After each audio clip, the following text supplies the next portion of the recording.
I would rather not play awful ones, but I want to play Mario Party 7 with everyone. That's the I best don't. Mario Party, and I'll die on that hill. I don't mean awful as in like. I mean like Dong Dong Never Dies or whatever. Oh, that's a I goodie. gotcha. I want to play That's a I want to good. The play one Mario where Party 7 with everyone. I'll die on that hill that's the best Mario Party because it is. I think that's the one I have. I've only ever played 2 Mario Parties, and one was on the DS, and the other one is the one I have on Switch. Hey, can you check if Oh, it's the one on the GameCube. It takes place on a cruise ship and stuff. It's great. Oh, I think I have Super Mario Party actually. It was Super Mario. I want to get the new one that just came out for Switch that apparently has a shit ton of modes and all this stuff. Oh, yeah, I heard no, it was amazing. Mario Party Jamboree, I think it's called. yeah, it's Jamboree. I was gonna do something with my ex, and she practically vanished for 3 weeks, and just played nothing but Mario Party Jamboree, and locked in like 200 hours. Holy shit! I heard that game She was good, but I didn't what? think that good. she I mean, I probably fucking had like what? 50 hours in the last Mario Party game for Switch. Well, she was Dude. a professional Smash player, but then they just replaced Smash with Mario Party Jamboree, so every event was Mario Party, and then just train Mario Party, get better at Mario Party, go to play Dude, I fighting played games. the hell out of Mario Party 7 and Mario Party DS. Those were the shits. Yeah, I don't know. Sometimes you just get addicted to games, I guess. Oh, why do you think I have over 300 hours in Animal Crossing and 300 hours in Stardew Valley? Because God has abandoned us. I also have like 350 hours in Stardew Valley. It's a good game. Do not play Animal Crossing then. You will become addicted immediately and fucking oh my god. Dude, I spent a month in the game just trying to make a giant fucking flower patch that was the American flag. And probably gonna remove it from my island due to recent politics, but it looks fucking amazing. Like I worked with the community to make that. It was glorious. I also have played a lot of Animal Crossing. Not as much, mostly because I like playing with friends, and it's kind of harder to play Animal Crossing with friends when you can only do so much a day that isn't fishing and catching bugs. Yeah. Supposedly we're gonna get another one that takes place in a city, which would be pretty cool. But I also made a giant flower patch. It's like a bunch of flowers that zigzag through like a cobblestone road. That's I basically took like a fourth of the island to myself because I live secluded from everyone else. Oh yeah, I put the fucking villagers in their own little town. People are like, "You're a psychopath if you do that." I'm like, I want them away from everything else so I can actually decorate the place. That's not like psychopathy. That is me planting a ton of shit so I can pay off my loan and efficiency. Damn right efficiency. yeah, my island has like a river that goes diagonally through the island. It's like half of the villagers are on one end, and then I have the 3 that I started with on in the main area, and then I have a Oh yeah, the starter villagers they get to live wherever they want, but the other ones were just shoved in a fucking town project place. yeah. Look, I'm not saying my island's the best place to live. I'm saying it's a place to live. I think I should have done this while I was setting the stream up. Because I'm using Google and I have YouTube on the side, so I should probably turn one of these off. So Currently, my island is don't have to designed make to it farm a lag. shit ton of vegetables and fruits so I can just pay off my loan. I only have 3 more payments to that fucking bastard, and I'm finally paid off of my 5-year loan. I didn't. What? Animal Crossing farming? Yeah, I only have like 5 more payments, or 3 more payments by my estimate to Tom Nook, and I'm finally paid off, and that loan would have lasted 5 years IRL? I didn't know there was farming. The closest I have to farming is I built like an orchard that takes up half the island. Oh, it was added in the later updates. Okay, because last time I played was when you could dive underwater and grab sea creatures. Yeah, I barely do that, because I find that annoying, because the controls are bad. I just don't like swapping out all my clothing to wear scuba gear to hop in. I And wish then they gave you a bathing suit that didn't look like it was from the 1950s. Oh, this is getting on my nerves. But I get that you're supposed to be like unisex and shit, so that's why they did that. You guys know a good emulator I can use? 'Cause I'm trying to find a good For NES. what? For NES. So I could play Wait, do you need an SNES emulator? NES emulator. I might have one of those. I will check for you in a second. Wow, these fucking loot chests down here suck.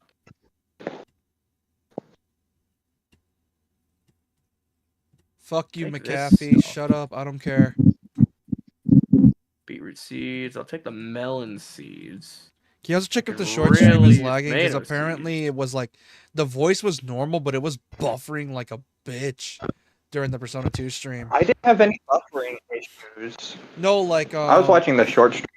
no, the audio I was didn't get any like buffering issues. the audio itself was fine, but like the gameplay looked super choppy for some reason. I guess I wasn't paying. Why is it when I want diamond, I never find diamond? When I want iron, I always find diamond. I swear it's like reverse fucking psychology this game plays on me. If I can't find an I emulator, have the short stream.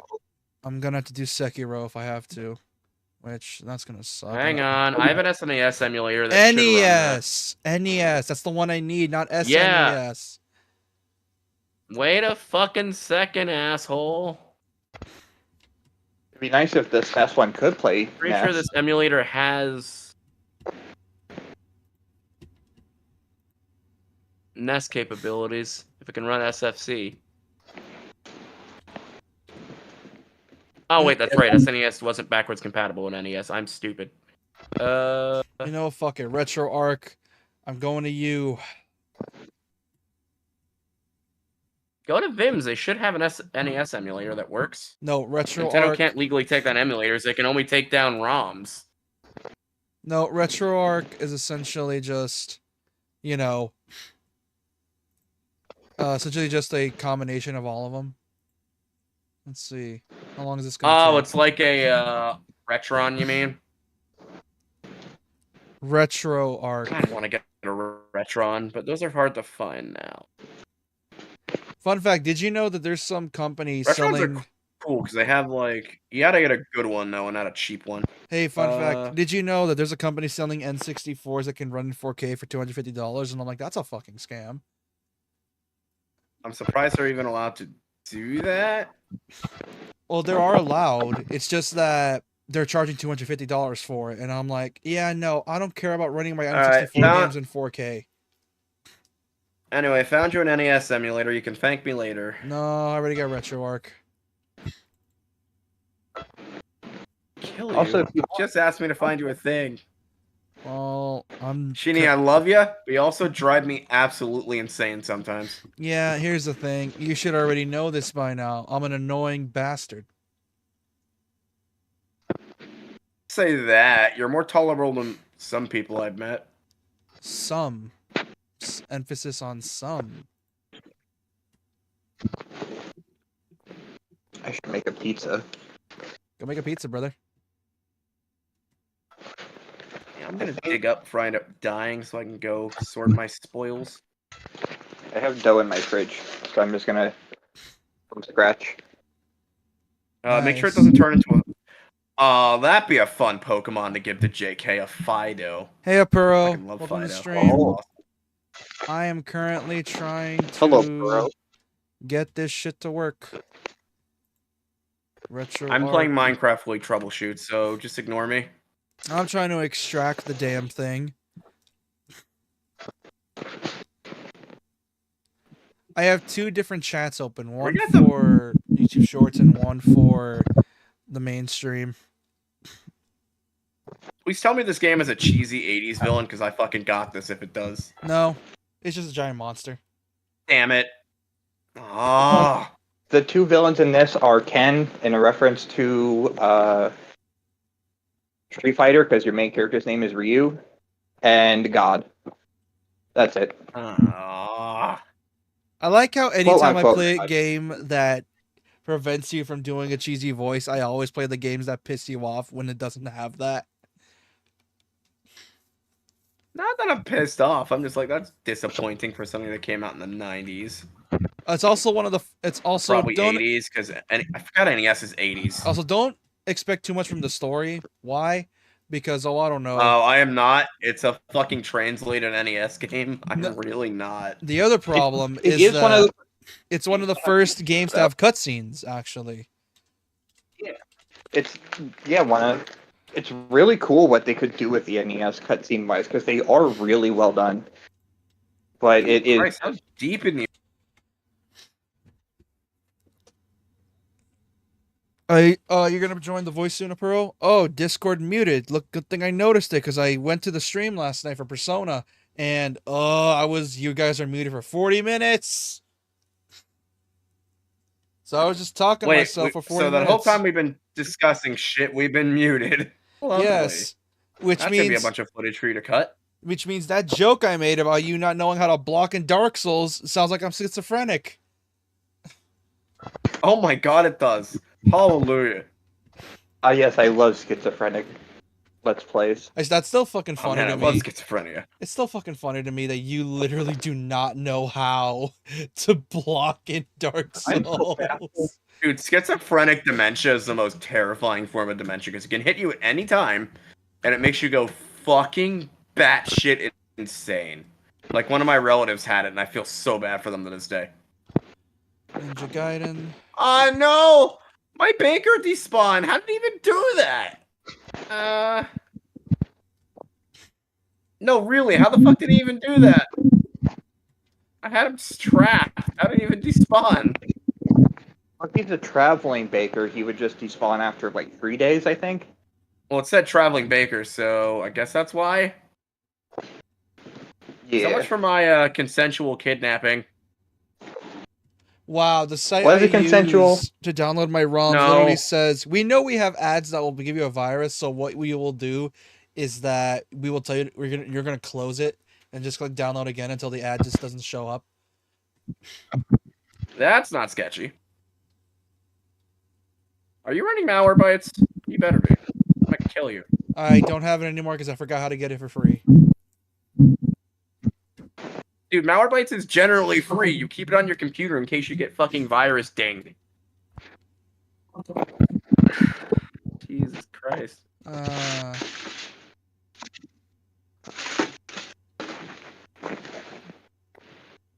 You just open it.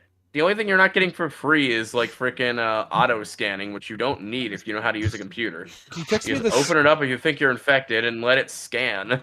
Can you text me the ROM so I can download it? I don't have the ROM. Or like text me like the site you I had the use? emulator. I used it to get Vims, but I'm sure it's not on Vims anymore since the Nintendo is free. And the I Sega swear we should free just as do well. Sekiro. That would be the easiest for us right now. Yeah, but you guys voted in the Hang Discord on. for Ninja Gaiden Classic. I'm doing Ninja Gaiden Classic. I'll look for it.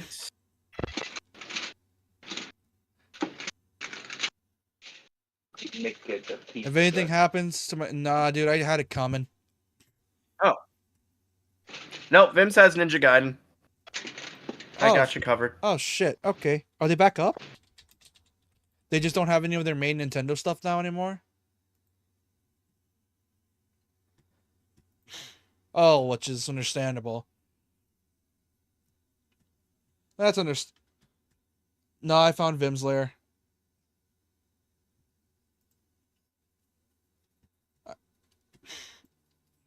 Yep, hold on. Give me a phone call.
I'm back.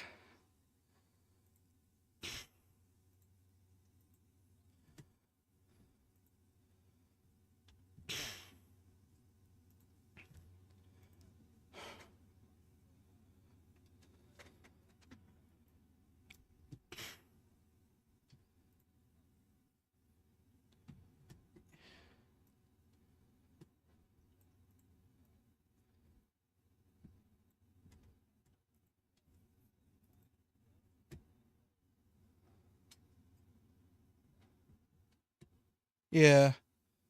Oh yeah. I also talked with Doc earlier.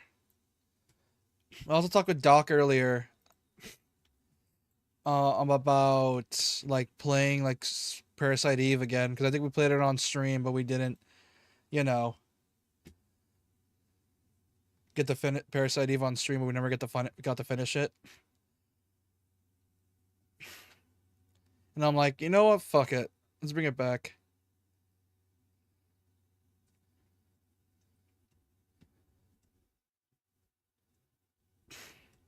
Yeah, we are. I'm just trying to find a ROM. Nintendo 3DS, Nintendo DS, Game Boy, Advance. No, I found it. I found one.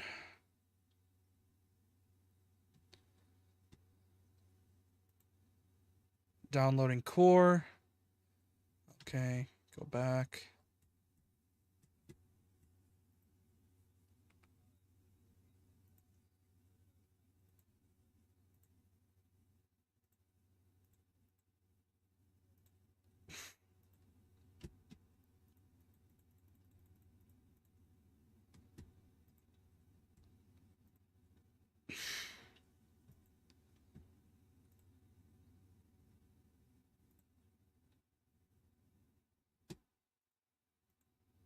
Yes.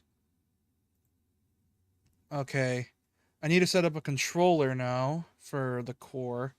So I'll connect my good old handy dandy 8-bit do pro controller. Cuz they're good controllers.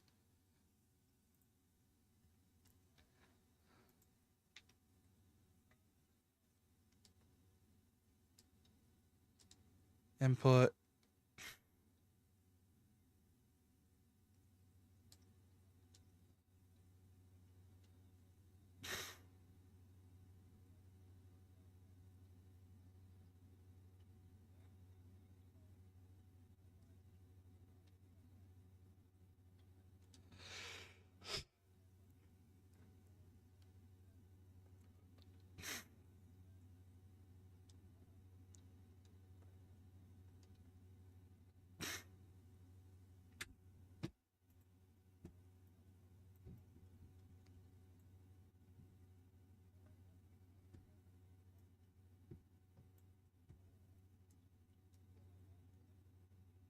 Oh shit. I got to restart that. Load content. Command restart. Okay. Okay, we're good.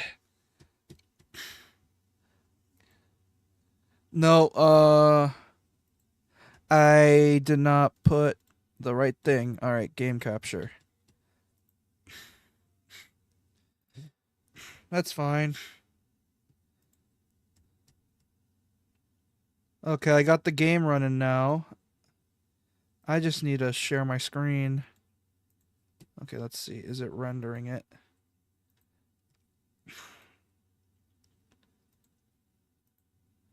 There we go. And it's doing that thing it did with not the game itself, it's YouTube Shorts. Why does it do that? Jesus. It's been doing that and I don't know why. Like it just refuses to like I got to put it in fucking capture a specific window.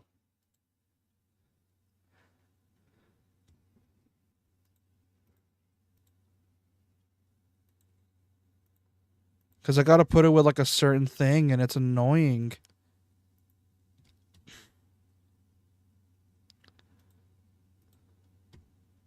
Why does it do that?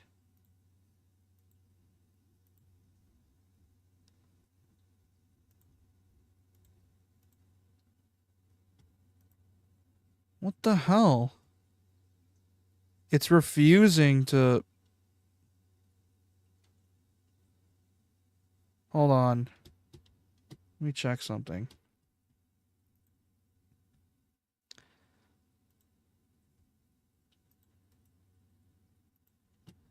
Why is it all the way up there?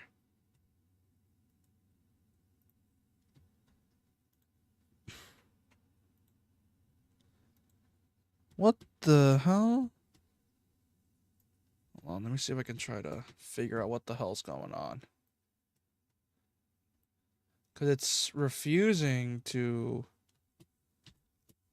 show the game, or like... What the shit? Let me see if I can try to do window capture. See how that, if that works. If that's the case, I gotta do window capture. That's gonna be annoying. It's gonna be really fucking annoying.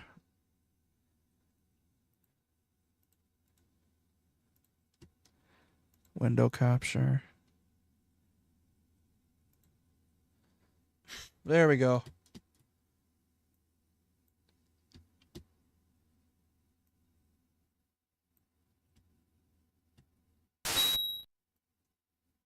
There we go.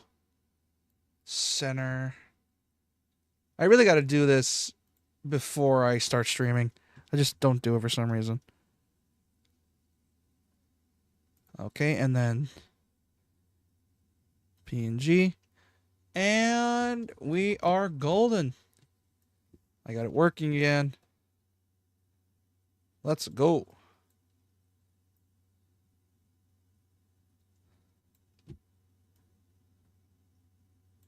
Got it working. Can you... Okay. Okay, thank God. Phew, we got it working now. Now I need to share my... Yeah, I'm going to share my screen. Hold on. There we go. 1080p 30. Because I don't want it to lag. Which... Yesterday, so shockingly enough, it was working fine, but for some weird reason, it just refused to work, and I don't know why.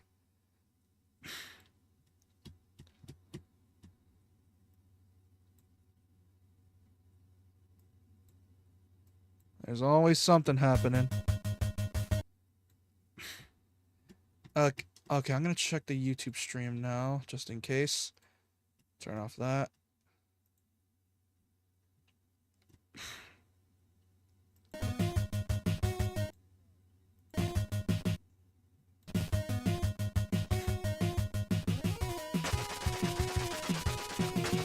I just need to make sure it's... Oh, Discord muted again?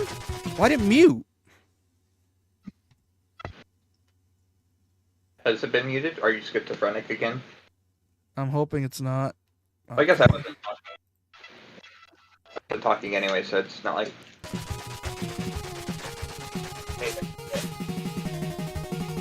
That is a cool thing, though, where apparently if you switch screens, it just starts working. With whom did father have a duel and lose? For what reason did he fight and die? Even I don't know for sure.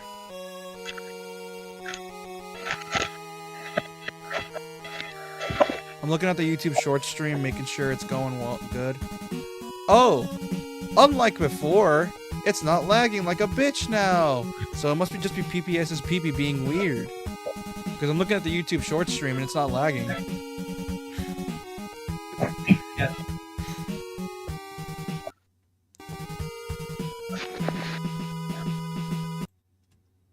Okay. Also, I put my pizza in the oven.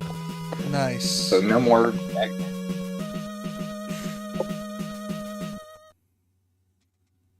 Limited toppings. Very limited toppings. Yeah, I only have pepperoni and cheese. Understandable. Oh god. Oh god. That's not good. Oh, but it's also good at the same time. It's good, but also good at the What is same. it? 8 more subs. That's not good, but it's also good at the same time. Oh. So close to DMC. Boo. If I get to 400 game. subs during this stream, this is gonna Best game of all suck.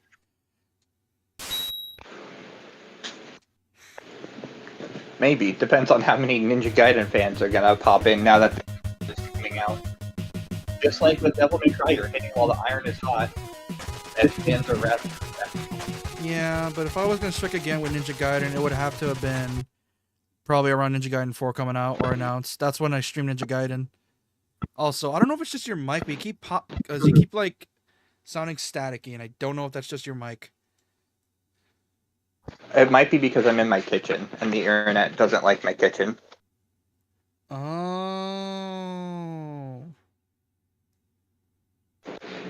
I am back to my normal spot. Hopefully it evens out. Yeah, it's fine now. Although I'll have to go back to my kitchen to In a little check on bit. my pizza. Yeah. Like right now. Well, I had the game loaded up. It's not streaming. It's not lagging on YouTube Shorts for now. I'll just have YouTube Shorts on my main thing. Just let me close all these tabs to keep my internet from lagging. There we go. Ninja Dad is dead. Anyways, let's do this. No. From NES game. No. He's dead. Let's see if the controls are mapped. Yep, they are. Oh, it's the D-pad. Oh, I hate it. What? It's the D-pad. I hate it. Working with It's mapped to the D-pad. a D-pad with direction and what?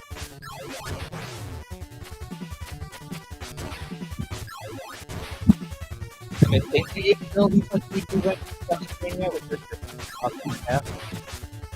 some are automatic though. Yeah, probably. Like the fire one is automatic and the 360 is automatic. Could be the WASD keys. Oh, yeah! You're right, actually. Never mind. Because, oh my god. WASD keys with this shit does not sound good. Yeah.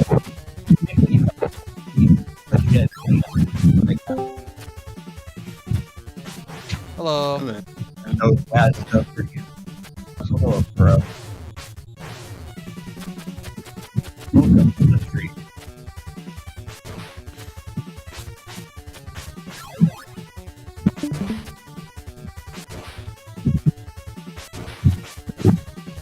I like how there's just Ryu in New York for some weird reason. I never understood Like, Jesus Christ. but Hello, Jason, or like Legally Copyright- distinct Robo Jason, Cyborg Jason. yeah, it's essentially just Robo Jason.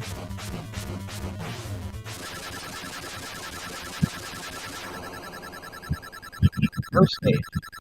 Hello. Welcome to the Ashwa. I know, it's amazing.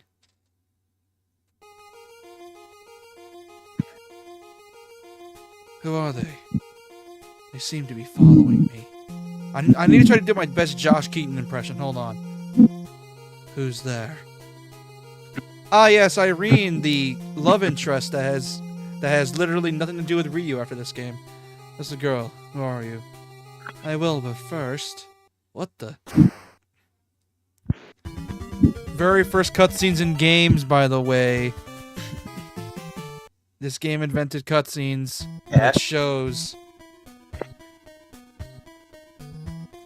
Ow.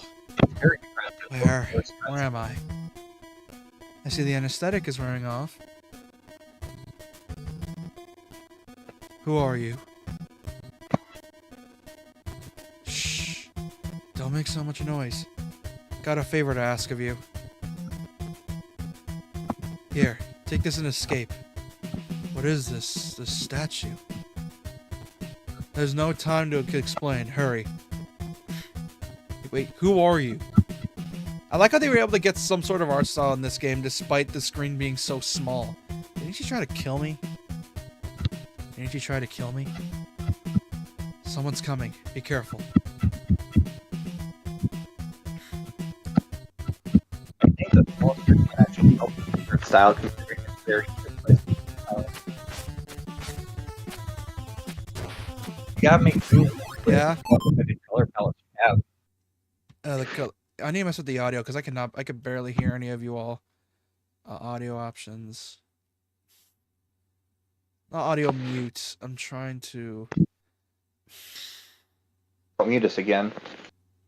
I'm trying not to mute you. I'm trying to. No, because the game audio is like surprisingly loud, but I don't know how to lower the volume. Do I just press this? No. Save state options. Nope. Fuck that. I'm not using a save state, or at least I don't want to. Because there's not really a need for save states in this game because the game gives you infinite lives, right? Yeah. Still have Like, I'm pretty sure stream can hear you just fine, just not me. I'll check right quick. No, like, I'm pretty sure stream can hear you, it's just not me on Discord. I can't hear shit. No. I can hear she just fine. I don't hear Doc as much. Oh no. It's because his mic's being shitty. Yeah, I'm looking at pizza right now, and it's causing my audio to cut out because I don't get internet connection.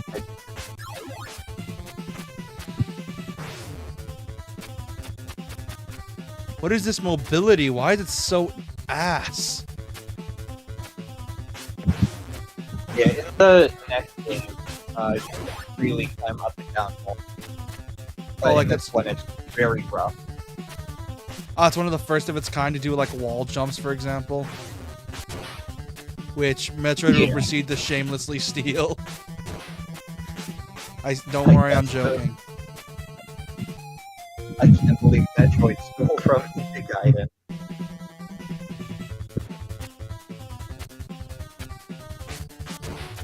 Does anyone remember the old Ninja Gaiden OVA that came out to promote the game or something, like the Ancient Ship of Doom?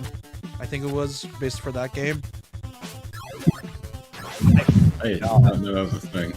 I did not know there was no thing. Yeah, it's a thing, and it's something. You know, because every 80s, like 90s NES game had to get an anime for some weird reason. And it definitely got one for some weird reason. At least for this game, it makes no sense. Hearing actual cutscenes. That's Compared fucking to- annoying. For Street Fighter. Or any other OP. Okay, fucking save states. Actually, you know what? Never mind, no. It's supposed to be Masochist Wednesday anyway. No save states, I forgot. Game over at least once or twice. At least you'll see your game over. That's some bullshit. And then you'll see they aren't that bad. Although, this one might be a little rough. Yeah, it's a bit rough. But each time you go to the stage, like, Ragebound, yeah. Yeah, Ragebound's definitely gonna be a much fairer game compared to this. Is it gonna be hard as shit still? Probably, but it's not gonna be as bullshit as the original, my guess. Well, basically, hit the final act. Because you lose all of your infinite at the final act. And the final act is also the longest, so it's like... Also, you're like super quiet. Is it just me, or is your phone too? Are you too far away from your phone? I'm using a different headset. I could also do it. What the hell is this slowdown?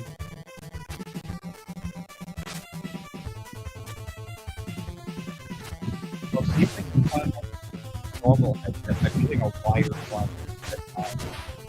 I was getting a lot of slowdown for some reason. That's my dog voice.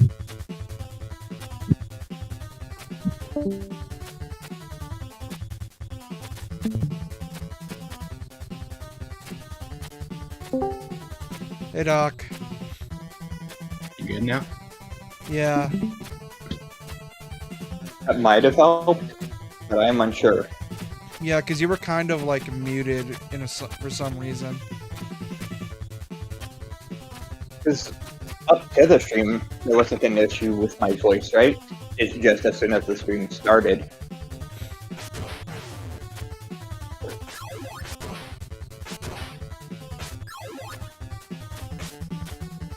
Woo! I thought that was a platform for a sec.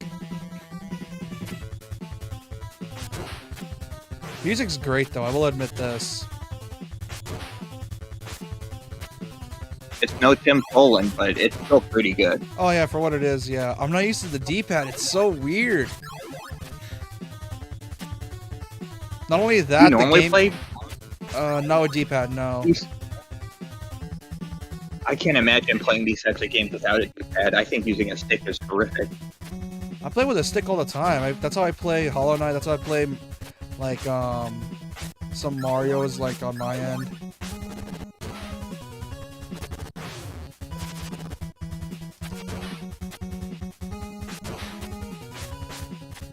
Ah, the mosquito fuckers. I remember you from Ninja Gaiden 2. You guys were annoying.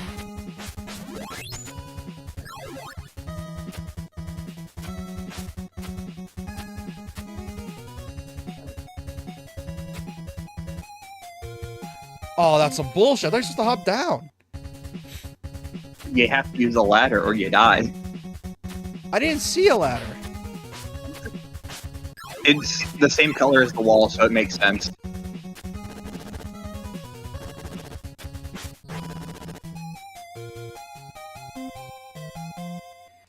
Eh. This is gonna be one of those. Hopefully it's not like Castlevania. Maybe. Because Castlevania 2 was just bullshit. Castlevania 3, I actually had fun with it. Because it's Castlevania 3, which is one of This the game best. is more in line with like Castlevania 1 and being linear crap. So Yeah. the main difficulty of this game is just difficulty. Yeah. Yeah, the games just keep. It's mostly the.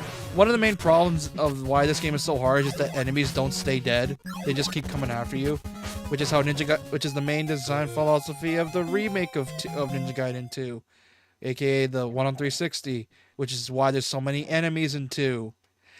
Because Itagaki was like, I want to emulate the difficulty of the original NES game, because they always spawn enemies on you, so I'm gonna make them spawn a shit ton of enemies, even if it means making the 360 explode because of shoving like what 10 enemies in a single room, and they all have exploding kunais that makes your game lag like a bitch.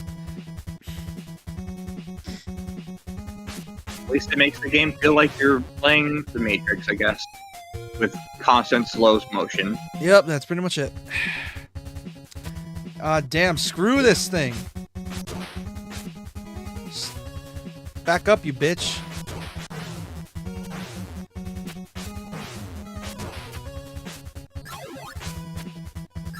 Back up, you piece of shit. I keep overestimating the length of the sword. God damn it. This is gonna be one of those. It's gonna be one of those, and it's gonna suck.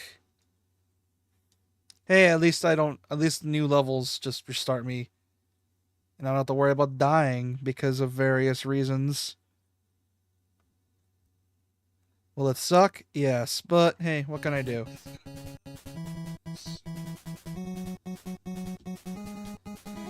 Okay, let's keep on going.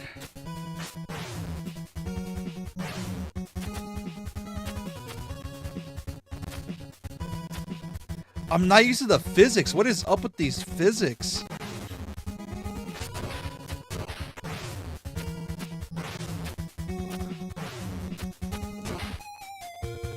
Shit. This is one of those. This is one of those. I can't even grab onto that. What's some bullshit? Jesus.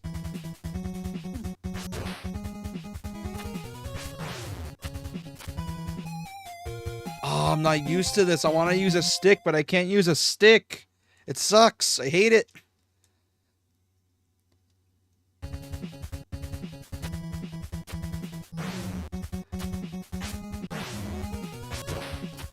Grab back. What the?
I have my pizza.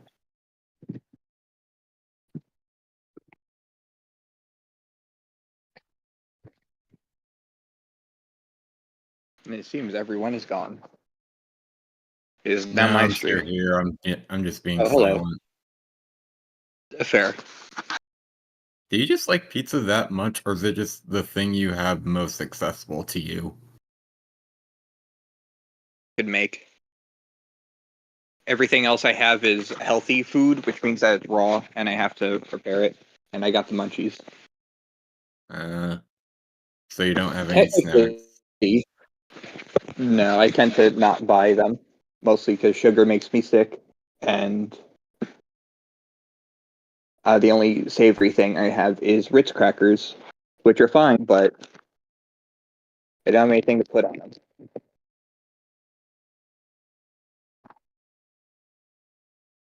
Which is quite unfortunate.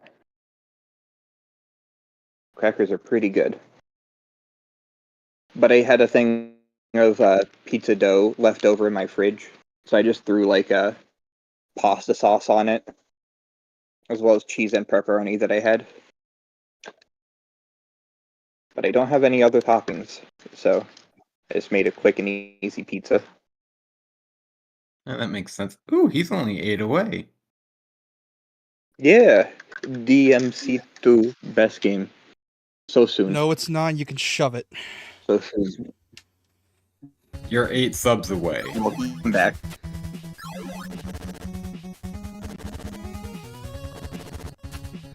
I'm gonna hit it tonight by calling all my friends to subscribe. If you do, I would appreciate it, but at the same time, Sometimes also it's make fuck an you. alt account just to help him. Which also fuck you at the same time, because I gotta play 2 games that'll piss me off in a row. Hey, you made the promise. I know. So I'm gonna be playing a game that pisses me off because it's That's too remind me hard, though. to a game that pisses me off because it's so dog shit. You tried rebinding the Let me see if I can rebind the it. D-pad to the axis. I was gonna say that's what I do. Is if I want want to use the D-pad, or if I have to use the stick to go through menus, I'll just like rebind the stick to, or rebind the D-pad to the stick. Yeah, rebind the D-pad to the stick. I know. I'm just trying to figure out how to do that because that requires me. Yeah, I had to I might have to make a save state. Because brain dumb. I might have to make a save state, and then so I can boot it back up, and then just come back to it. So I'm probably gonna do that real quick. Let me just put back up the header. Oh, I still have this one, Ninja Gaiden 08. Let me just put these back up while I set up the controls real quick. I'm gonna make another save state because I don't know if I saved again because I have the brain fish of a memory. The memory of a goldfish, you mean? Yeah. Yes, the fish of a memory. Let me go back to My the memory main of menu. fish. Oh, the menu toggle. Never mind. Hold on. I can just do it from here. Whoa. Retropad with analog, and let's see if that works it.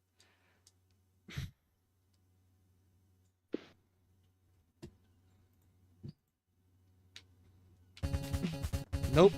I need to fix it again. This is getting annoying. Right underneath it did say you could rebind D-pad up as something else. Yeah, hold on. Let me see if I can rebind it. Input. Retro binds. Analog to digital type. Left analog. Alright, let's see if it works now. Okay, thank God. It works now. Oh. Yippee. An analog stick. I know, I could play it the way, not like a cult, like a savage now. Oh, this feels so much better. Like Miyamoto intended. I'm not actually sure who made this. Unlikely to be Miyamoto. Tecmo. You What? know. No. That was right. You know, the guys Who that was made the... working at Tecmo during the 80s? I don't know. Wonder. They did I'll publish... look that up.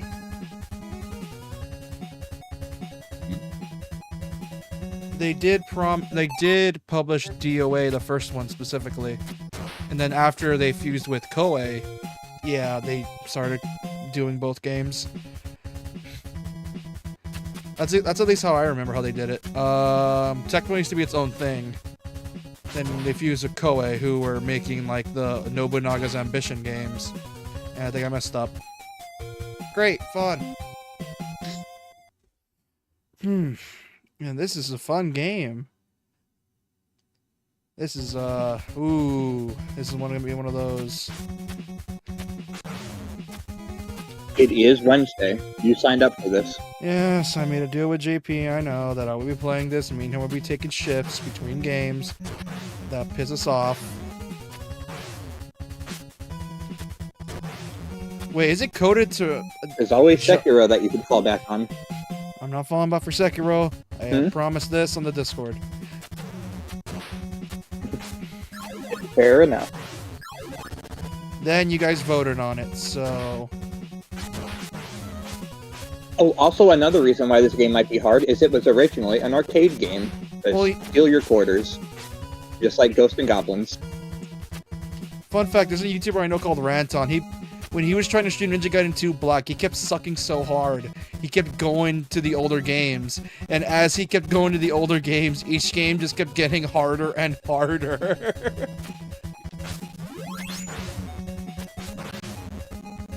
What the hell's up with the hitbox for this thing? Oh, I'm good now.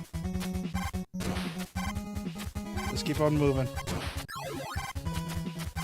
Keep on moving.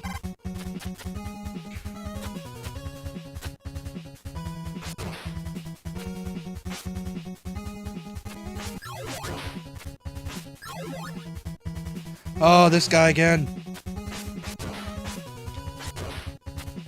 Oh man, I'm looking at the wiki for Ninja Gaiden right now. Did you know that this got a Tiger Electronics port in 1988? That sounds horrible.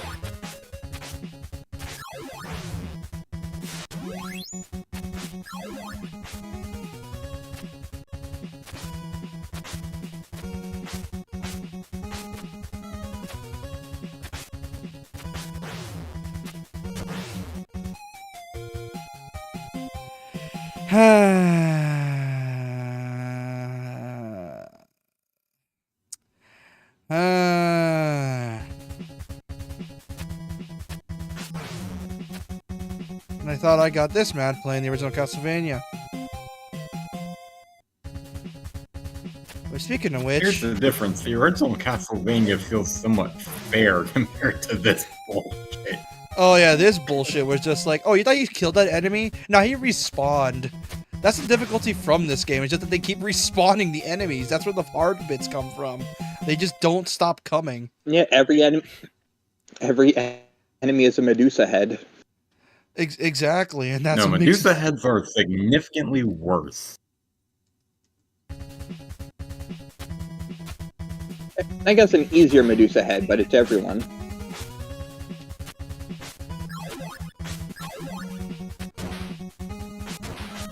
But with how many pits there are, it doesn't really matter if it's a Medusa head or not. You're gonna fall regardless after one hit. Unless you're lucky. Not gonna lie, I'm really hoping they port the 3D Castlevanias. That's the next porting they're gonna do for it. I really hope that's the case, but I doubt it because people hated 3D Castlevania because people refuse change, even though the games aren't really bad.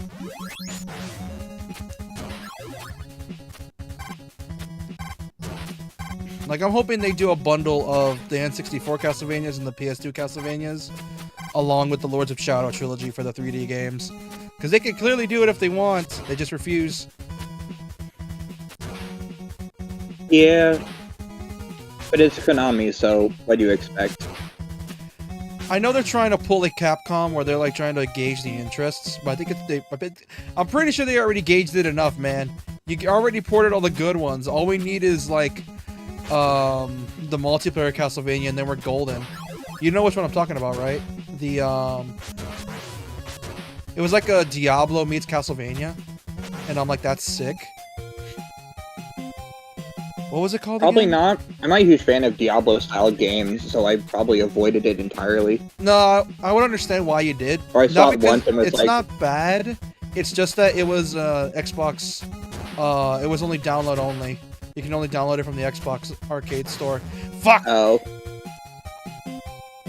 That would also make sense, because I was PS1 to 3, then 4. It may have also been on PlayStation boy PlayStation. up until Switch. It may have been on PlayStation as well. I just don't remember. Maybe? I doubt it. The PlayStation store on PS3 was not good, and barely anything worthwhile came to it. Yeah, I wonder why it's Hell, what's you can taking even get most of the first-party PS3 games until halfway through the generation, or even later. Fun fact, I found a way to save money. If you have a PS3 and said game is also on PS4, like if you're on the PSN store, you can get it for cheaper on the PSN store than on the than current consoles because of the fact the PS3 is no longer being updated for inflation. So that means they're cheaper to buy on PS3 store and just download them on PS4 or Vita. I did that by accident once with Rogue Legacy. I bought it on PS3. And then it's like, and it was Because cheaper there. It was then all I once- had at the time. Yeah, which is understandable. Yeah. I'm not really a fan of roguelikes. I think I already said enough about it, where it's just like I'm not a fan of losing all my shit. Very few roguelikes interest me. Yeah, Me either, but I have a friend who adores them, so I pick them up, and then we'll just play them together, and then I just don't have to play it. I'll just watch them play it, and then I can Yeah, JP is one of the people joke that tried to around get while me to they play have it, a miserable roguelike. time. Yeah, JP is one of them. He keeps trying to get me to play Hades, which I know is a good game. I'm just, like I said, not a fan of roguelikes.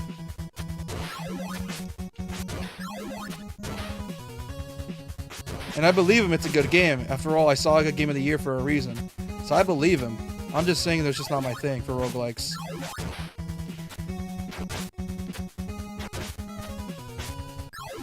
Which, I mean, it's entirely understandable. It's... Losing everything after a death is not necessarily the funnest thing. Yeah, and it's why I will never play Fear and Hunger, because fuck Fear and Hunger. I don't... Like, game's not bad, but it's very I clearly... didn't even know Fear and Hunger was a... It was like a rogue light it's a survival. or light. It's a survival horror. Like, it's a hardcore roguelike. It's hardcore as shit, as you can tell. Yeah, I've seen it played a lot. I have a friend who thirsts over the characters in Fear and Hunger, which is quite the game to thirst over. What is this Are bizarre the statue characters anyway? worth thirsting over? Who is that woman? As I grew more and more suspicious, I went out to look for that. Oh, the text boxes. Supposed acquaintance of my father's, Mr. Smith. I wonder if they're going to remaster these games and give it like a modern art style. And I don't mean like, oh, like just 3D graphics. I mean like actually like update the sprites. You must be Walter Smith. Name's Ryu. Ryu Hayabusa. That's so. Of course, he must be Ken Hayabusa's son. His name? No. Oh yeah, they they retconned his dad's name to being Joe Hayabusa. In his last letter, my father told me I should see you. Last letter? I see. So it has already begun. Ken and I were on an expedition to some Amazon ruins. We found a strange statue and a stone tablet under the tablet. It said... Wait a minute. You mean to tell me that statue? Yes, precisely. Thought I had been stolen. You know what's fucked up is that originally Itagaki's idea for the Ninja Gaiden series is that the NES games would be after the 3D games, but he fucked up the lore so much they might as well just be different stories. That is unfortunate. That and Itagaki's not a good storyteller. After all, he's a fighting game director. Fighting game directors by default don't tell good stories. Despite how much Ed Boon tries, that's pretty much the gist of it. I mean, look at Tekken and Street Fighter. No one gives a shit about the plots. Unless you're like into the lore. And even then. Kind of like a Godzilla movie. No one cares about the human plotline. They just want to see monsters battle. Yeah, exactly. You don't care about the story. You just want to chop off ninja heads. So, I'm looking up. Apparently, Fear and Hunger isn't a roguelike. It's just there is permadeath, but you can just save your game at any time. Yeah, and but if you don't want your character dead, you just reload. But the thing is, because of the permadeath, it might as well be a roguelike because everything. It's like does the Resident Evil 3 thing, where every new playthrough's a new thing changes. Yeah, it's like semi-randomized. Yeah, it's like that essentially. But like, I would compare it more to like XCOM, where it's like, oh yeah, there's permadeath, but if you don't like it, just reload your save file and do it again. It's that, and the games are meant to be. So what if the stages are different? It's a mix of that, and the games are meant to be speedrun. By the way, like I'm pretty sure for the first game, if you want to get an ending, you have to literally speedrun the first bits of the dungeon, like in 30 minutes, and then you can do like another ending, like saving like Lagarde, who is basically just Griffith, not as good as Griffith, but still a really good villain. Because I'm pretty sure Funger is inspired by Berserk. Heavily inspired. Oh, I would believe it. Just looking at it, from my friends telling me about it, it's like, this is Berserk. It's Berserk meets Dark Souls. There's literally a reference. Berserk was amazing. There's literally a reference to the Berserk armor. Why is my game slowing Berserk down? is everywhere, and that is a good thing. Yeah, like oh yeah, isn't Diablo 4 collabing with Berserk? I don't know, mostly because I don't care about Diablo in the slightest. But I would believe it. Everyone loves Berserk. Berserk is in Valkyria Profile. It's your first party member. Yeah, I know. I have them actually, which... Dude, I want to stream Valkyria, but I know it's going to be a weird playthrough because the game's kind of weird. That's the type of game you should just play with a guide open to get the best ending, because Yeah, I know. just have the guide open when you beat each dungeon. The problem is, or see each person, just be like, oh, am I supposed to? Yeah. Yeah, the thing Keep it is, for me or send him away, and then you just look at the guide, and then it's like, send him away or keep it.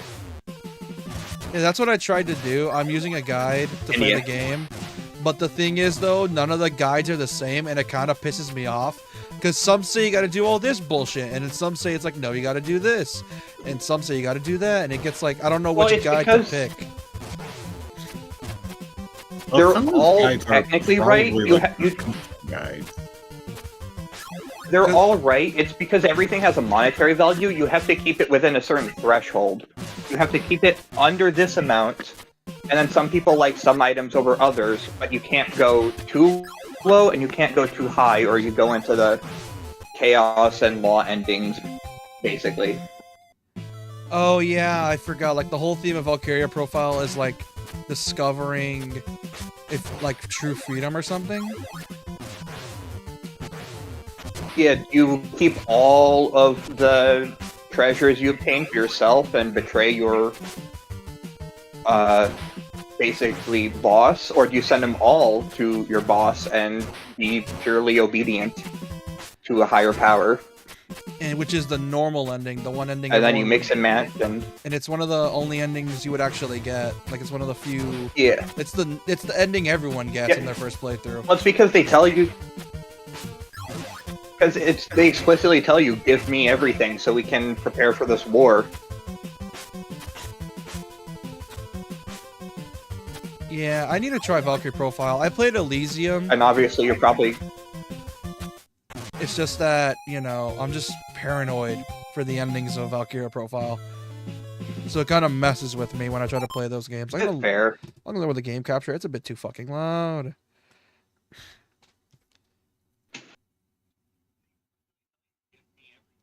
Yeah, it's like really fucking loud, and I don't know why.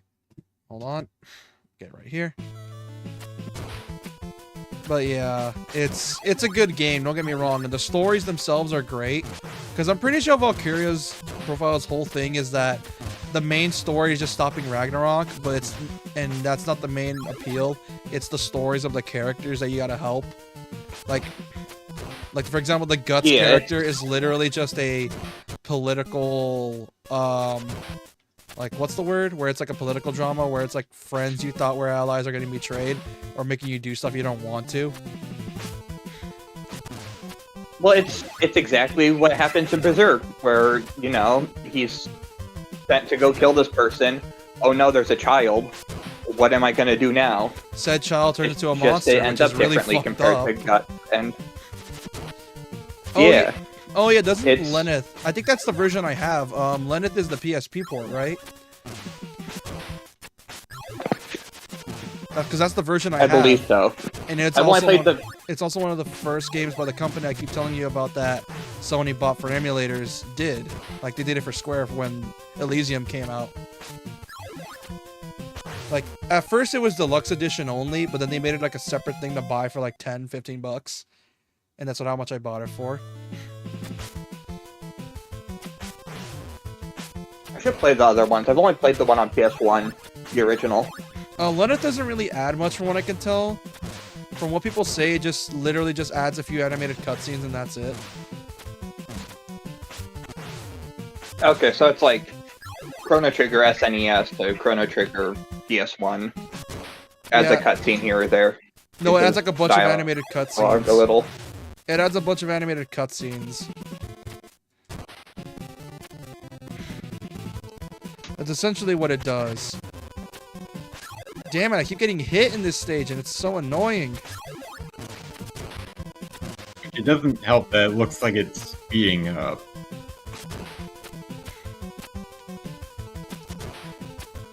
Yeah, 3-2 for this stage just sounds super fucking annoying. And there's no way to heal. Because I don't know how. Shit. You don't. Well, there might be like one item per stage, like wall meat, Castlevania style, but like... It's hard to find. They're really hard to find. way to heal in this game besides... Because there's the invincibility cost, and that's what I might be mistaking for healing, if there even is any healing.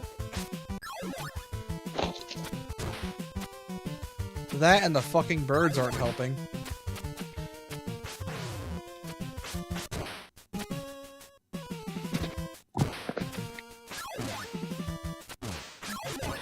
Fun fact: if you played the original Ninja Gaiden version of the Xbox port or the Xbox version, like the original, not Black, if you get Master Ninja in every rank, you get all the NES games.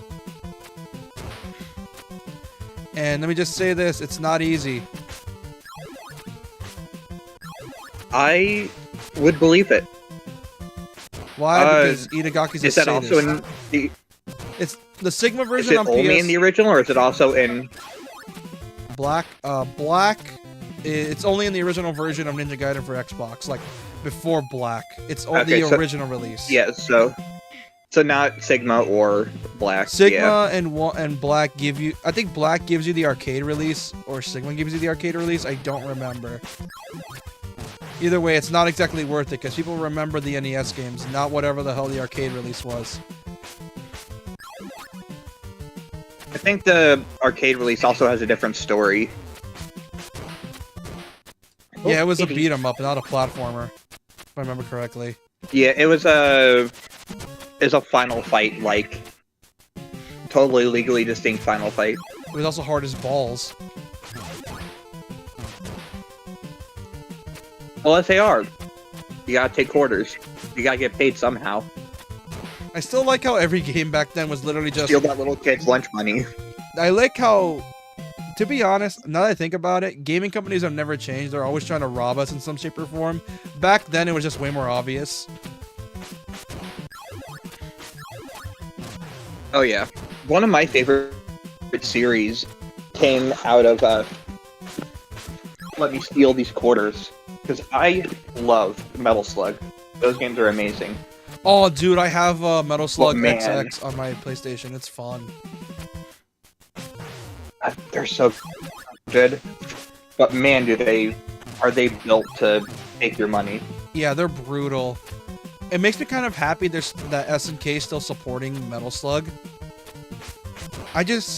Yeah. Yeah, they released. I think they released all of them.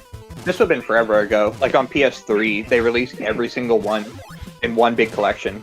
No, I think they made one on PS2. That's the one I have, plus XX. Maybe it was on PS2, and I just popped it in my PS3 because backwards compatibility when Sony used to do that. Yeah, I'm only thinking of getting a fat PS3 for the sole fact I want to, every single time of playing like PS1, PS2 games. I still have my fat PS2. It is a godsend. I love it. A fat PS3. It doesn't play all because games. Fat PS3's That's what I played meant. like PS1 and PS2 games, right? Yeah. I just need to buy like an I meant to say upscaler and it's good to go.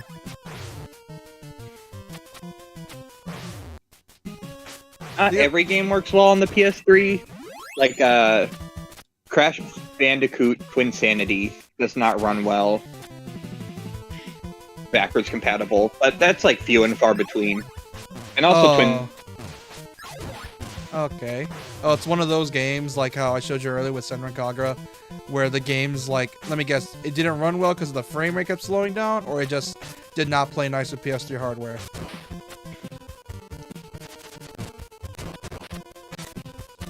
Because the frame rate keeps slowing down, it's an open world Crash game. So, well, semi-open world. Oh yeah, and the game kept trying to render in They all tried- so much at the same time, which the engine was not designed for. Yeah. Also, because some areas are rendering 2 entire maps at the same time, like the Ice Island place. People found out that you can clip out of bounds and go to the very end of the game because the end game and the start of the game are loaded simultaneously. You just have to walk through a door. Imagine some And then you kid start the figures end that. Imagine some kid figures that out back then, and they just like beat the game in like 2 minutes. Yeah. Like, and some kid feels. And I think the actual speedrun is like like what?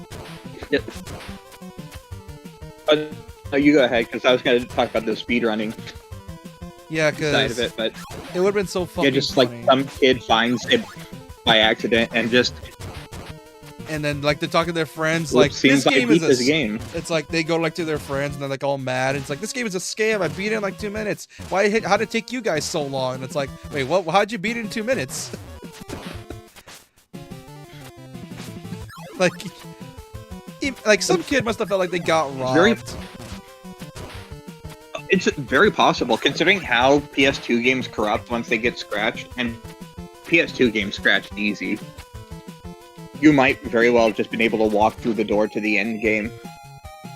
I was trying to parkour. But I think the up. actual speedrun is like half an hour, Jesus. because it's like 10 minutes to beat the intro island, and then you make it to the ice area. Once you make it to the top, you skip to the final level because you jump through a door. Or you jump out of bounds into a door.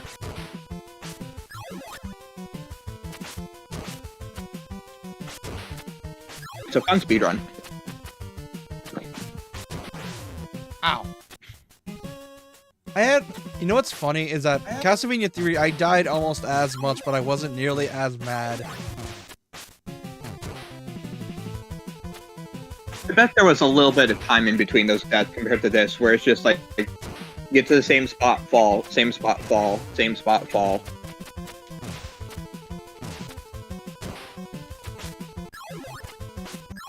Also, I bet the PS4 version of Castlevania 3 doesn't have slowdown as bad as this. Oh, it doesn't have any slowdown. Because it's an optimized port.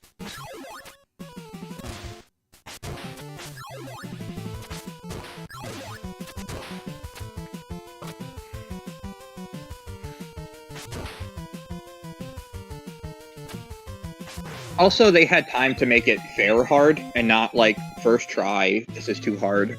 Yeah, because they learned the hard way with Castlevania 2, because, well... Castlevania 2... Because Castlevania 2 is Castlevania 2, of course. Which, by the way, some fans remade it, and the fan remake looks great. Like, there's 2 fan remakes I know of for Castlevania 2. One's, like, super dark and gritty, where it's, like, kind of depressing if you play through it. And the other's, like, a classic sprite-based type of thing. Because the remake I know that's dark and gritty is basically meant to, like, lean more into Castlevania's horror. Which, a horror-style Castlevania sounds fucking sick. Even though it already kind of is, but, like, to embrace the horror. Because at the end of the day, you're dealing with movie 64, monsters. Yeah, the N64 one went pretty heavily into the horror. And that one went pretty well. Well, went pretty well to everyone who hasn't seen the APGN video and has played it themselves. Yeah. Here's the thing, I booted it up out of curiosity, and I'm like, how is this game bad? Because the game itself is really fun. I don't think it is. It's just a niche game that everyone is like, oh, APGN hates it. But that's just one person's opinion on it, held by a bunch of people that have opinions on it, but they haven't touched it. It's the inverse effect of Persona fans, where nobody's played Persona, but everyone loves it. Yeah, the other their favorite game, although they haven't touched a Persona game. Yeah, here's the thing with Persona fans. Persona fans refuse to touch the game because they're afraid of its length. In reality, they'd rather watch a playthrough they could skip a crossover into the story rather than watching every intricate dungeon layout and actually playing through said dungeon. Whereas me, it's exactly why I wanted to play through P1 and P2, despite how much P1 pisses me off. And P2, well, P2 is actually pretty good. It's great. But it does take a while for the story to kick off, because if you've seen the Persona 2 stream, it took a while for the story to kick up. Like, I remember one of the main themes of Persona 2 was that it's all about, like, the theme of growing up and how, like, growing up can be a hard process to get used to. And, like, because essentially, if Persona 2 is about teenagers, like, you know, like usual Persona, P2 is Eternal Punishment is the reminder that everyone can grow and things will always change. Like, for example, we got to meet, I think on the stream, you also have to... we met the P1 cast as well. Yeah, I saw you see Nanjo, and he's just chilling, and he's a biker dude now. He went from spoiled rich kid to biker, and that's pretty cool. He wasn't exactly a spoiled rich kid in P1 either. He just was just kind of naive. I guess that. I'm more thinking of his biggest impact in P1 stories in the hospital with his butler, After that, he doesn't and have that's when I shit. feel he's at his most spoiled. Yeah, but then he also settles down because his story arc isn't about, ooh, my butler, and I'm rich, Yeah, he learns that and I hate Mark. he's not exactly spoiled, but it's more like he understands the position he's in now. Because after the whole thing with Kandori, I think he knows at this point he doesn't want that people like Kandori are always going to exist. So he needs to try to do something about it and change it. Yeah. Like, that's his whole thing. He's not exactly spoiled, but he's learned to realize the gravity of the situation. He's like Noctis, but not nearly as well written. Yeah. Yeah, there's also the fact that the parts of it that would be considered rich and spoiled are dead, so he does have to just do it alone at that point with the party, and he is forced to Yeah. think about stuff more than, oh, this is for real, people are dying, I gotta do something. Yeah, he has a good set of morals. He has a good head on his shoulders. It's just that he didn't realize how bad the situation was.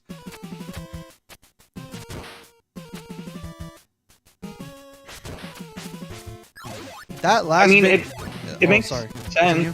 because it's like, I was just gonna say, it makes sense, because it's like, oh, kids playing a game into other world mayhem nonsense in the school, and it's like, oh, this is weird, but once we leave, everything will be okay. Go to the hospital, oh, your butler's dead now, and there's zombies everywhere. I still find it fun. Dude, early Persona is And then it's always just been like- fucking weird. Like, for some weird reason, there's zombies in Persona 1. There's talking toilets. Dude, if they ever remake it, they better bring Fucking back the what now? talking toilets. Oh, I don't think you were there for those streams, were You you? think bro? that- I think you showed up You later think on. the talking toilets are weird? I think it's the No, I joined basketballs that like, bounce if you were themselves are the throwing it weirdest ones. Eternal punishment. Yeah, because I think you were mostly there for the Mega Man streams, like Zero specifically. Like, you showed up around that time. And then you stuck around for, I think, the later bits of Persona 1. Fuck. Yeah, I hopped in at the beginning of Persona 1 because I got the very first part in my recommended, and then I saw that you were streaming after I finished watching that, so I just stuck around and then got to see all of Persona 1 for myself for the first time. Yeah, and you saw it from a person that only played through 5 at the time. Now I'm playing through 3 Reload and a bit of 4 Golden. The original version of 4 Golden, the one that JP says sucks because he doesn't like it. Or, I don't think any of the Persona games are bad, they're just different enough to not grab people's tastes as others. Yeah, like, here's the thing, though, is that me and JP started with P5, and you gotta admit the level design was probably at its best with P5 with how unique it was for every dungeon. Oh, easily. P5 is the best dungeon. Well, because P3 and 4 are randomized floors that you run up, and it's the same thing over and over again. At least P3 changes colors, oh, hiccups, and P4 has different, like, aesthetics from castle, bathhouse, lab, the club. Yeah, but apparently P4 Golden also messes with the atmosphere of all the levels. Like, for example, hey Ares. Oh, hey Ares. I'm not a pro, so don't expect me to do a no-hit run. But yeah, like, Persona 5 is like the best level design because every level's like really unique. Like it's actual proper dungeon designs. It's not just, oh, a giant maze, Yeah.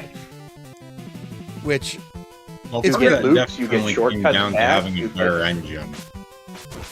it's also very obvious that Persona's dungeon layouts were scuffed for during most of the games. Every time! Every single time. But yeah, it's a bit annoying. Like, why would you do it like that? Like, I know they wanted to put their budget on the characters in the story, but come on. You could have at least done something unique with the dungeons. Like, you went out of your way to make themes, and you still made them maps. Like, I was playing through P4 Golden a while back, and I tried to one day a dungeon, and I got lost for a bit, because I think there was, like, a teleporting gimmick in, like, Shadow Oh, yeah. Yukiko's, like, thing, Yeah, and it was so annoying. It's like at the penultimate part of Yukiko's dungeon, you have to walk backwards into one of the teleporters to get sent to the right location. Yeah, it's pretty annoying. Like, you have to go forward, get teleported, and then turn around, and then head back the way you came to teleport you to a new location. Yeah, it's pretty fucking annoying. There's... that normally settles down, because I don't think any other dungeon... I mean, they all have gimmicks, but, like, Yukiko's has a teleporting puzzle, and everyone else's is straightforward, because I think the next dungeon, the bathhouse, is, you might have to find a key off of some enemy to open up a door, but that's it. There's no teleporting, it's just find them. You hope they don't censor anything, Aries? I doubt they will. After all, they kept 2009 memes in the Persona 3 remake. Memes that people found so cringe because they were dated that they had to make a mod to put modern slang. Which, fuck you for that. Did they still do that? Fuck you for that, who made that mod. You're ruining it. The Hermit social link is the best social link in that game, in my opinion. Yeah. I love the Hermit.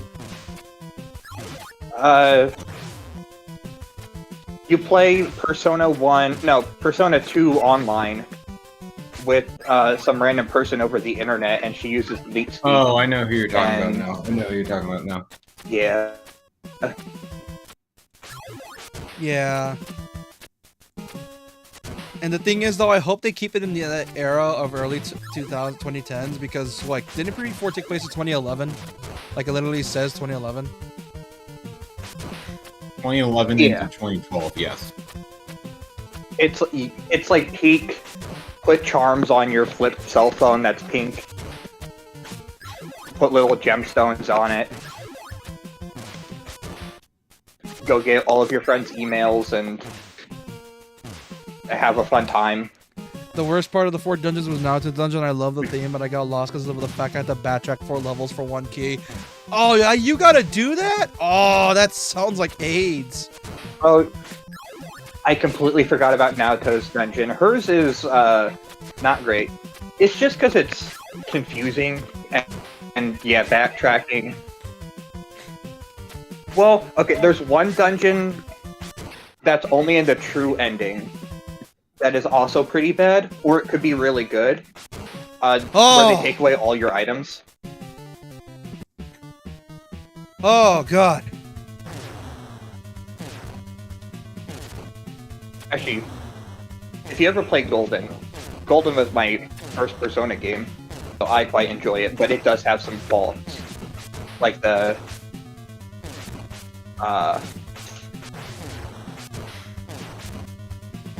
final true dungeon is not great. Marie's dungeon? Are you shitting me?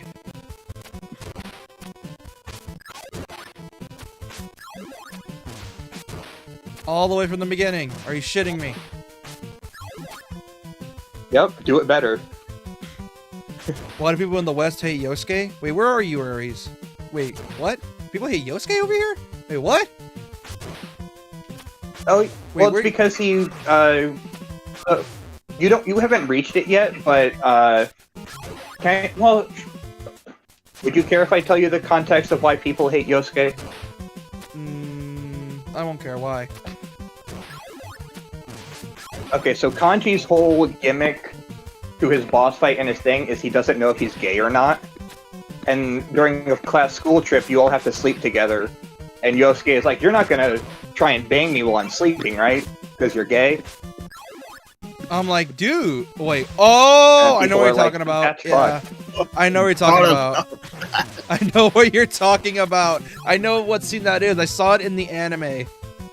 Because my only exposure to P4 at the time was through the anime and a playthrough by John Awesome for Persona 4 Golden, which... The anime's pretty good. Oh, it's great. Oh, we got yeah. Chad Narukami, yes. Which, Narukami. by the way, the person I was watching the playthrough of, John Awesome, he was one of the last few Let's Players Johnny of the... Awesome. John Awesome, and he's one of the last few Let's Players of the current There's era. me in that name. Yeah, he's one of the last few Let's Players of the current era. And unfortunately, 100 Line Last Defense is going to be his last Let's Play. Wait, seriously? That's Yeah, it's because of the fact the Let's Play format is kind of dead. And because of it, he's going to like change his like stuff. It sucks. That's my It's my preferred format. I was so sad when the best friends moved entirely to streaming their own stuff. Yeah, it was Such a a- shame. But it's understandable. After all, YouTube is their job and they need to make money Yeah. somehow. And Gotta get with the times. the only way John Awesome said he'll keep doing it is if the 100 line Last Defense playthrough did really well. Like really, really well. But he doesn't know if that's the case though. It's a shame though, because I remember, wasn't Rad Brad like one of the all-time best Let's Players with his format? I think someone literally called him the king of Let's Plays. Yeah, Which, oh, did I miss I Rad- would say so. I Which- haven't watched yeah. him in forever, but like, I know exactly who you're talking about. Even though I don't watch him, I know Oh yeah, he's great. his He still does- impact. So that must account for something. He still does stuff nowadays. I remember one of my famous gimmicks back in the day was like, "Fuck you, chair," and he just and if you can grab a chair in the game, he would just grab the chair and throw it, just say "fuck you, chair."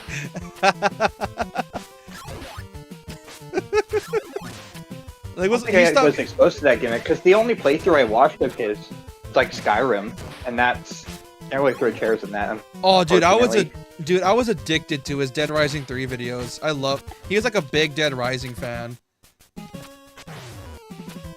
He was also You know what? I may have actually watched the Dead Rising 3 videos because I love Dead Rising 2 and Off the Record, but because Xbox One exclusive, I have to watch other people play 3. that, I was and so at the sad I time, couldn't play it. and then at the time, they were doing like the Xbox One was like Wi-Fi only. Which at the Oh time, yeah, that was at you the have time. to have your Kinect always attached. I think one of my favorite Let's Plays of his was Dead Space. I think. And Oh then yeah, every game. Oh yeah, I forgot. Wasn't he like a Dead Space fanboy for the longest time, and he's kind of still is, because his logo's still Isaac. I mean, fair enough. I love Dead Space. Dead Space is amazing. Ah man, it's such a shame. So EA good. just basically said, yeah, the game didn't sell millions like COD, so we're gonna cancel the Dead Space 2 remake because it didn't sell well. Which, fuck you, EA. Yeah. It's like, hey. It's like Dead Space 1, amazing. Dead Space 2, amazing. Dead Space 3, it tries some new things, and I appreciate it for what it's doing. It's still really fun to play with friends. Oh, we're getting a And lot then they of killed lag. it because That it ain't didn't good. sell buku bucks. We're getting some lag. That ain't good. And then they, Oh, But yeah, it sucks. Huh. Dead Space has been killed twice just because it doesn't sell buku bucks, and it's so sad. It's a shame. Like, Dead Space is so good. I remember playing Dead Space 2, and I don't know, it's because I was like I was a Resident Evil guy by the time back then. Like, I was already a big Resident Evil kid. So I think when I played Dead Space, it didn't really scare me as much, because I think one of the main Resident Evils I played was 5, and you already know RE5's body horror is just mwah, mwah, like Oh, yeah. masterclass in enemy It design. is. Like, the body horror in RE5 is probably the best in the entire franchise. And we've never got anything It's since. And I would say our 8.5 hours straight playthrough tells its own story of, yeah, no, that game's still good. Very good, in fact. It's just that it's one of those games that require a friend. Like, how Dead Amazing. Space 3 is Yeah. only fun in co-op, for example. Yeah. Yeah. Well, Dead Space 3 is a little different in the fact that the game is balanced around 2 players and there is no single player balance. So if you play it alone, you just have to fight twice as hard because the enemies don't gain or decrease health with multiplayer. They always have the multiplayer HP. And not to mention, if you're not playing in multiplayer, a bunch of the quests get cut for extra resources because the crafting system in Dead Space 3. Yeah, I like the crafting There's like 3 system. optional dungeons that have giant loot crashes. Yeah, I feel like what Rise is best girl in Persona 4. Yeah, no, I don't know about that. Yeah. She's You're wrong, it's Yukiko. Yuito is for me, for very obvious reasons. Well, technically it's Naoto, but another character canonically likes Naoto, so it feels scummy to take Naoto. Kanji likes Naoto, Yeah. right? So Yeah. Remember right? yeah, Kanji likes Naoto, and I feel gross if I date Naoto afterwards. Yeah, aren't they Yeah, both the same yeah. age? Like Kanji and Naoto, or is Naoto like a year older? Yeah, Yes. yeah, they're both They are the sophomores, same age. I believe. No, first Because I years? think you guys are in junior high, not junior high, the junior year kind of. So Think, like, yeah, They are in high school. Naito They're in high and Kanji are in the first year. Yu, Yeah. Narukami, Chie, Yukiko, and Yosuke are second years. I believe Rise is the first year, and then I'm blanking on who. Oh, Teddy is Well, Teddy is- not a student. yeah. Eddie's weird. I just count him in with the first years as well. Yeah, I got my brain blanked on what to call Japanese school years. I forgot they're just called first, second, and third years.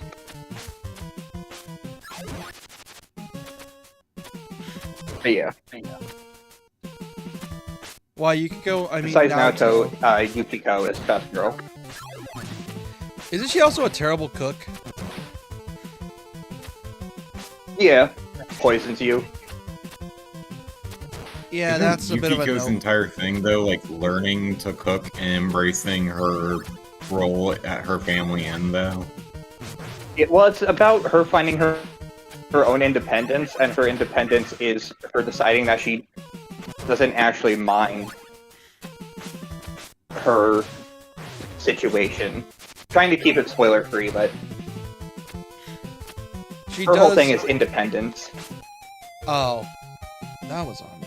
She just so essentially, if I remember correctly, her whole thing is that like she's still like, because I remember watching the anime and her what's her whole thing again? Her just learning to like she ends up inheriting the inn anyway, but she's like more happy to do it than Yeah, just- so her thing is that she wants to be independent from her family, which means she starts off with cooking because it's something she's bad at, and people cook for her. So she learns how to do that, and then she's like, I don't want to run the inn. I don't want to follow in my parents' footsteps. And then she thinks about it, and it's like, it's okay to inherit something, but now it's my choice to do so. Yeah, like there's nothing wrong with inheriting it because it's always like a good backup plan when you think about it. Because if you have like for example the inn, if you think about it, you already have a stable way of making money to live a comfortable life. If you think about it, like Yeah. it's not like, and if you want to do something else, then that's also fine. Because either way, you still have like a safety blanket and not have to worry about, life suddenly fucking you over with nowhere left to go.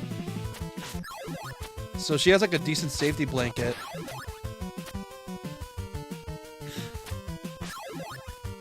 To be fair, she's not bad when she's cooked by herself. It tastes like nothing. It's only when she works with other girls it's poisonous. No, the very beginning of her thing is like when it's poisonous, not just in the main Yeah. story. Yeah, that's Well, probably it. Yeah, there's multiple times it's poisonous. She makes 3 poisonous dishes throughout the game. There's the one at the event, which Chie helped her with, but she And you can also blame that in the one on beginning Chie. of her social link. Yeah. You can blame that on both of them. She also poisons you one more time at like Social Link level 2, where she makes you a bento box and it's awful. I think I might just save state at this point because it's getting. And then there's also the annoying. time where all of the. Fair enough. I understand This watching this. Yeah, Save this state. because I can get through the rest of this stage just fine. It's that final bit that fucks me because it's like such a strict jump.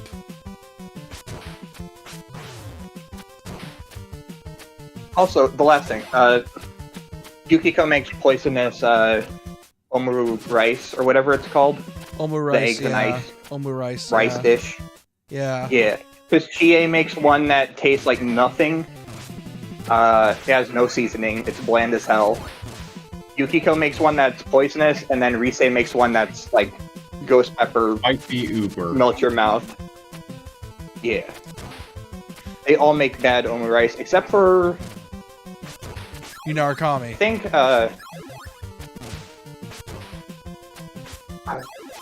what's her name? I think the literal, you help your niece Nanako. make a dish. Nanako. You both make a dish together as well. I believe. I think you work on it together, and it's the best dish out of all of them. Nanako is the one who ends up like judging which is best, and it just ends up with her eating Maybe. all four anyway. Yeah, and then she says all of them are good. Although,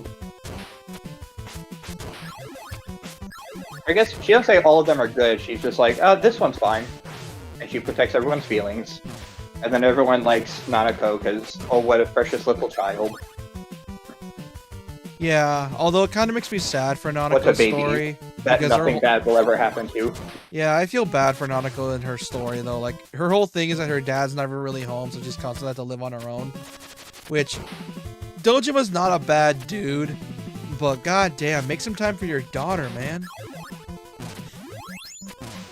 I can feel so bad for understand them. in the like he's in the grieving process, and that whenever he looks at his daughter, like he might see his wife's face. But even then, man, like you gotta do something about that. Yeah, like I It get also it. doesn't help he's working 2 jobs at the same time. Because he, instead of spending time with his daughter, he's willingly going out on his own little investigations to find whoever was driving that car and stuff, and it's like, must find killer, must, gotta. And that leaves her alone like 90% of the time. Yeah, and not only That's good that, writing for both of them. I'm pretty sure the only reason Dojima's even like taking all that is just trying to like ignore what happened with his wife. Like I'm pretty sure that's the only reason Dojima's even doing like working that hard. Which, yeah, it's not a good feeling. He's basically trying to cope in one of the most unhealthy ways possible. Yeah, and it's never a good thing because essentially you're just pushing away everyone you cared about. Yeah. And then you get the most heartbreaking scene at like the 80%, 90% mark of the game. Yeah, and that's if you get the bad Like ending. the second to last before True Dungeon, pretty much. Yeah, it's a depressing topic to talk about because you just feel bad for everyone. Also, when you go involved. into... Yeah. And then you also get to go into Nanako's dungeon. And that also says a lot, too.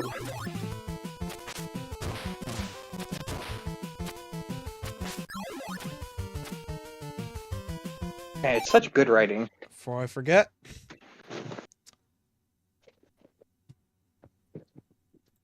Save state.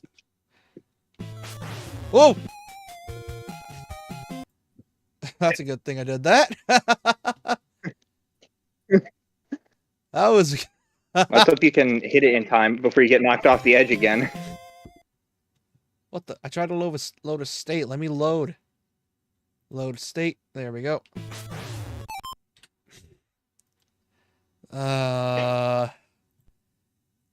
It could be worse. You could have put the leopard dog thing a lot closer to you when you save stated. I'm only safe stating in this part because it's so tedious.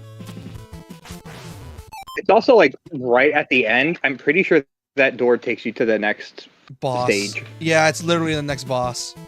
Yeah. God, this part sucks so much. Save state, save here, because I don't feel like restarting this whole stage.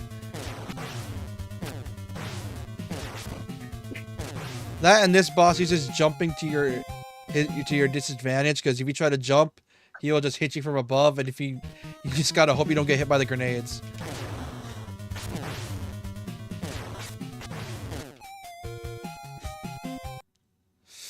Ooh, this boss sucks so much penis. That is such a weird saying.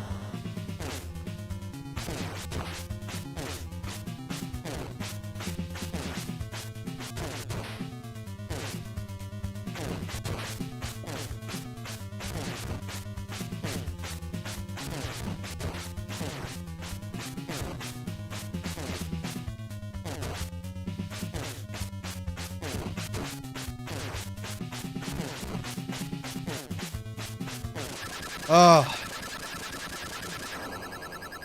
Oh. Oh yeah.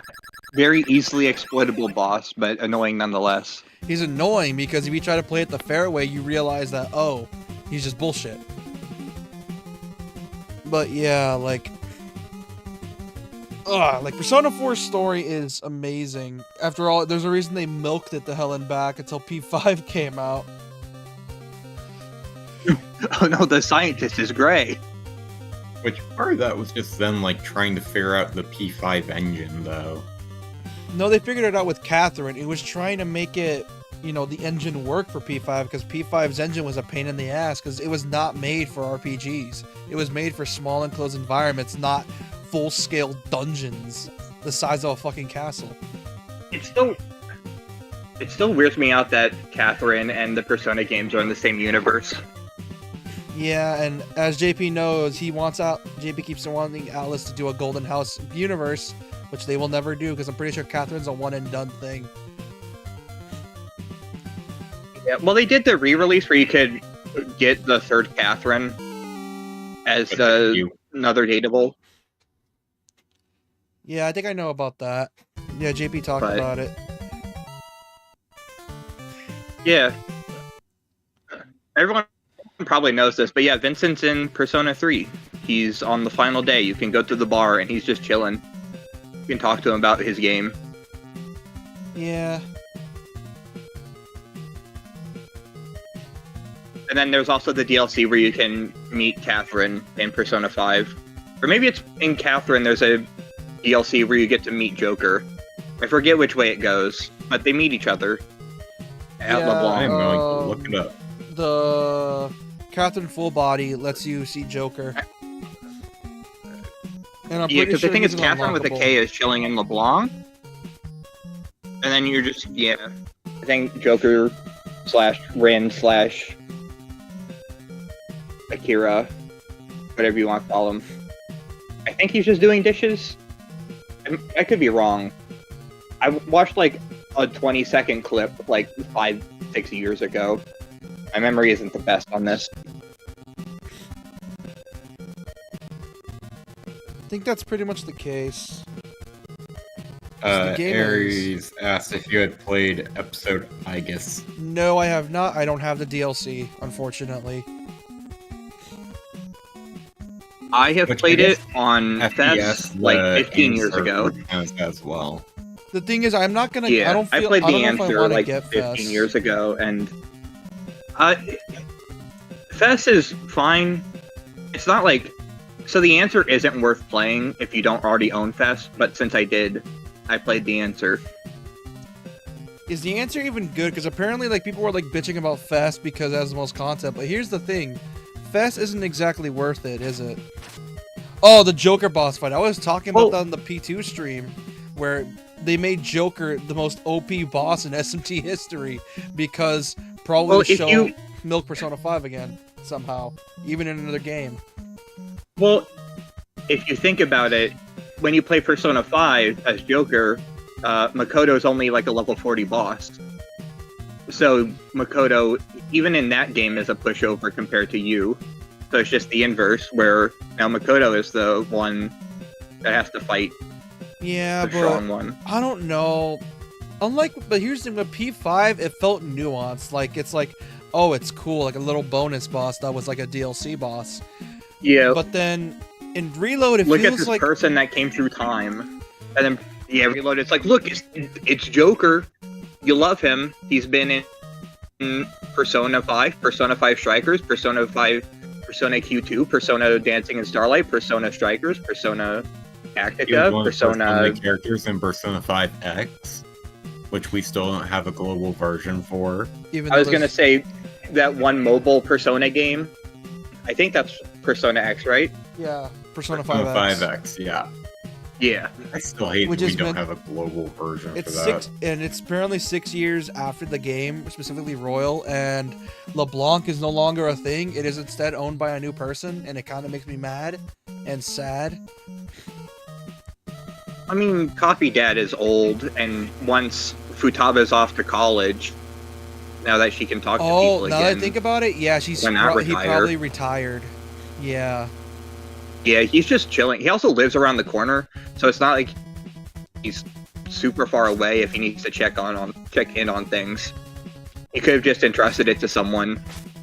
And since he lives like 2 doors down and down an alleyway, he's right Yeah. there. Yeah, so it's understandable why he... And not only that, Futaba is incredibly smart for someone her age. Like, holy shit. So, my guess is that she definitely got into college. Yeah, That girl could reasonably make like a mobile game and just make bank off. Oh, I was gonna say, like, Futaba's Oh, dude. probably gonna end up a millionaire and set her dad up for life and be like, ah, yes, Sojiro took care of me for so long, and just basically flood him with as many gifts as she can find. now that I think about it, since she's in college, she probably took game design classes just for, like, the sake of it. Because obviously she probably knows how to do it. Guarantee, like, you give her Unreal, she's gonna master that shit in, like, a week. And No shit. so, you know what's fucked up? Imagine by the time she made her first game, that first game funded her way to college. It funded her, like, her tuition. If you think about it, it funded her tuition. Imagine making a game just for that. Where it's like, my dad wants me to go to college, I'm gonna make a game that'll sell millions so I can pay for it. Yeah, she made a game. It's called Persona 5. That would be so fucking funny if P5 was just the events of P5 did happen, but she made Persona for the same. she made P5, and that's why Persona 5 is like the Power Rangers of the Persona games, which you can't deny. It's pretty much just It's Power also- Rangers. It literally Yeah, is. it's Just also why 100% Joker right, gets but- and yeah, like that's the like, girl for the harem route. and- Joker. Fuck. That bird is evil.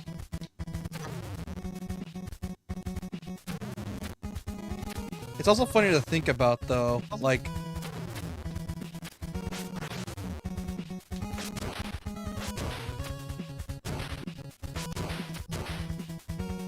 but yeah, she probably made a she would definitely could make a high quality gacha game. That's for sure.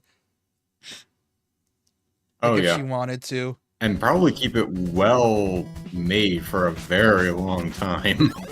Yeah, imagine she made like a Genshin Impact type game somehow. It's like, how'd you do this? You're a solo dev, and it's like Unreal's a hell of a thing.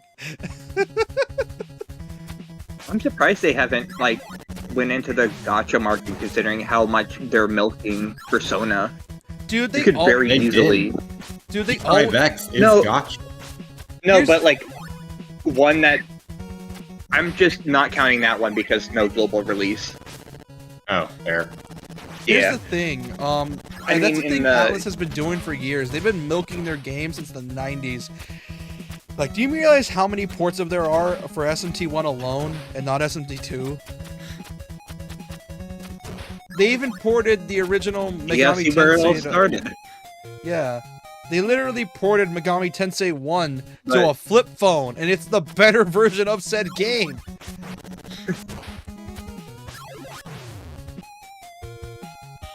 Which is Yes, my Nokia Razr, where I'm playing my Shin Megami Tensei. Fun fact, I don't know, Atlas It's so weird hired a what they company to decide do to that. put Like, effort I don't know into. why. They're like, for some reason, Atlas is like, yeah, you remember those obscure phone games we used to make back in the day? Yeah, let's just port them just for the shits and giggles. No, they need to remaster Jack Bros already. Oh yeah, the SMT masterpiece. game. The masterpiece. Yes, they must. Masterpiece on your Virtual Boy right now. Yeah. Play it. It should just get remastered. It's a masterpiece of a I game. actually I wonder why they never did it. Which at the time was the only translated SMT game for America. Quite the.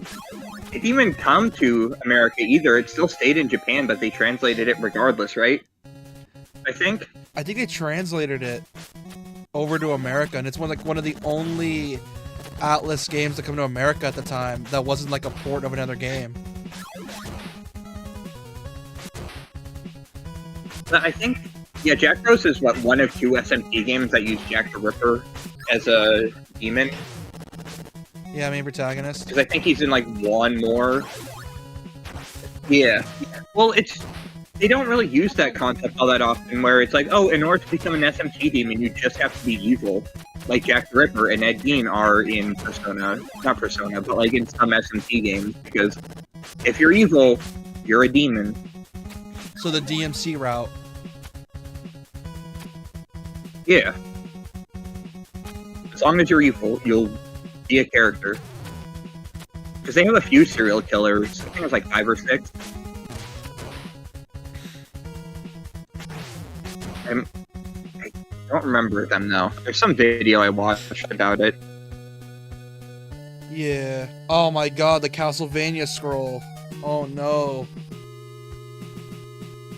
They just straight up stole this from Castlevania. Very Castlevania. They just Alice has great games but terrible monetization. Yeah, here's the thing. Oh, I know this battle theme. This theme was used in which game was it? Oh yeah, Orochi Warriors, or Warriors Orochi, which great games, recommend them. Like if you like Musos. This was like Ryu's theme in that game, and I love it. Like listen to Ryu's Termination, Warriors Orochi 3. It is awesome. Like both Warriors Orochi 4 and 3 versions. Like his theme is awesome.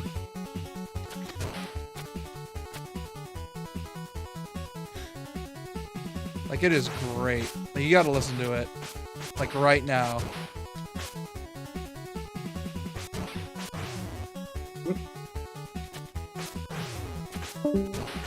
What the hell?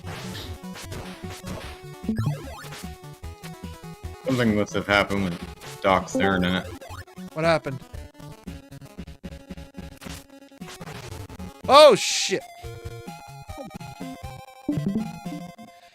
At least I'm in a new stage, at least.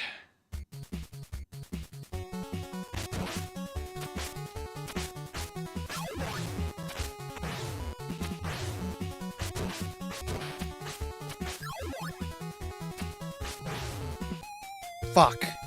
I think I am back. Yeah, you're back. What happened? What do you think of that death battle between Joker and Giorno? First off, why the fuck would they put it against Giorno? Like, I get it. Stands and personas are kind of similar, but dude, Joker has the power of hacks. Kinda. They were literally based on stands. Well, Giorno also has like a one tap of death if it's gold experience, Requiem. You just touch him once and infinite deaths for at the end of time. Yeah. And then Joker has Sataniel with big gun. I will shoot you really big. Yeah. Then again, technically Persona although was it based killed- off the works of Carl Jung, or Carl Jung.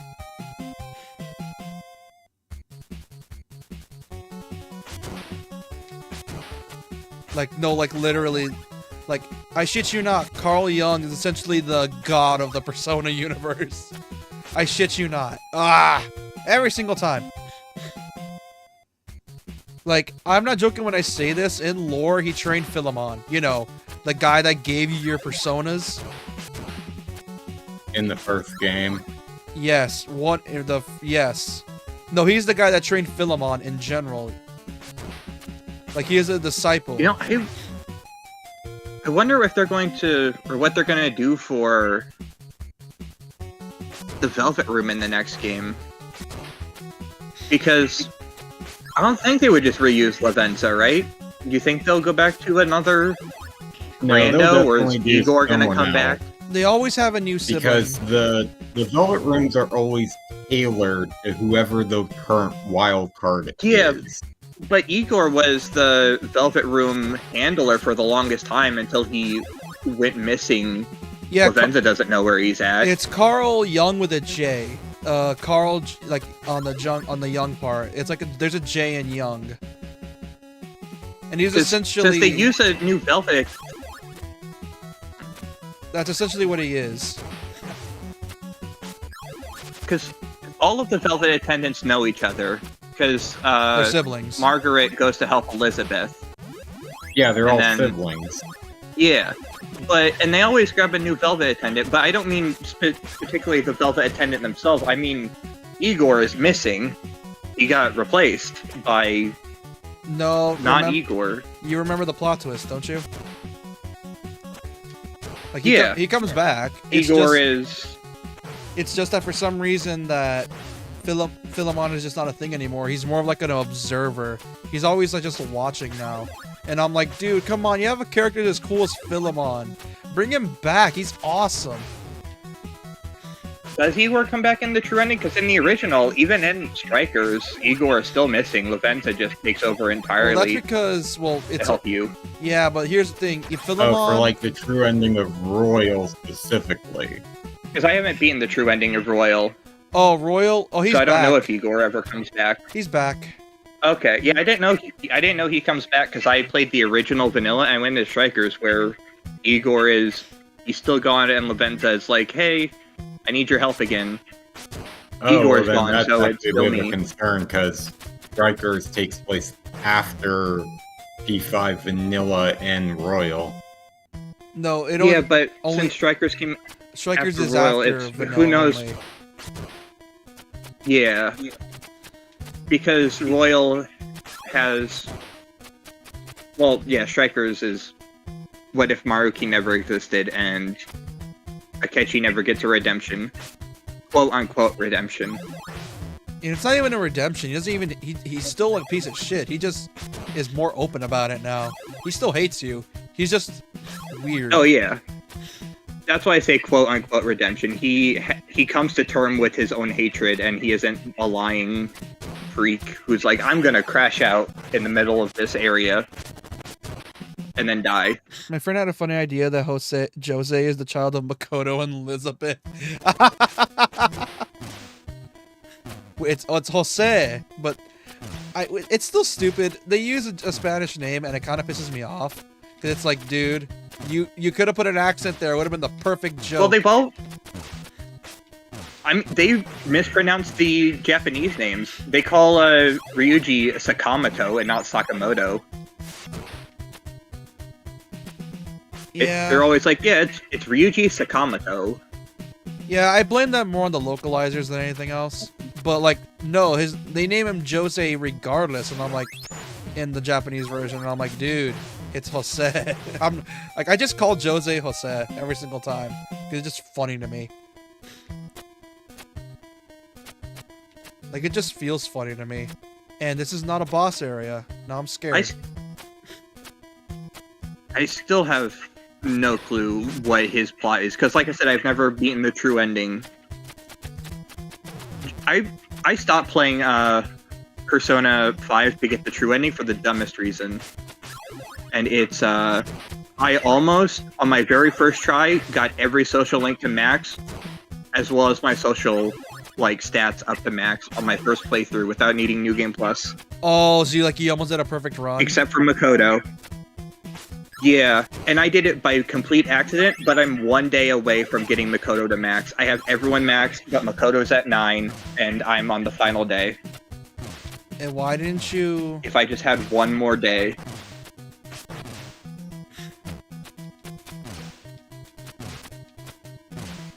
Like, why did you stop though? Like, why? Oh, because I was salty. That's it. Was this in the third semester or in the vanilla? Credence to that theory, time-wise, No. it could work, Not only that, but it's there's I'm- too many unknowns regarding that. it. Well, that Because and I it's, think I'm like at like day 1, or it's like 1 day till Maruki needs my answer on the question. And well, it's because also when you're party members, when you have them maxed out, you can talk to them before you give Maruki the final answer, and you get their ultimate personas. So I have everyone's except for Makoto's, because I'm not friends with her, or I haven't maxed out her social link. yeah, I could see So why that you'd be too. mad, but at the same time, you missed out on a really good ending. But if I think about that theory as likely, well, P3, it's probably the only one where it's heavily implied you actually do bang the girls. So that's probably the case. And if you're playing portable, it's highly likely you did bang the guys. Like, P3 is the only one that is implied to that you actually had sex with characters. In Reload, do they still force you to do it? Because there is no turning the women or men down in P3. You just do it, and that makes Ken's social link really awful to do in Portable. Itone's. Yeah, because you can't turn down Ken, and Ken is like 13, 12. Oh, yeah, I think you can It's in turn like them middle down. school. I think you can? I don't know. I haven't gotten that far. I think And I've seen a Reload. video where you could. Okay, yeah, in the original, you just can't turn him down, Yeah. and then you get the harem cutscene, and it's like, oh yeah, everyone understands what's happening, and then all your guy friends pull all the women aside, so you can have your one-on-one time with whoever, Fun fact. and then everyone else just disappears, and you never talk about it. Fun fact, in a cutscene for P5 Royal or P5, you want to know what, there was an alternate ending to the harem route where it's like, well, fuck it, we all like them, let's just have an orgy. Awful. That's the alternate I don't cutscene. doubt that was meant to be in there. I No, don't you doubt can it. find it on YouTube. I'm pretty sure someone data mined like cut content, and it was so fucking funny because it was just like, well, we all like him. I guess we could just share him. Yes, the totally cool age to do that, from 15-year-olds to, I think 28 is the oldest woman you can date No, with the not reporter 28. lady. Not 28, 30s. I'm pretty. Hold on. Oh, is she? Because I know the reporter lady's the oldest. Is she 30? It's she, because I know. No, I think the doctor was Tai- the oldest. Hold on. I thought she was 28, and then Kawakami is like 26. She's right out of like college, teaching.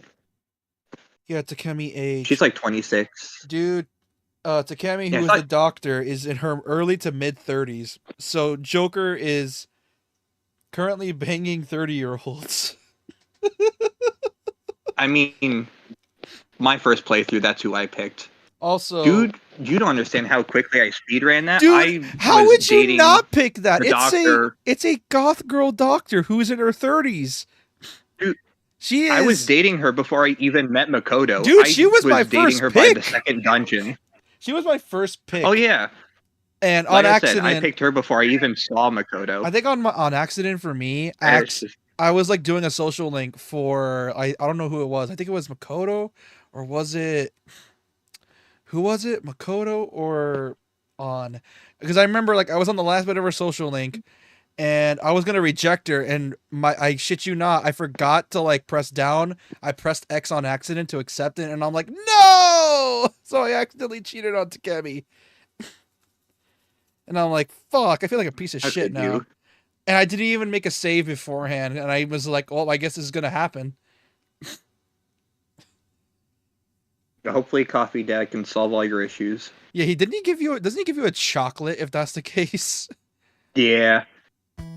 Like, can. if you There's pursue harem route, he gives you a specific chocolate because you got your ass handed to you Well, by I mean, 9 different women. You can also get Ryuji's chocolate if you choose to not date anyone or go out with no one. which is kind of funny. You just spend the day with Ryuji, You spend the day with the and homie. yeah. Not sure if Yusuke is there. I don't think he is. I think it's just you and Ryuji sit in LeBlanc and be bummed about how you're single. And then he's like, "Hey, I got you a bonbon. Eat it."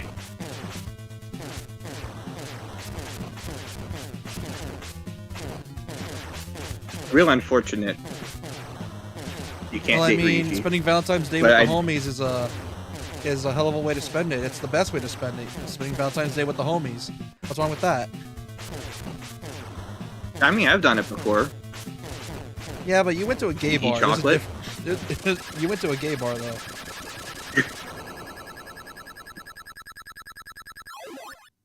Which But you got me there. I still remember that, by the way. Literally, I think one of your first comments was you dressed up as a fruity Arthur Morgan at a gay bar.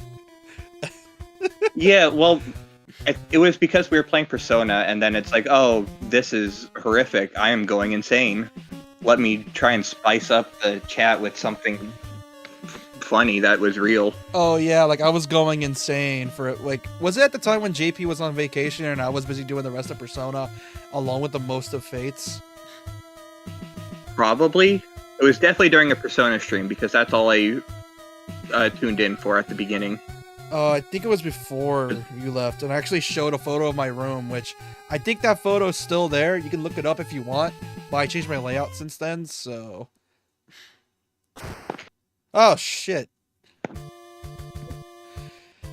Well, there's more embarrassing things that I could have always referenced, like perhaps something to do with a slide and children, like JP mentioned. Oh, wait, in P3 Portable, Femc can reject guys, but you can't reject the girls? Then why didn't they fix that in... Wait, what? Why did they not fix that for... Can you reject them? Why did they not I fix didn't it know for that. Makoto, then? That's stupid. Well, I mean, I guess it's probably because, well, but they did build it part of the way up from the ground, ground up. Yeah. Also, there's no cutscenes in Persona 3 Portable. You can just, like, retype the dialogue. There's no voices. No, there is in the cutscenes, but not like... No, I'm pretty sure there is. I think there is. Isn't there? Not all of that. Maybe it's probably only half the cutscenes, but yeah, probably the dating ones do have cuts or dialogue.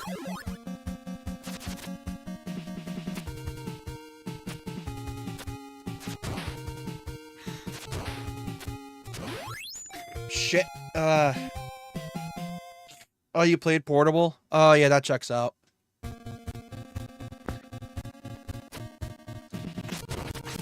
I might also stream Portable, because I've never actually finished MC's route. I think it's probably... Fun fact, someone's making a FemC mod for Portable, or for Reload. And... Dude, it makes me happy fans want FemC.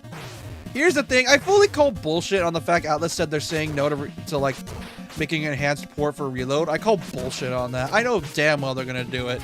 They always do. Is the mod gonna change the dialogue, or is it just gonna be the same dialogue? Because FemC talks different than Makoto. Yeah, my guess is that they're gonna try to... Hold on, I'm getting a phone call.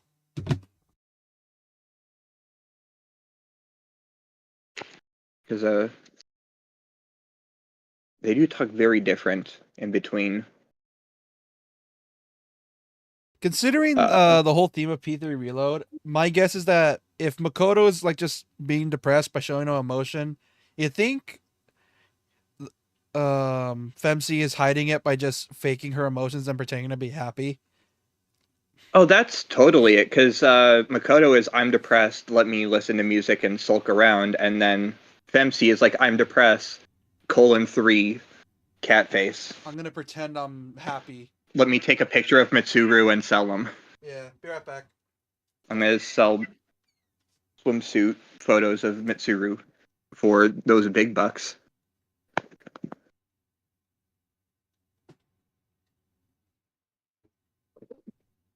Does Mitsuru even have a swimsuit? Because I know you go to the beach at some point in 3, but I don't I think think she ever goes into the swimsuit. no, she's with her parents, I think, father, Her and dad. she's doing Sees family work. stuff and sees. Also because I guess disappears after like the first day, so she's busy doing well, she might wear her swimsuit once because the one time she gets to hang out, she's hanging out with she's hiking with Fuka and I'm so bad with names. Yukari. Yukari. Awful with names. I'm back. Yeah, they're hiking. Mitsuru, Fuka, and Yukari are hiking through the woods when her father is like, "Hey, the shadow destroying machine vanished from the lab.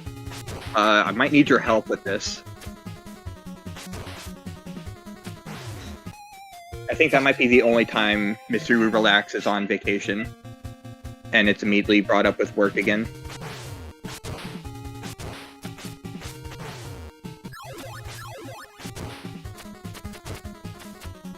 I'm not even sure she wears a swimsuit. I still find it funny that because of Mitsuru's AI and like Portable and Fest being so dog shit with the modding coding, it's literally just a meme that she just constantly uses it and is flirting with everyone. Wait, isn't your thing the Thank God lovers? for actually. Isn't? Yeah, because I think the reason I think the reason Yukari Atlas... is the lovers, I'm pretty sure. Oh, okay. I think the reason they I ported... think she's Empress. Yeah, I think she's Empress. I think it's one of the many reasons they Mitsuru ported... is Empress, yes. I think that one of the reasons they ported Portable instead of Fest was simply because of the, you know, the ability to choose your character's commands. Like, I'm pretty sure that's the exact reason why. I just assumed it's because they're both on PSP and Vita, and those would be easier to port. No, it's because Portables. It's essentially, here's the thing, they just chose the latest versions of their games.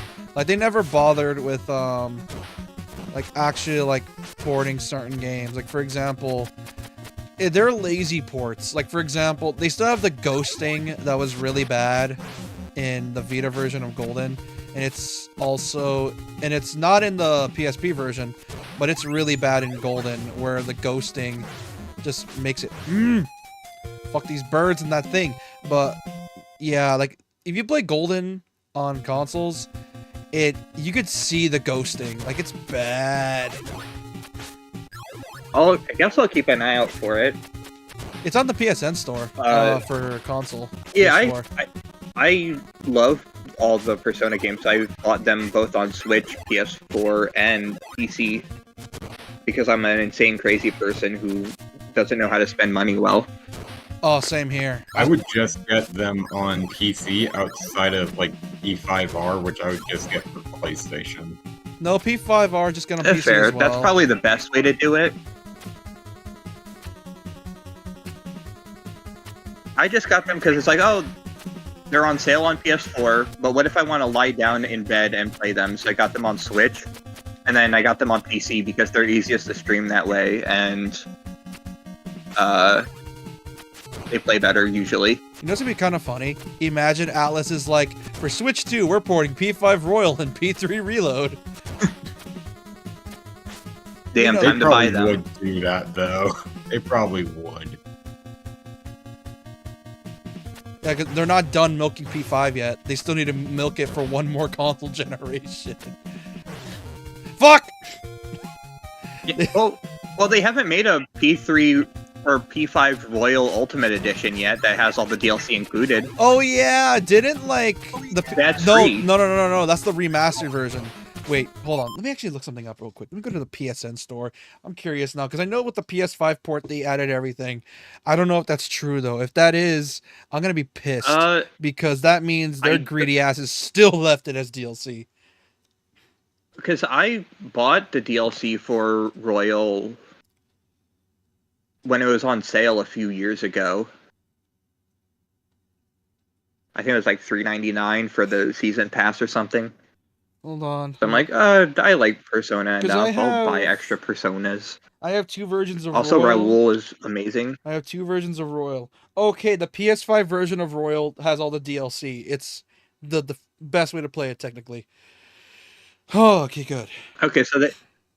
So they do have one more reason to port it, and it's to port the Persona 5 Royal Complete Collection to Switch 2 Here's the thing that for kind of pisses me off. $70. Because if the Switch 2 is as strong as a PS4 Pro, like Atlas, you have no excuse to put 60 FPS on the as a PS4 Pro patch. Question: do you have a PS4 Pro or do you got a base PS4? I have a PS4 Pro. Then they better release like a 60 FPS patch because the game is not that graphically heavy to justify leaving it at 30.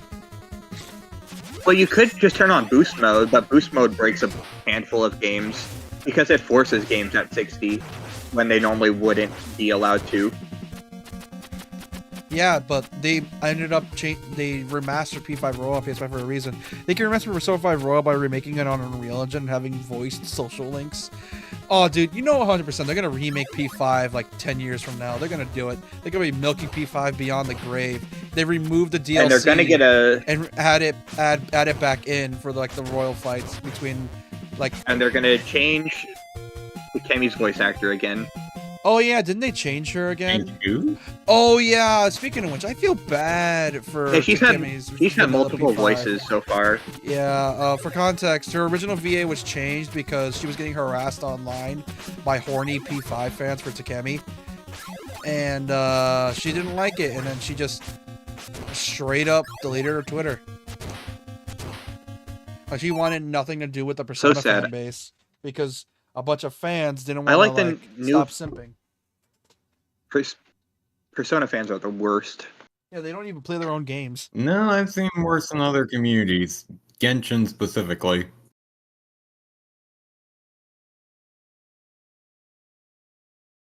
I guess. Yeah, but that's because Atlas. I'm leans into- glad That's to- because they lean into it. They know fully well how horny their fan base is, and they lean into it.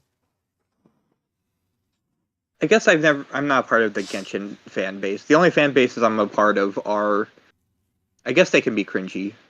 Undertale's pretty cringy, but they aren't awful. No, they mellowed out. The fan base has mellowed out since then. Yeah. I remember during the Undertale streams, we summoned the entire fucking fandom.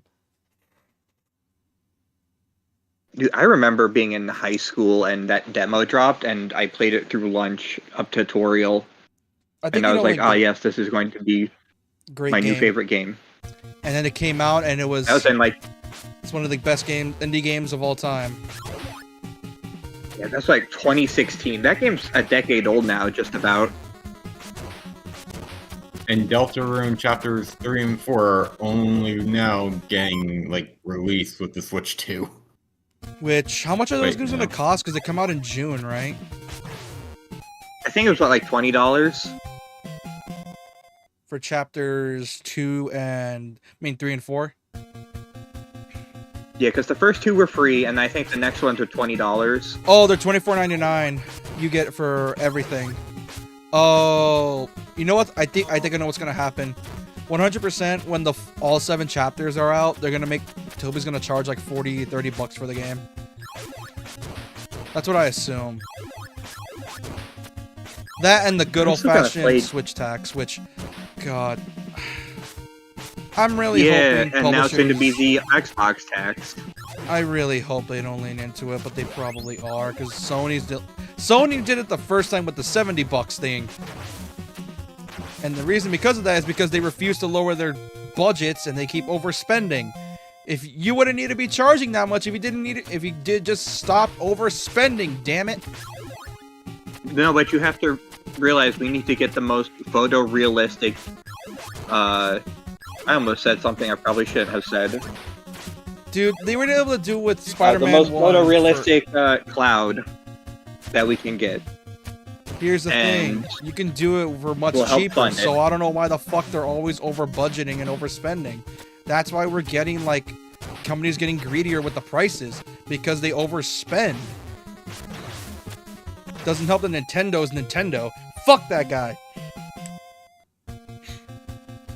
No, not Toby. Fucking enemy. Oh,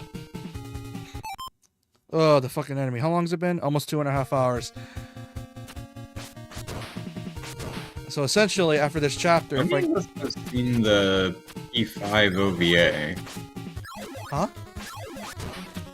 The Persona 5 OVA. Oh, the anime, dude. I remember when the Persona 5 anime came out, people were hoping it would be the next P4 anime, but nope, that never happened. Yeah, I can agree with that, but I meant like a specific OVA where it's like you have like a where Joker has like a Valentine's date with each of the romantical women. Yeah. Including Sei, which never happened in the game, so. Such a shame. Sai is much better than Makoto. Real unfortunate. Your perspective, not mine. To be honest, dude, I don't know what is it with Makoto's character. I just found her boring after a bit. And I think I know why. It's because most of the arcs for the Persona cast in the game are all done in their respective dungeons, and then that's it. Their arc is just done. Like, for example, Ann's is finished in literally the first dungeon, along with Ryuji's. And the only way to continue on with their social links is just, for their character, is through their social links. But it's not shown in the plot, which is unfortunate. And I think that's a bad habit P5 has, is that they don't let their characters show their growth in story and outside of it. They always got to do it via social links. There's like two people. Ryuji gets a handful of moments on the ship, and Futaba gets a handful of moments throughout the story, but no one else gets anything. Well, no, Haru, each time Akechi's on screen, Haru gets a little something. Those are the only three people that get stuff outside of their social links after their dungeons are done. What the hell? Aries asks, do you think Persona can do a yandere girl social link? That's hard, because, well... we kind of got that with P5 with that one side quest, but... no, I don't think they can do it. It would be too easy. That and... because it's Atlas, they try to make it a realistic stalker. Because it's Atlas. They probably would. Well, Makoto's a stalker. She stalks you through the but not out of love. More like just game. Like to fucking cancel you on Twitter. That's what she stalks you for. Yeah. Not even because she wants to, but because she's being blackmailed into it. Yeah. But I'm just saying in the terms of they've done stalkers before, although for different ulterior motives, and it's a very good stalkery portrayal. You could easily replace her motive and just reuse what they did with Makoto for a yandere character. I feel like if they do a yandere character, they have to make it like one of the dungeon kind of bosses characters. Because that just feels like one of those ones that's natural for that kind of a story. For what Persona does. No, I don't know. Has they ever done a yandere character? No, in any of the Persona games? If they're gonna do a yandere character, I know exactly the type they do. There is a manga that I've read called I forget what it's called. It's really fucked up. Essentially, it's about a girl who's essentially just mentally unstable, and it's basically a realistic interpretation of a yandere. And it's very disturbing, and I feel like they would do that. That's the only way I could see it working. Because reasons. And like I said, they like to make things somewhat grounded. So, that's my case. Unless their whole plot line is trying to fix her, which... that ain't gonna happen. Some people prefer them like that. Well, you would date them because they're crazy, not because it's a... gotta fix them mentality. Otherwise, you would pick... if they already have those kinds of characters, those would be like your Makotos, where it's like, oh yes, I'm gonna teach you about the outside world. And Futaba, because you take like a mentor role, kind of, and teach them how to be quote unquote normal. According to with Makoto, you take on the mentor role. With Futaba, you take on the role of an older brother. with a very Yeah. clingy younger sister. I guess that's fair.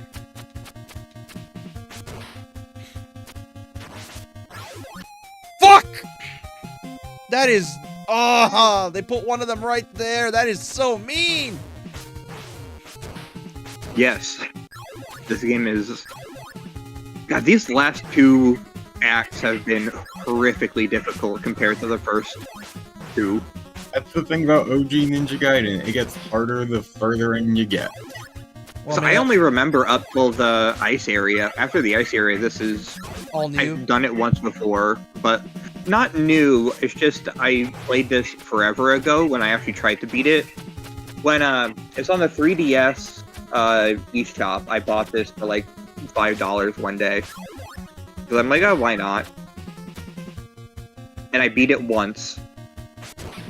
But each time I've tried to attempt it since, I'm like, I stop after the ice part. I just don't care anymore. I've put myself through enough torture. Yeah, that's probably it. But god damn. Like if But hey, you're... you almost beat the game. Yeah. Don't get me wrong, I love me a yandere every now and then, but god damn, dude, some of them...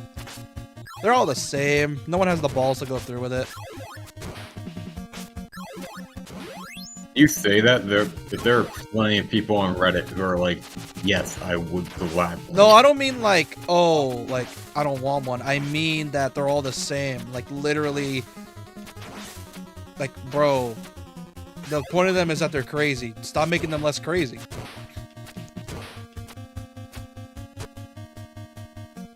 At that point, you Like, just stop want... trying to normalize it.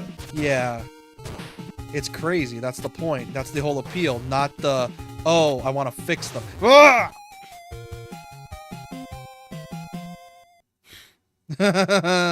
Game Oh, over. Fucking hell.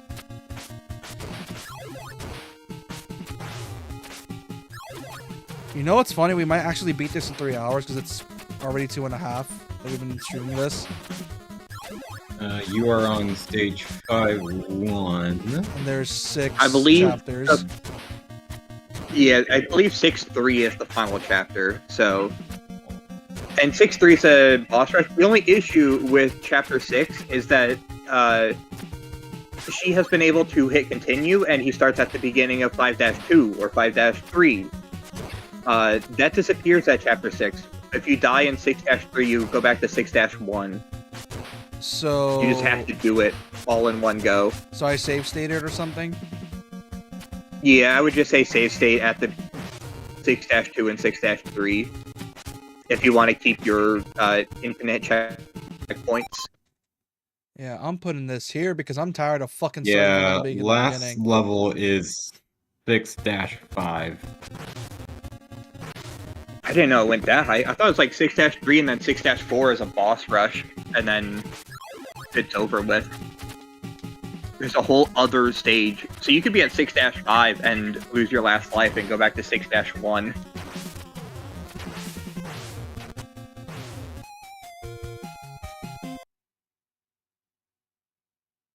So close.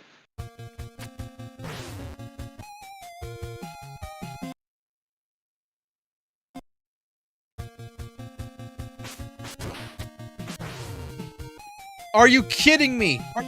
Another one spawned. Am I like right at the edge of the thing? Oh, I am. If you don't kill it, it can't respawn, so I would say just wait for it to get close to you and hop over it. That's my guess.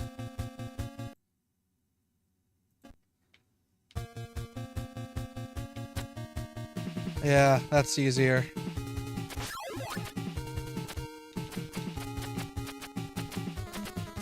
Like Resident Evil, you don't have to kill everything. Just most things. Yeah, but it's Ninja Gaiden. I kind of have to. Yeah. After all, Ninja Gaiden.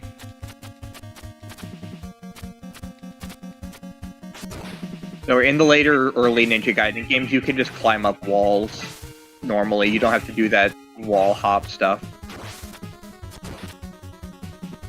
Oh.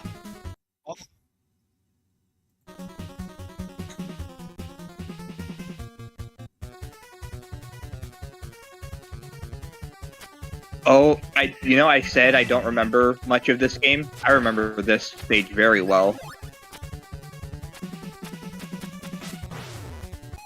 That's a bit bullshit. Save stating just in case, because I don't know if it's gonna make me restart. Because if it does, well.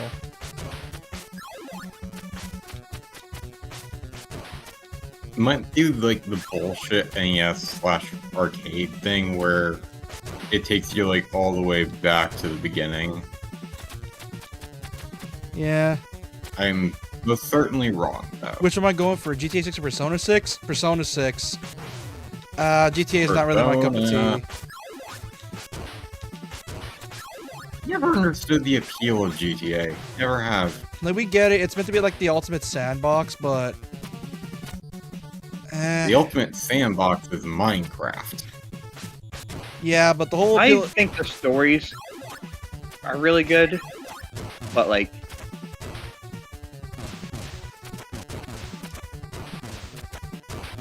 I don't know. I think people are just like, oh yes, look, Sam Jackson is a cop in this game, and it's a mix of celebrity power and good storytelling with okay games. Yeah, because I think the whole thing with GTA is that the combat and the gameplay itself is okay, but the stories is what carries it.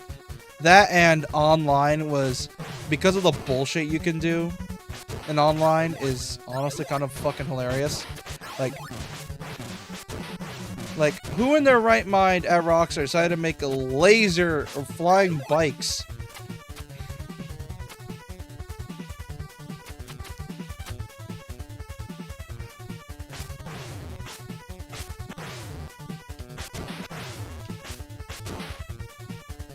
I'm still conflicted if that was even a good idea to begin with, considering how it's...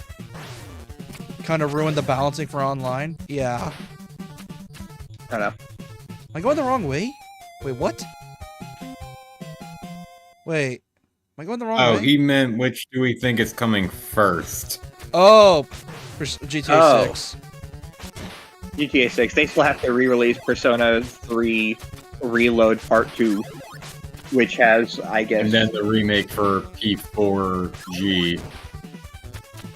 And then get P4. the final gasp from P5 before they ever touch P6. And that's just the way Atlas is. They've been doing that since the 90s. They've been re-releasing and will keep on re-releasing till the day they die. Because they refuse to let their games die. Even after they've been, like, what? Re-released God knows how many times in, like, 5 years. How old is Persona 5 now? Or how... Yeah, it came out in, what, 2016? 17. I thought it was 2016. I thought it was... 16 in I don't Japan, remember. 17 in America. And,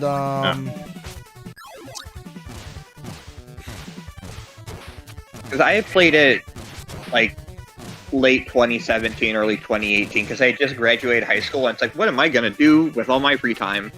And I saw Persona was on sale, vanilla, and it's like, I'll buy this for $20. Dude, I was playing P5 while I was in high school, and funnily enough, it was at the time my dad was sleeping over here, because my dad was kind of like in a bit of trouble with like his house, like his leasing, like he was kind of low on funds, and he had to like crash in my house for a bit, and he had to crash in my room specifically, and I would always be playing P5. How the fuck do I do this? Wait, hold on. How the hell? Wait, huh? What the? If I remember correctly, you just have to fall off the edge and then try to hit the wall to the left and then, like, short hop down. So, like, the...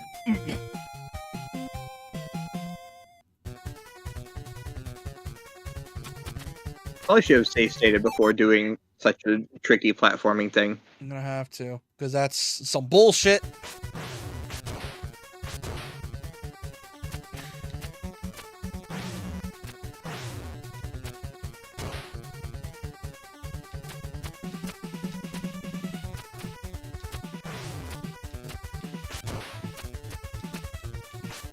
Oh, that's some bull. If you get like too close, they just shoot you. Fucking pigeon. Mm. I'm almost positive if I had a PlayStation growing up, I would have gotten Persona. But then again, getting a Switch and getting Xenoblade was worth it.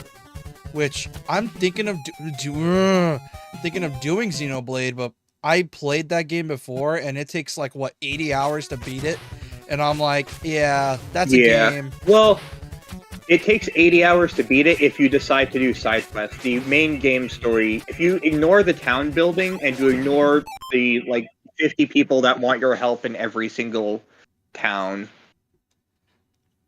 Yeah, it's like 30 to 40. You can cut like half the game out if you just don't listen to people's requests. Yeah, but then And you again, don't But then you miss out on rebuild. like levels and shit. Yeah. Also, Like, certain tons of items. money, gear, trading items between people.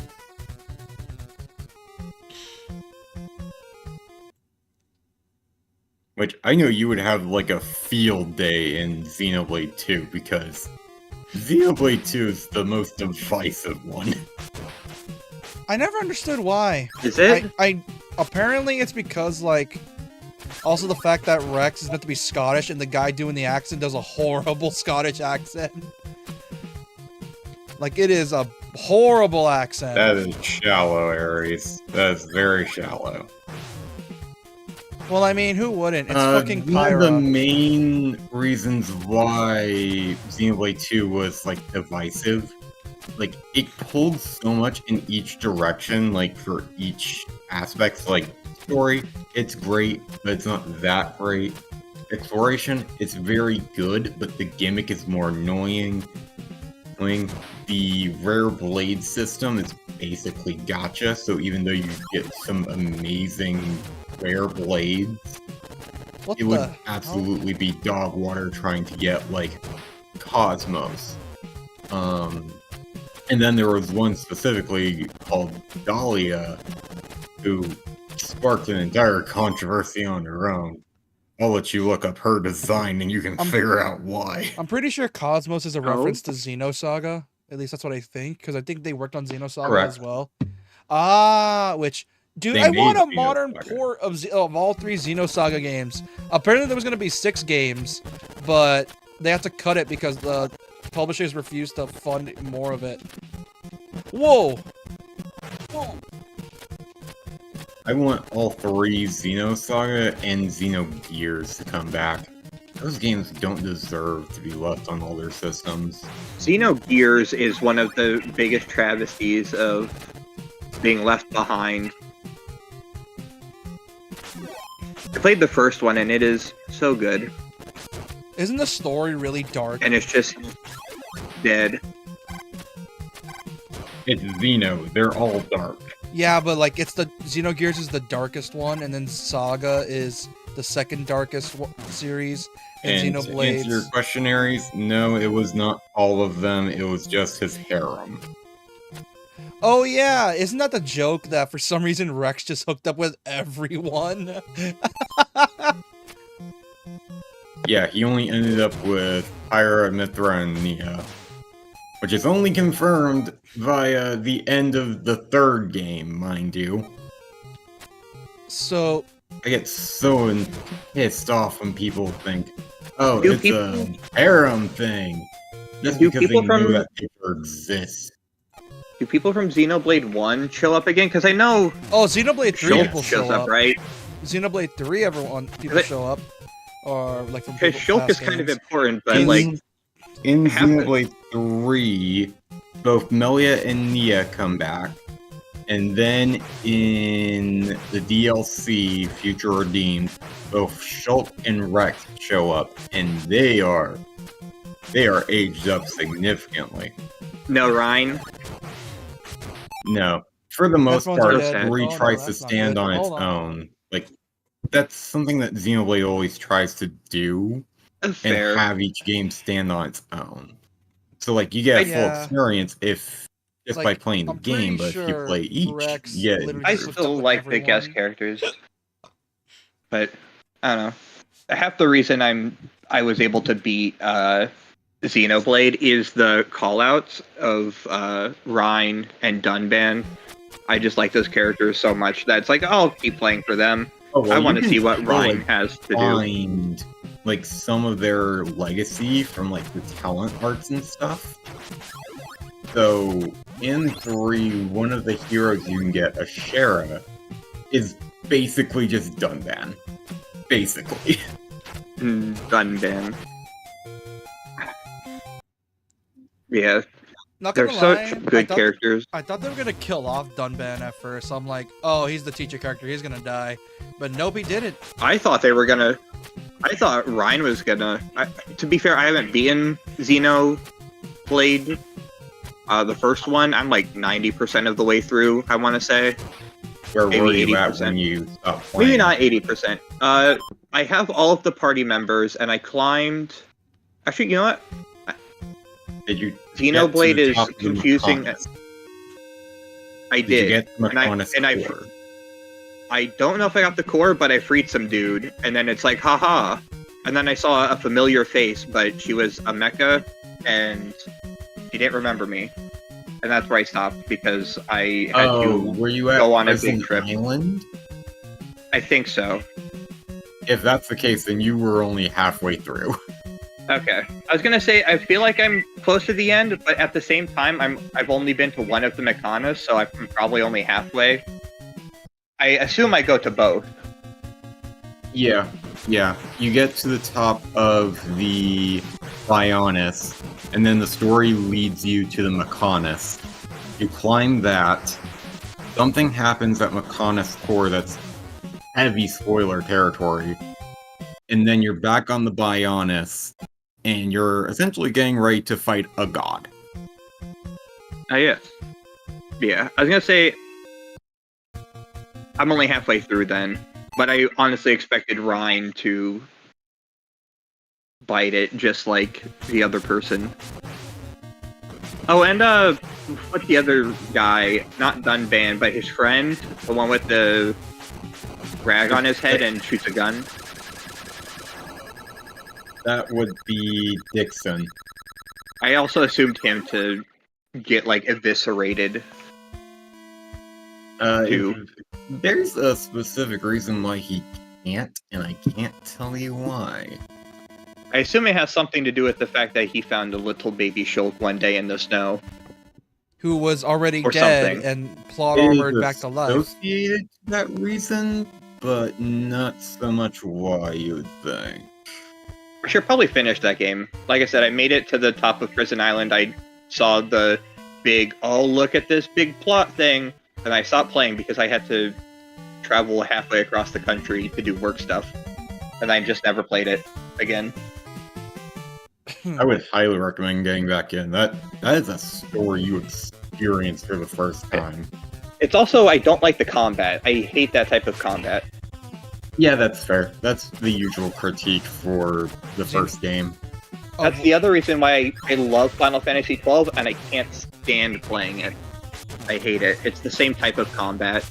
Where like you just gotta wait it out. With any constellation, Yeah. 2 uses a different system, and then 3 built upon that by using the interface of 2, but by mixing 1 and 2's mechanics.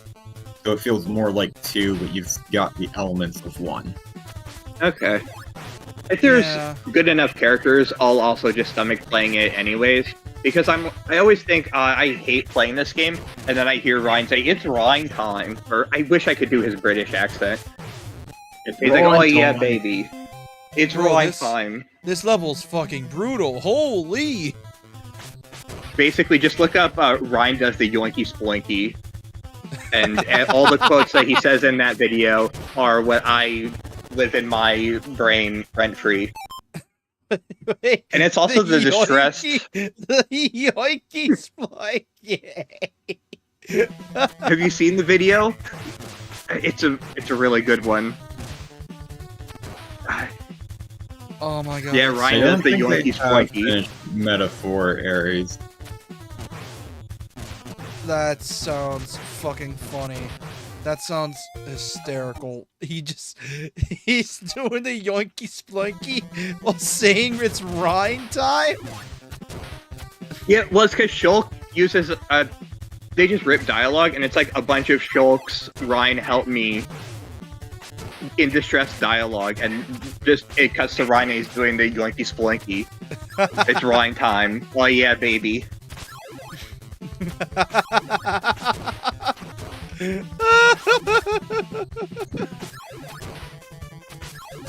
And that's half the reason why I stuck through the game, is Ryan and Dunban. And the other half is the story's really interesting. Oh my god. I like her with Melia. Is that the wizard lady? Wings on the hair head. I think she was fine. I don't remember much of her. I know the only character I don't like is the little football-sized. Yeah, The Nippon. yeah. Not a big fan of him. I like his stuff. I just can't stand his voice. It's grating on my ears. Oh yeah, that makes sense. But he's a good character. You gotta do it for his I think wife and kid. whose respective Nippon would get on your nerves more than Dora's voice is it's almost where I draw the line. Thank goodness Riku had that weirdly I also- deep voice. I will keep that in mind. Hopefully, because I don't mind. I don't know. Hopefully, they aren't that bad. If Riku they is are great. really bad, Dora is I'll just not have them in my party if I find him too annoying. What the fuck is this? you're gonna have to, because Did I finish Metaphor? that I you, did not finish Um, Metaphor. I'm kind of putting it off. the way not be- Xenoblade. I'm gonna let you finish your sentence. sorry about that. But yeah, I haven't finished Metaphor. Not because I don't want to play it, but because I don't know. There's something about it that kind of irks me. I don't know what it is. Like, it's not bad. No, it's just I don't know. There's something about it that pisses me off in a way. Like, it weirdly pisses me off in a weird way. Like, it's not bad. Not Luis. Not like I think I know why, but it's mostly because I think it's just a me thing. It's because I noticed that every time Atlas makes a really good game, they always like to pretend they're like doing an original story all the time. They're not. The only time they really do original stuff is their SMT stuff and Persona. Like, Metaphor feels like every fantasy tale I've heard that had racism in it. It's just they upped the racism to 11. That I kind of know how it's gonna end, because Luis is just basically bargain bin Griffith. Like, he's not nearly as like imposing as him. 'Cause it's fucking Griffith. How are you meant to beat Griffith in terms of like being a piece of shit? There's a reason why people refer to people as being like Griffith. It's because it's Griffith. And that's I Very think hard that's to beat. why Luis even looks a bit like Griffith. Like, he has the hairstyle and everything. And I think that's it. They want to try to tell a dark story, but they're pulling their punches. That's my guess. They're pulling their punches with a story that's not really that dark to begin with, because they always pull their punches. Because they say it's like a super brutal story about betrayal and like corruption, but no, I don't see it. That's what I mean by Metaphor kind of pisses me off. It's like pulling its punches, and I don't like it when a story does that. Because if you're going to write a story with dark themes, don't be afraid to commit. If you don't commit, you're just going to piss everyone off. It's why I liked FF16, where it wasn't afraid to tell a dark story and commit, and it was new to Final Fantasy, and I loved it. Because we've never had a rated M Final Fantasy before. That's why I liked FF16.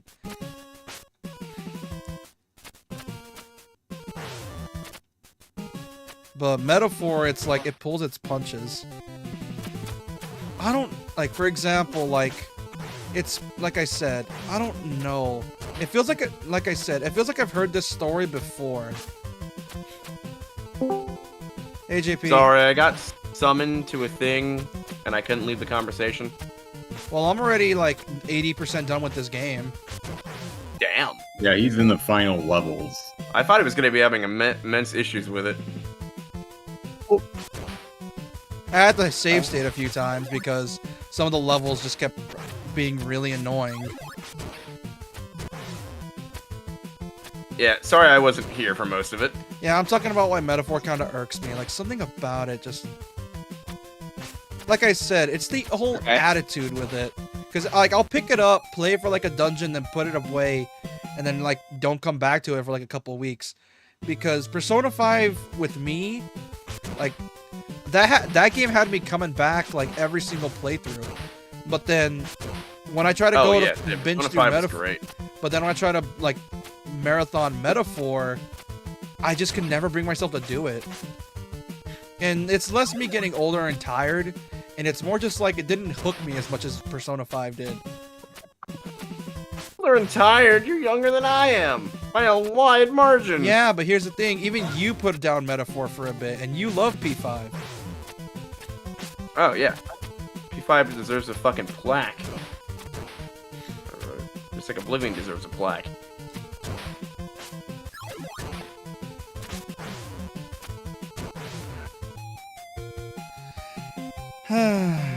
Like, the story just doesn't have me as gripped. And like I said, Luis is... Not gonna lie. I kind of find Luis boring. Like I said, he's a bargain bin Griffith. Usually it's... I just killed a man! I'm gonna usurp a kingdom now. Sunday morning cartoons, here I come. Yeah, that's like probably it. Because here's the thing, Griffith is the same with his, like, need to, like, destroy everything for power and, like, betray everyone, but it's written in such a way where it's, like, it's just so well written. Whereas Metaphors is just like, I want to take over the kingdom, the king had no idea what he was doing, therefore I'm going to do a better job. And that's pretty much what I got. Yeah. The thing with Griffith is that it's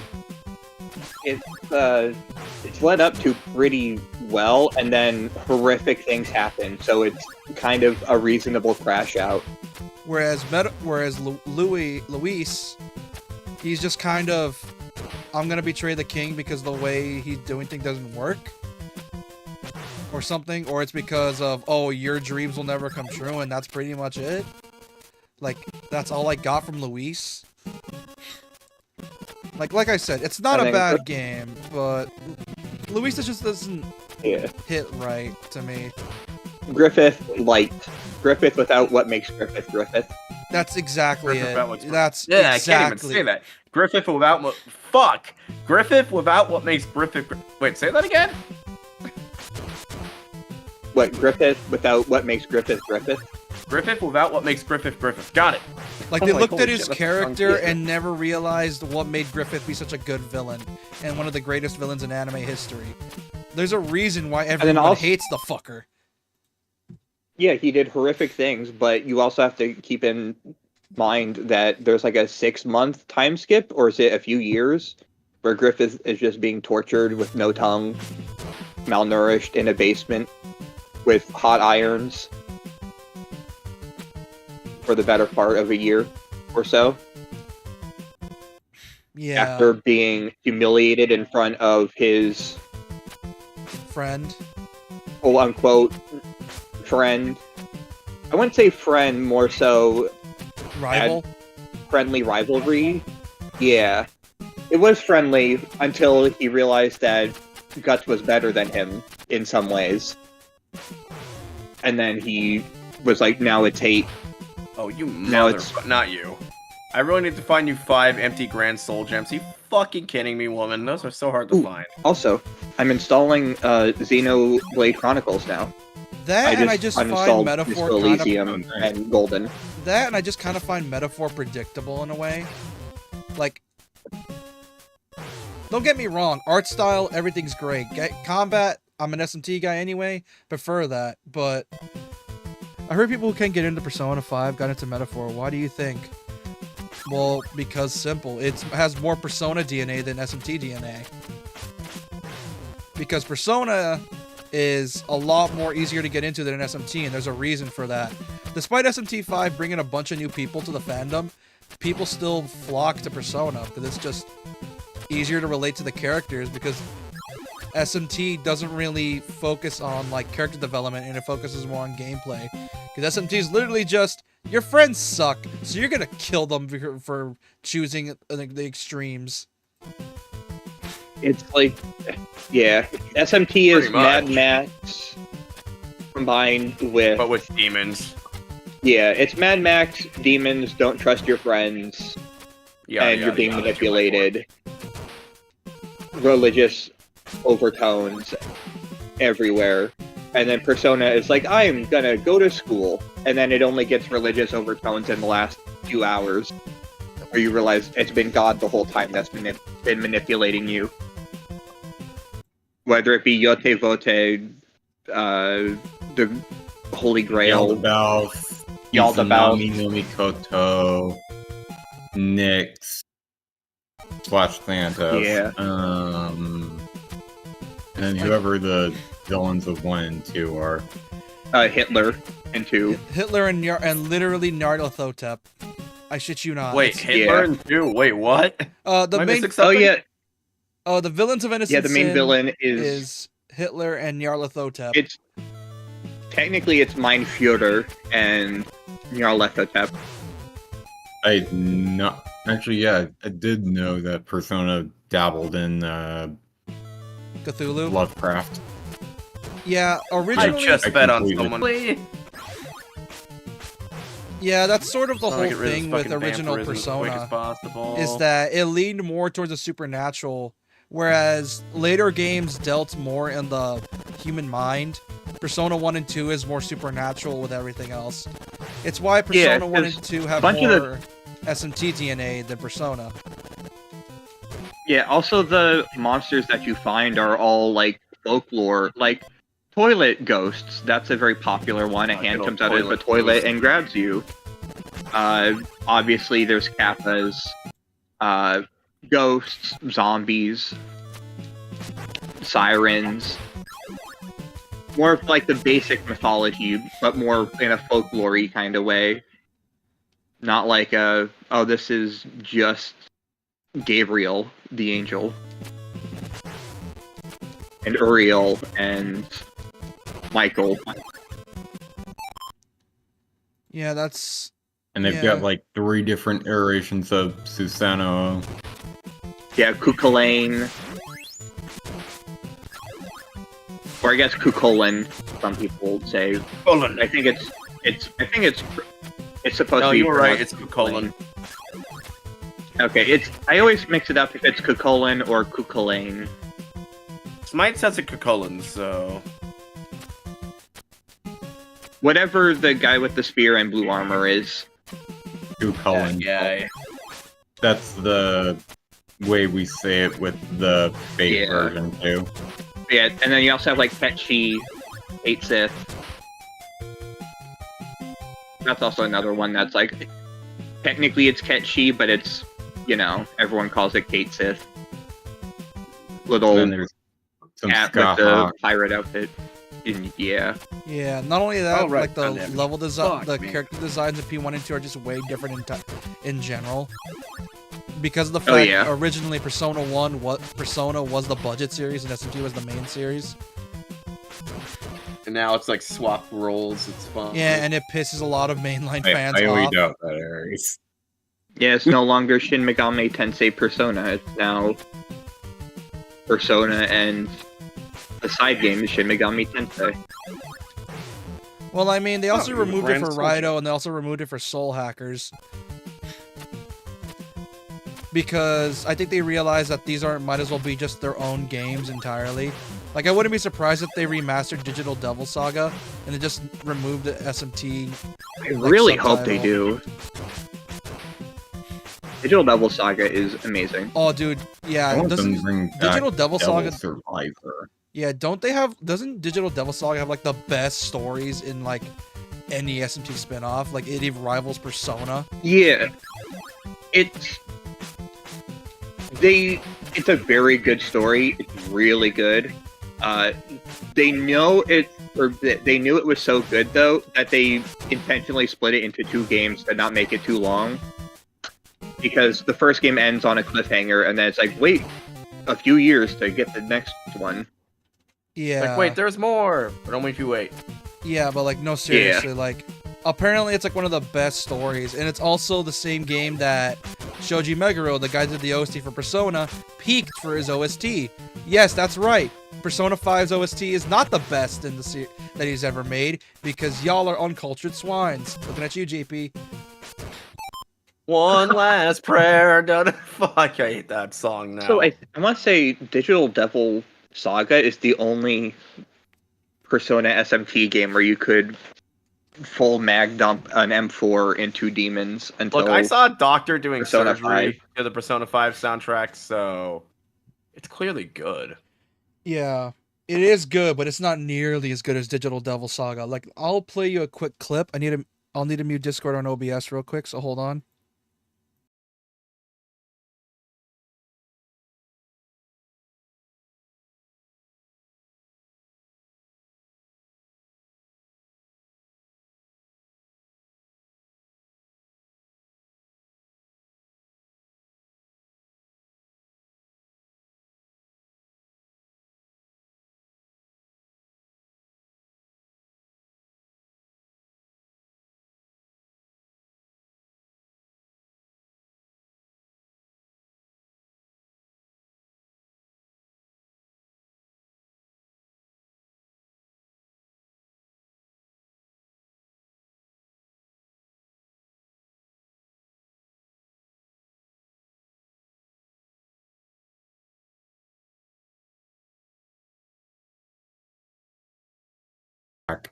I love it.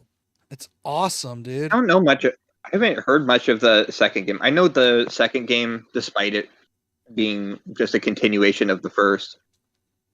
I do not know much about it. Like, it But- is honestly amazing how good this I soundtrack haven't is. heard as much of 2's music because of that. Like, Battle for Survival is the battle theme, not the boss theme, the battle theme. Like I said, Shoji Meguro honestly believes he peaked with this. Like, this is the best he can do.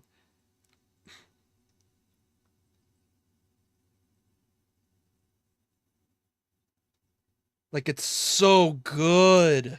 Like, holy, it goes hard.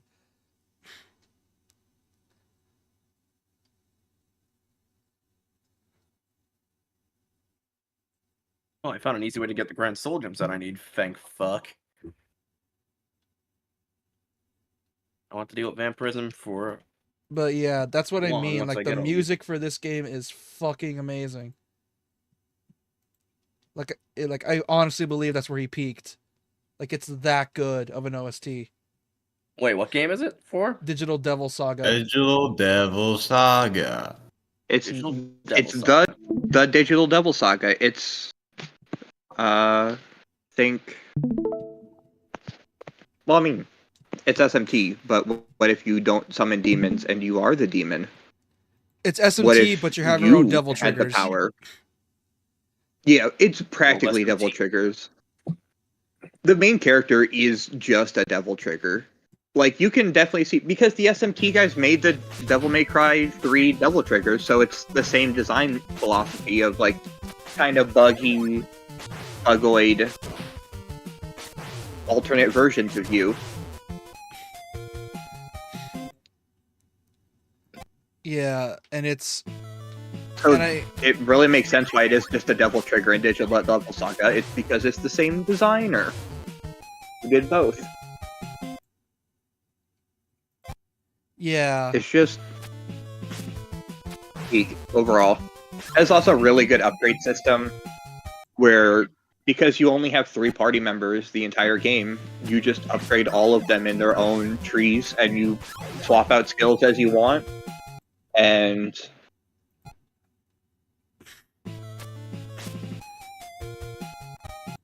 yeah, really cool. Good game. Good game. Oop, I dropped my water. GG, boys, GG. But yeah, like Digital Devil Saga, like it needs to be remembered. It's such a shame that Atlas refuses to acknowledge it, even though it's technically them at their best. Yes, Persona 5 is not their best, JP. No, it is their best. No, it isn't. Don't deny it. No, it ain't, man. It's not.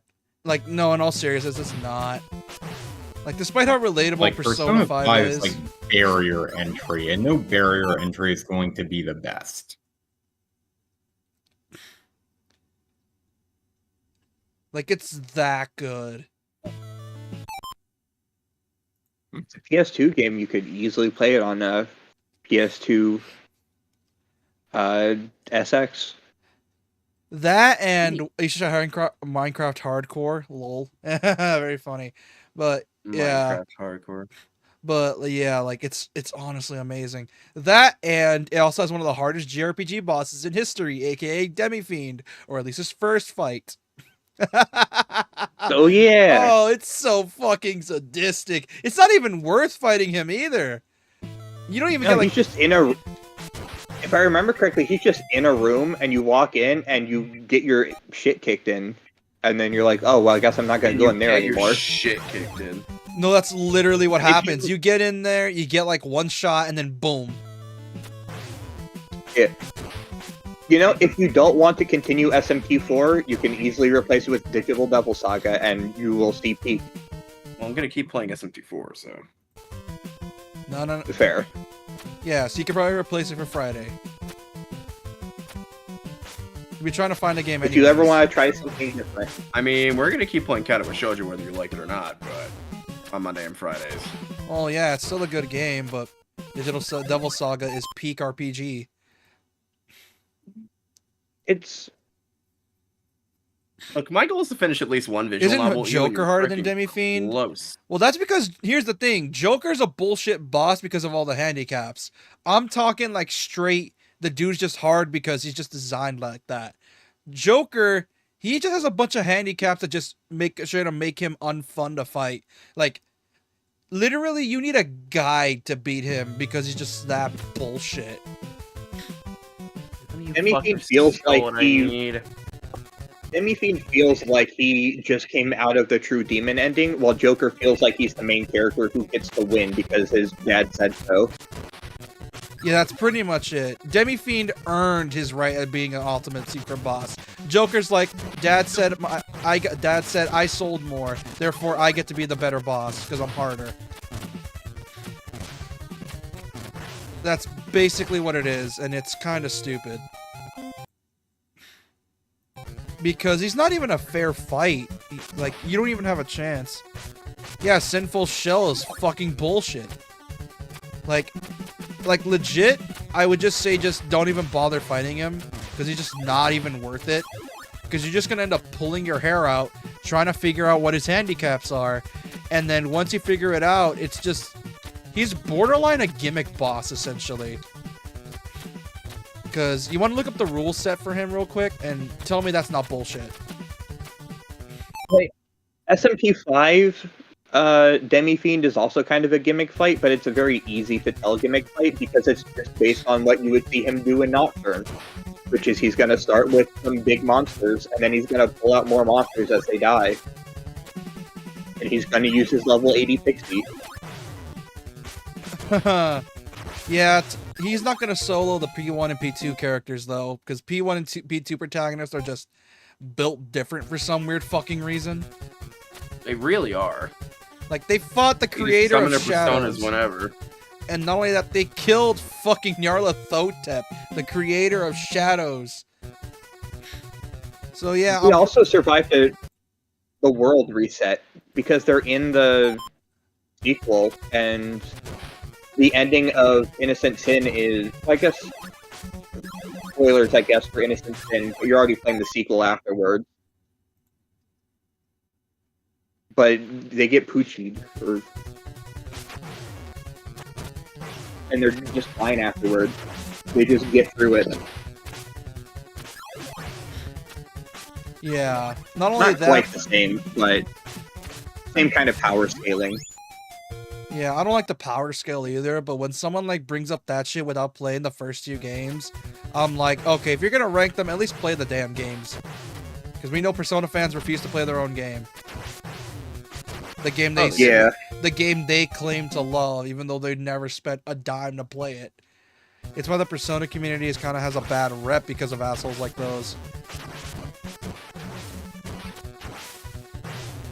You're kind of proving their point right now, Aries.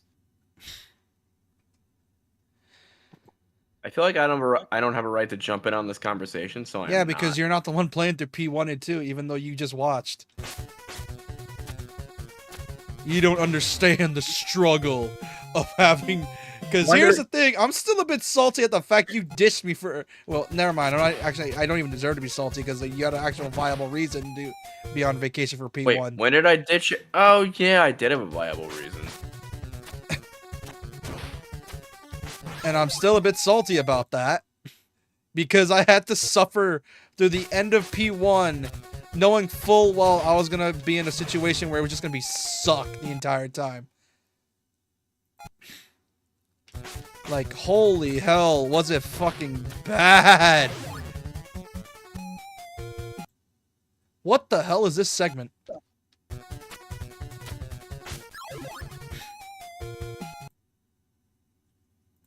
Just gotta play perfectly. Oh.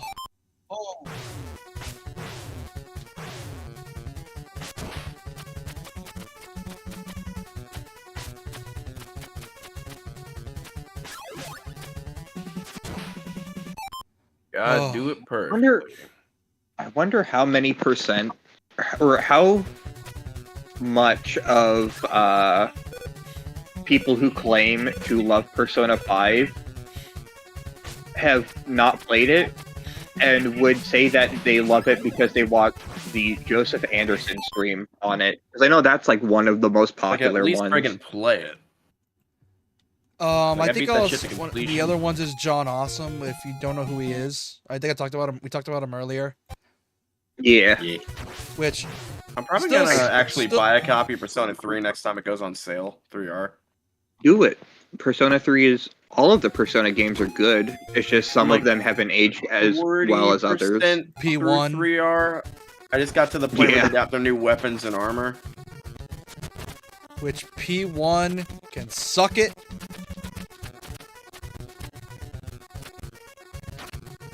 I like. I'm P3 kind of glad when I Reload. played it, I played the PS1 version because at least I could laugh at the funny Western localization choices. Everyone being American. That is a stupid reason to lose interest in a game, Aries. I hear Persona 1 and 2 had no Oh. calendar system. Well, oh my god. Yeah, that's probably one of the many reasons why. That's like, because those games are have more SMT DNA than Persona DNA. Persona didn't get its DNA quote until Persona 3, like the Persona you're thinking. yeah, like I we still didn't get think it's a Sin has, like- stupid reason. we didn't get P3. We didn't get Persona as we did now until like fucking P3, which is what 03, 06? Well, I would say the first Persona 2 Innocent Sin, first part of Persona 2 started to get its DNA there because each character has a character arc in their dungeon, and that influences their ultimate persona at the end of the game if they can awaken or not, if you become friends with them enough. Please tell me one of you sells shit. I don't want to have to fucking hunt down. But yeah, for the most Principal part. Gem. If you That- want to That turn it and into a dating sim, you gotta work hard for it. yeah. I'm Persona 5, baby, so At that's least why I in have my Persona- preferences. Well, here's the thing. Every SMT game is different. Like Soul Hackers 2, Soul Hackers 2, basically just a high budget Vita game. Tried to add in both Persona and SMT, and it didn't quite hit the mark. Metaphor did it in a much better way. And if you're gonna SMT combat system, Persona social system, and it's kind of brilliant. Well, yeah, like hybrid of the two. which is why it was a good idea to combine both systems. SMT's combat is one of the best RPG systems of all time. If they were to Com- do that for Persona 6, that would be interesting. Yeah, no, they have their own systems. One more is always going to be a thing. I doubt they're going to implement the mainline SMT. Yeah, they added back talking in P5 because you could talk in P1 and 2, and then for some reason they removed it in 3 and 4, which is like, why? Wait, how do you get Personas in 4? Same way you do in 3 Reload. Ew. Yeah, it's the fucking card system. I The hate fucking that. chess bullshit. Yeah, the Yeah. fucking gotcha game shit. Oh, Doc left. Oh, hey Doc. Oh, Oh, Doc left. Oh, hey, Doc. Internet I have issues. this fucking solution. My internet went out again.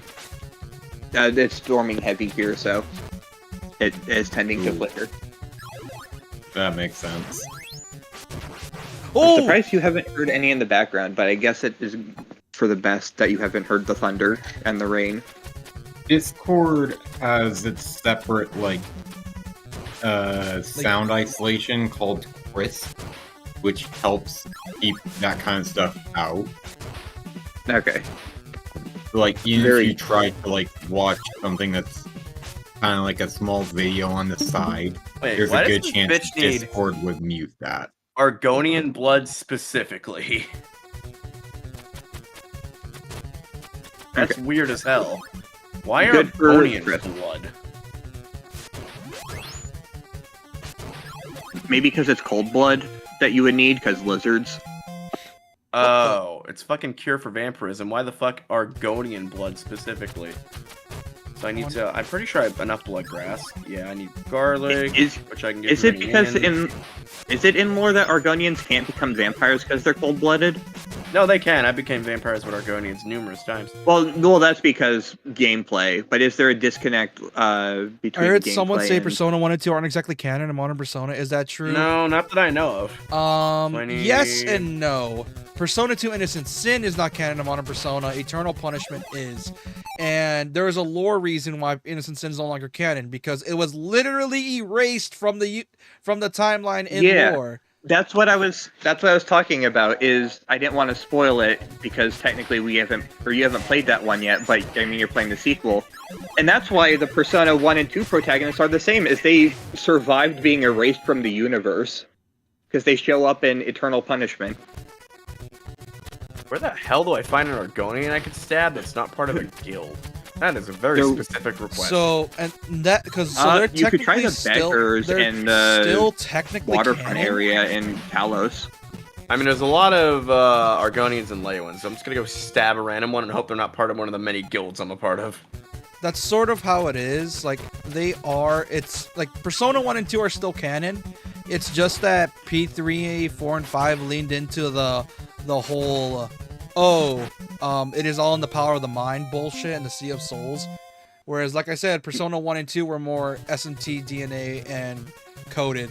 Where literally, they didn't call shadows shadows, they called shadows demons. Because that's what because Persona, as a whole, is a sequel to a very obscure SMT game called SMT If. Also, in Persona 3, Persona 2 is a video game that you play, a part of the Hermit Arcana. You just play Innocent Sin online. Yeah. That's On But Eternal computer Punishment with- is technically canon. And the Yeah, thing is, though, because Innocent Sin got hit with the World Erasure beam, and they don't exist anymore. But they do, because they're powerful, what the hell was that? and they're built different. Oh, yeah. sorry, Miss Argonian. What the? Huh? What? What the hell was that? It said to stab a lizard, so I stabbed the lizard. No, I like, think he means the game. no, because I tried to jump on the floor and apparently I no-clipped through the floor and I didn't find the barrier and I'm like, the fuck?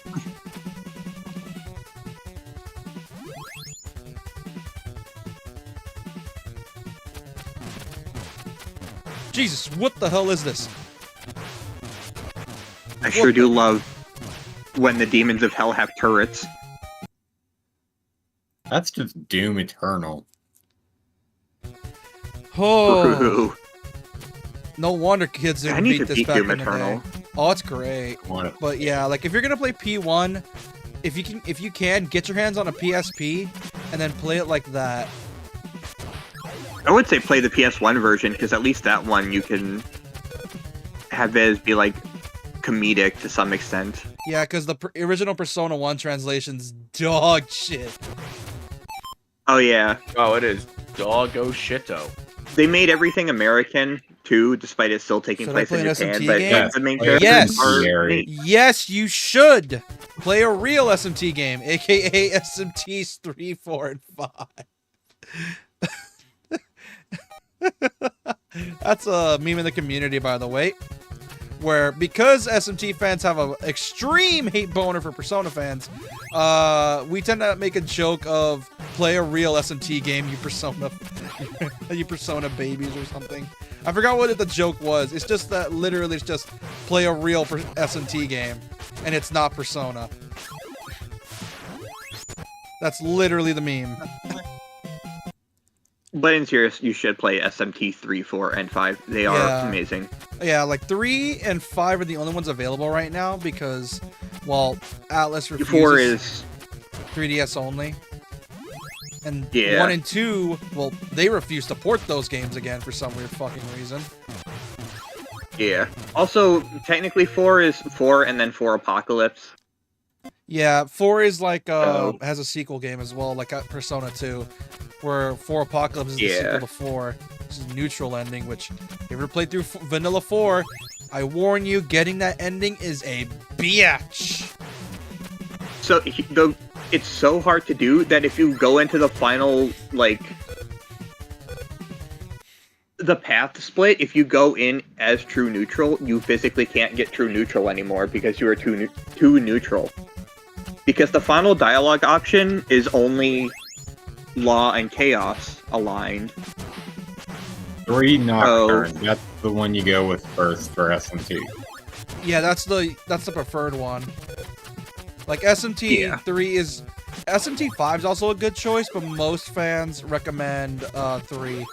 Well, 5 is a sequel to 3 in almost every way because it follows the same desert apocalypse that Yeah. 3 starts with, and since we all know that True Demon ending is the actual ending, it makes sense for 5 to be in the same universe as 3 because there is no acceptance, there is no other reason.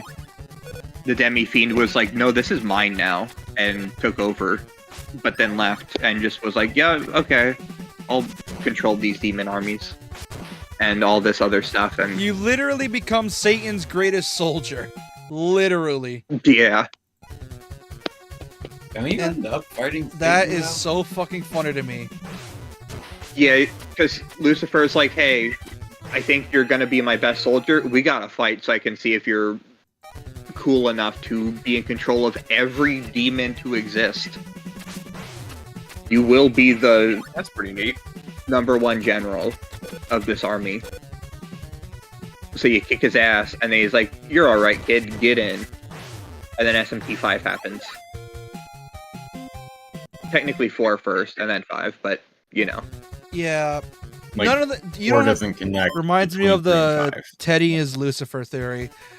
No, not every blonde kid in an SMT game is Lucifer. They are though, and you know it. If you apply that logic, then On is Lucifer in 5. No, like seriously, that's P5. the thing with SMT is that every single time Lucifer is in disguise as a human, he's always a blonde. Every single time he was a blonde woman, and random cloves of garlic in Oblivion. He's He's either blonde or he's decrepit. Those are the two options. he was a weird dude. He was named, and I quote, what was Every his name? damn inn Louis in the Pyre in Raido Kuzunoha. He was a pregnant lady or a blonde pregnant lady in fucking what's the game again? It's the one where you basically are medieval or SMT level SMT Doomslayer. Fuck, what was he? What's that game again? Fuck, what was it? I'm also blanking. Because It's a DS game. I know it's not Devil Survivor. It's the other one.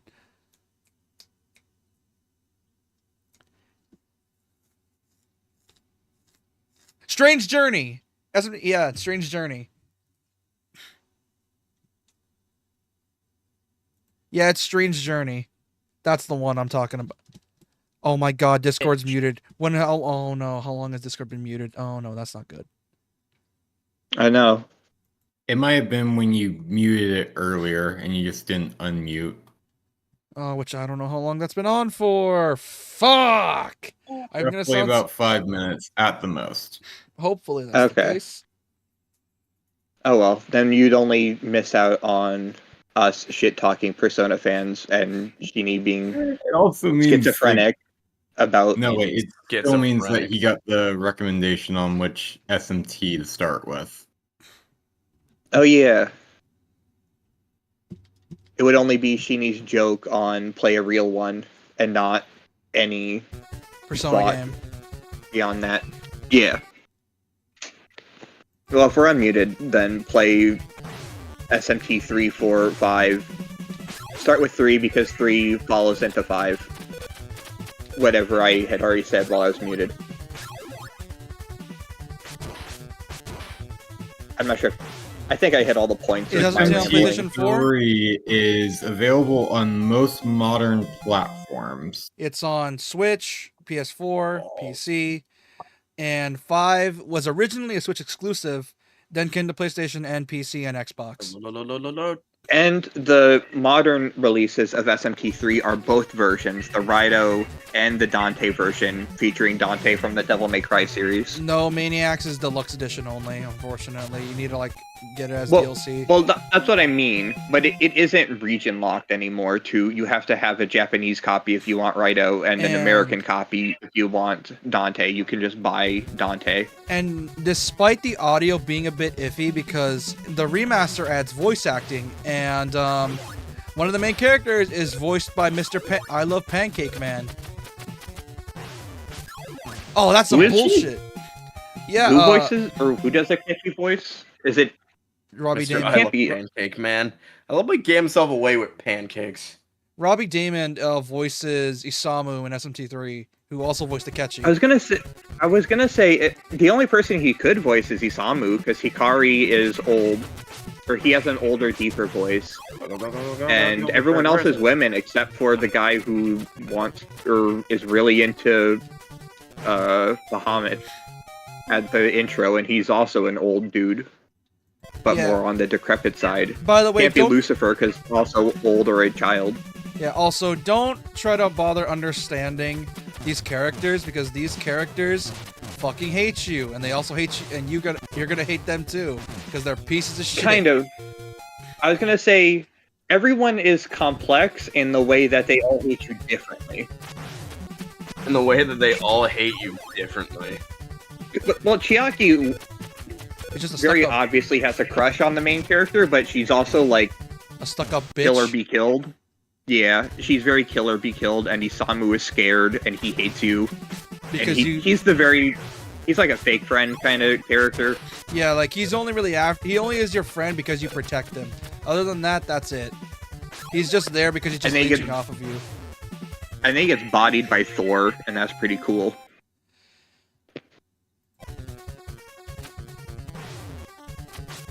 And then the only other characters that care for you are thrown into piles of evaporation or A pixie, which, by the way, yeah. that pixie is the most iconic pixie in the franchise, by the way. Yeah. And technically you should take her to the end of the game, but you don't have to. You just have to keep whatever demon Pixie gets turned into. Because Pixie can go into high Pixie, and then I guess if you keep Pixie around for long enough, Queen Mab, technically she'll also That's fit the What door. would be a possibly turn off for Wait, SMT3? Yeah, if you get high Pixie up to like level 65, she transforms into Queen Mab. I don't know. You can We're transform. really her, man. talking about the Celtic thought queen. Wait, who? Yeah, because So SMT3 has like very few demon transformations, but Pixie goes to High Pixie, and if you bring High Pixie for an ungodly amount of level ups, you can turn her into Queen Mab for some reason. Yeah, who's literally from like I forget if it's like mythology or history, but Mischievous, she's literally just benevolent a fairy, queen of queen. English folklore and literature. Literally the queen of that place. The god of words.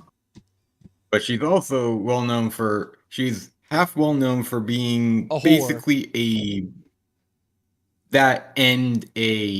war queen. If it's So- not a war queen, so it's a she- whore. So she's horny and a whore. And bloodthirsty. I have something to show you after a stream. Dude, this fucking section sucks! They just Were we gonna try and beat this tonight? Yeah. I'm literally just like 3 stages away. True. 3 HP and a dream. Literally. 3 HP in a dream. I'm not used to the physics because when I try to turn, it doesn't like carry my inertia. Guys. I hate that. It's so annoying. And you basically need that time stop to even get past the turrets, practically. Unless like I'm godly at this game, which I'm not. What game has Demi-Fiend? Yeah. SMT3. And SMT. Very not fun. and if you get the Vengeance version of SMT5 and you beat his DLC, which comes with the game by the way, it's one of the many things that Vengeance added in because SMT5 and the vanilla version You used of to have 5, to buy it. you have to buy him, but he's free in Vengeance, and he joins your party in 5, and he's broken as expected. Yeah, well, you have to think about it. In SMT3, the true ending is True Demon. You don't follow any of your friends, and you instead become... Yeah, I was muted when I mentioned this, I think, where it's like, oh, Satan's greatest soldier. yeah, Satan's greatest soldier. The irony you have to is- kick his shit in before Lucifer is like, hey, you're cool, get in, and you control all the demons The in ironic your thing, post-apocalyptic desert world, and then SMT5 happens. the irony after. is that the character you play as in 5 is meant to be God. The Demi-Fiend is meant to kill God. The Demi-Fiend's basically the Antichrist, and you are essentially Jesus. Ah, Just- yes. That's essentially the point. And the irony is they both work together to kill God again, or kill Lucifer. Because I think Lucifer's whole thing, depending on the route, is he discovers or gains some sort of power. I forgot what he gains. Like, he gets something out of it. I don't know what he gets. I haven't beaten it that far.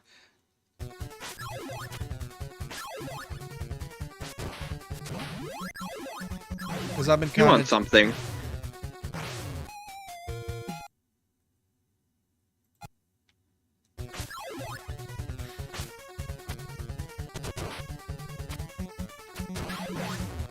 I should probably beat SMT5. I'm like right at the end, I think.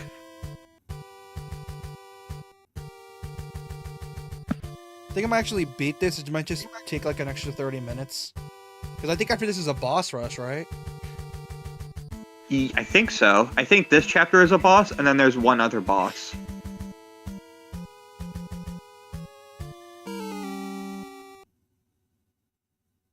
Oh, who is it?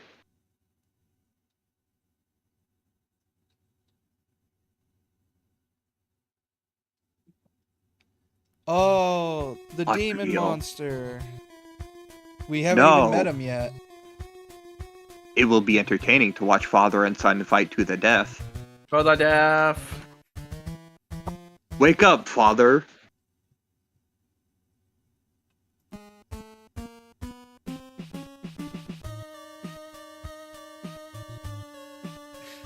But yeah, No Demi-Fiend's UC in thing, only if SMT3. killing. And one of the main turnoffs of SMT3 that it depends on if your tolerance for old school RPGs, because the SMT3 comes from that era of RPGs where random encounters were high and dungeons were practically mazes. Luckily, it's not nearly as mazy as SMT1 and 2, but it's still decently mazy. So it just depends. Unless you go into the...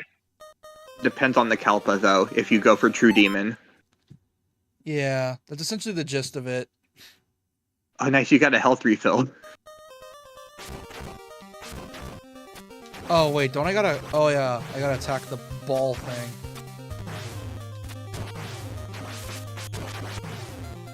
Is puzzle the first try, Demi-Fiend? Yes, but it's really, really hard. Yeah, because Demi-Fiend fights like he fights in SMT3, which is a party full of demons that he's gonna swap out as they die.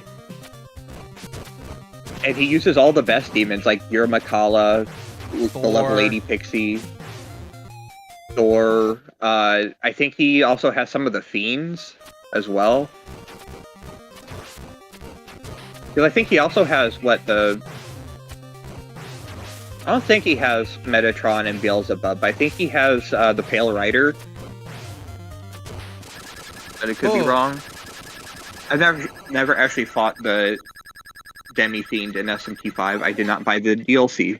Yeah. So I'm just going off of a video I saw once of, can you solo the Demi-Fiend? Yeah, essentially, the man has one of the hardest entrances to a secret boss in the franchise, in my opinion.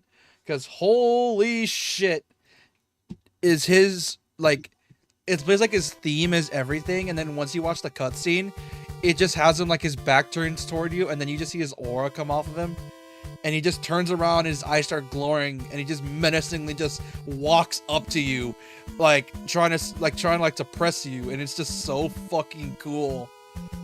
I'd like to think, since he's in multiple games, just standing around in rooms waiting for people to fight him, I think he's just bored at the end of time, basically, just chilling, king of Hell's armies. Yeah, I think it's general of Hell's confirmed armies. in lore that he actually enjoys fighting. Like, he loves it when he. He's just bored, and he's waiting for the next person to show up, because he's just sitting in a room in Digital Devil Saga. No, that's not even actually Demi-Fiend. That was like a fake one. Is it? Yeah, I don't know. I never actually. It's a mirage. It's not the real Demi-Fiend. But he is hard as shit. That's for sure. Regardless, it's still a Demi-Fiend, mirage or not. It's still based on who he was as a person and someone who loves to fight. But it's possible for me to miss him. No, it's SMT3 is the one where you play as him. SMT5 is the one where he's a boss. SMT3 you play as him. And SMT3 is you becoming the Demon King if you decide to get the true ending. Which is a bitch and a half, but it's worth it because you get Super Pixie, you get Raido or Dante, depending on which version of the game you booted up. And you also get to kill your friends. SMT5, you fight him. Kill your friends. SMT5 is also a good one because the Vengeance path, which was the new path that was promoted, it's essentially, if P5 rolled out of the third semester, the Vengeance path is essentially a whole new storyline. And if you want to play the vanilla version of the game, it has the Path of Creation, which is the original storyline. Although it's kind of not worth it because the original storyline is kind of suck. It's a good storyline that doesn't give you any reason to do anything until the very end. So it's just like being told what to do for 30 hours, and then at the 5 hours from the end of the game mark, it's like, okay, now decide your path. Yeah, and the Vengeance route is a much better story, but they removed the neutral and only allowed either the Law or Chaos route, and they also had a few new characters as well that are playable. Like, for example, you can have, like, Tao, who is, like, a party member, and they're great, and they're also OP, one of the best healers in the game. Did I ever get to mention you get to kill your friends? I think the mention you get to kill your friend. Yeah, I think you mentioned it. Oh, what the hell is this bullshit? What the?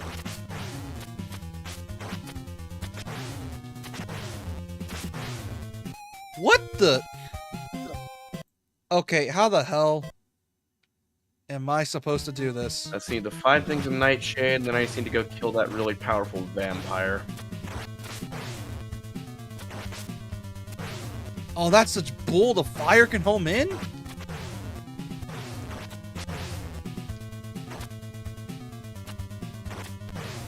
Aries asks if neutral is just the correct choice in SMT. Yes and no. It's Generally, it depends on it's what you more- believe. It's not about what is the good ending and the bad ending. It's more about what you believe in. Like, do you believe Yeah, the 'cause- world should be in complete control of God and basically make sure that nothing ever goes wrong ever again, but sacrificing your freedom? Or gain Yeah, absolute it's- freedom and basically have no one to protect you, no one to help you, and you just live by your own rules, but at the same time, basically, someone can easily keep control of you without anyone helping you. Yeah, of course you basically, do you like the ending of Ava or do you like the ending of Gurren Lagann best? Because Ava is What game are control. you talking about? SMT in general. Oh. Except for 3. 3 does not have chaos, law, and Yeah, neutral. It has reasons, and instead it's, do you want to follow Chiaki's reason to take over, Isamu's reason, your teacher's reason, that one dude's reason, or your own and not reason, or Demon King. and Demon King is essentially your own reason because freedom is the teacher's reason. Am I correct? Yes. And it just, universe. It basically just reset Almost the spoiled. universe so the apocalypse doesn't happen. And this Yeah. is SMT4. SMT3. SMT4 3. is a Don't whole spoil thing. 4 because I'm still playing through it. You're not getting the true Because ending 4 anyways. You said you didn't want to do it anyways. I'm gonna Maybe. try. No, Just let him get whatever ending he's he not gonna feels, get it though because that would be. he's not gonna get it though because he refuses to use a guide and it's almost impossible to get the neutral without getting it. I'd rather go through it blind. It's more fun that way. Fuck you. That's how I suggest it. Go through it blind and then look up a guide for each other ending. That's how I used to play Oblivion back in the day. Going for games as blind is fun. I didn't have the luxury of guides when I used to game back then. Well, here's the thing. That's I just do, how I'm and used to things. I do. I'd rather use a guide because I'm not. Because here's the thing. When I beat a game, I have a hard time coming back to it. So once I get an ending, that's sort of it. So I make sure if the game has multiple endings, Like if I I'm can only going get for the multiple true. endings, or if I want a specific ending, I'll use a guide. But it's like if I'm going just Yeah. want to go for it blind, I'm gonna go for it blind. For me, it's just like if I know I'm not gonna touch the game again after I beat it. It's why I barely come back to P5. So I just Google how to get true ending, and that's it. That's the way I usually do it. It's what I'm doing with P2 as well and P1. Yeah, as you can see, I don't really care about spoilers. Which is, I don't know if that's a good or a bad thing. I don't know, really. That's on you. That depends on you, really. What the hell? Also, I was just about to say something. I forgot what I was going to say. It's something regarding. I don't know what I was to do gonna say, here. sir, you What are a the- magic shop. How do you not sell What the? Nightshade? Huh? What am I I supposed think to do the here? thing I was just gonna say is, yeah, control is end of Ava, chaos is end of Gurren Lagann, which is the correct choice, because Gurren is amazing, and then neutral is just neutral. It's neither, and it's entirely up to your own beliefs. Because I know someone who swears by getting law every single time because they feel. I feel like that's a common thing, Aries. He said that despite being a big Persona fan, he doesn't have any posters in his room. You're proving the stereotype correct, Aries. I have a really cool poster that's like a giant thing of the cafe from Persona 5, and it's cool. The only poster I have is I Resident Evil 2. I never hung it because I kind of destroyed it on the way home from the convention, which, you know. It's so hard to hit him because when it does the Castlevania thing where you have to like aim your character, and it's so annoying. That stuff. This What boss else is on the seems Vampire Cure horrific. shopping list? What stereotype? That Persona fans don't play their own games.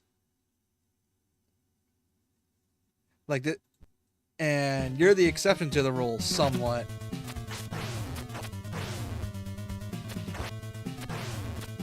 Because usually the stereotype is that Persona fans don't play their own games for the sole fact that they say they're fans, yet they only watch Let's Plays of said games.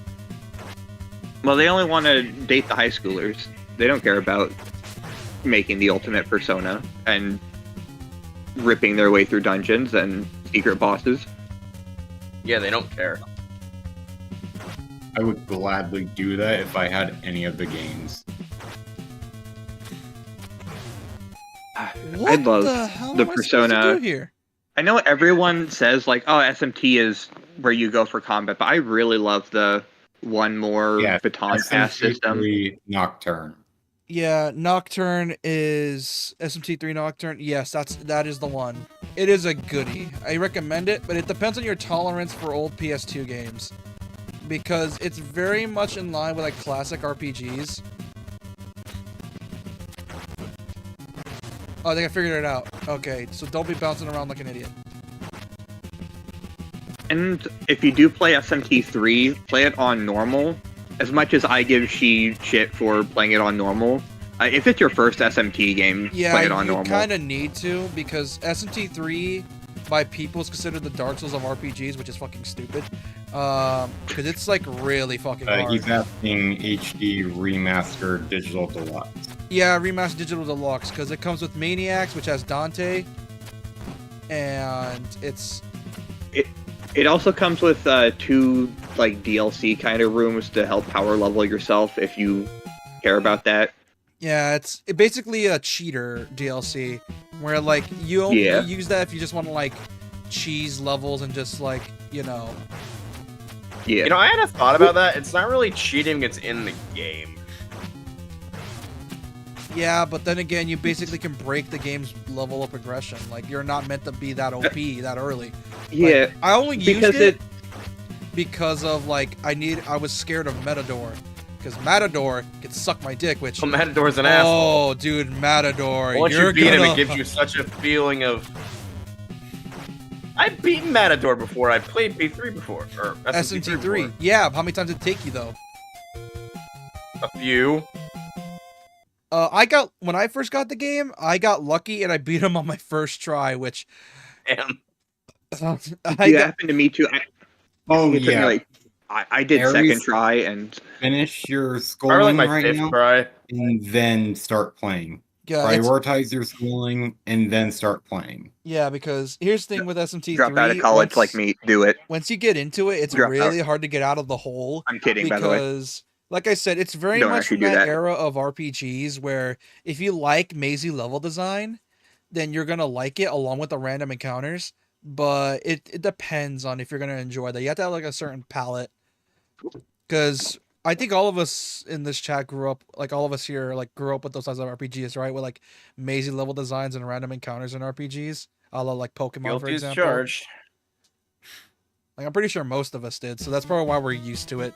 Newbies, though, it's gonna be a whole different thing, because, like I said, it's a palette you need to adapt for yourself.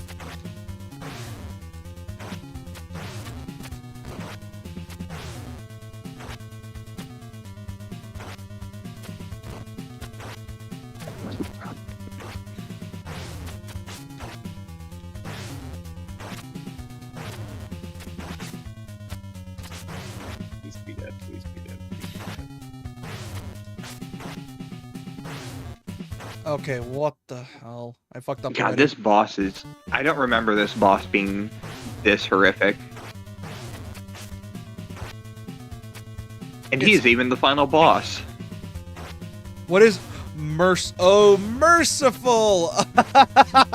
That is what we like to call the game journalist difficulty, because as you know, game journalists suck at games. Oh, It they do. It doubles XP, it triples your damage, it cuts damage you take in half, and I think it also triples your money that you would get from Essentially, encounters. journalist mode, because you know game journalists can't play games right. And they never will. I After would all, say do you remember the infamous Cuphead video Oh, I remember it. and the infamous Normally- SpongeBob Battle for Bikini Bottom rehydrated review? What the fuck? How are you Fucking bad at game, what's going on? SpongeBob Battle for Bikini Bottom? There is a Shit specific game. there is a specific level, a very specific part the guy got stuck on, and it was the most basic puzzle in the game. You want no to know what? way. Is it the Just tell me. bowling through Yup, the it's the fucking... bowling one. Yeah, Is that the one that's in Mermaid Man and Barnacle Boy's Yeah. Lair? yeah. It's the And he bowling becomes- There, I one. couldn't figure that one out as a kid. So what you do is you stand on the button, and then you roll the ball As an while standing on adult, the probably. button. As a kid, no. You stand on the button to open the door, and you roll a bowling ball through the door, And the and guy. you hit the thing. And not only that, there's another reviewer. Remember the infamous Doom 2016 one, where I've never seen anyone play a Doom game that badly. Yeah, you make your own There's also armies the- of demons, basically. You mean besides me? That's because you suck at hard games in general. The Crash Bandicoot one is also really fun to watch because that's also where the article of Crash Bandicoot is the Dark Souls of platformers. To be fair, Crash Oh my Bandicoot is. God. To be fair, it's Crash Bandicoot. The game's naturally made to piss you off. That's It's that Yeah, old style of PlayStation 1's vertical scroll platformer that I don't like. fuck you, you uncultured swine.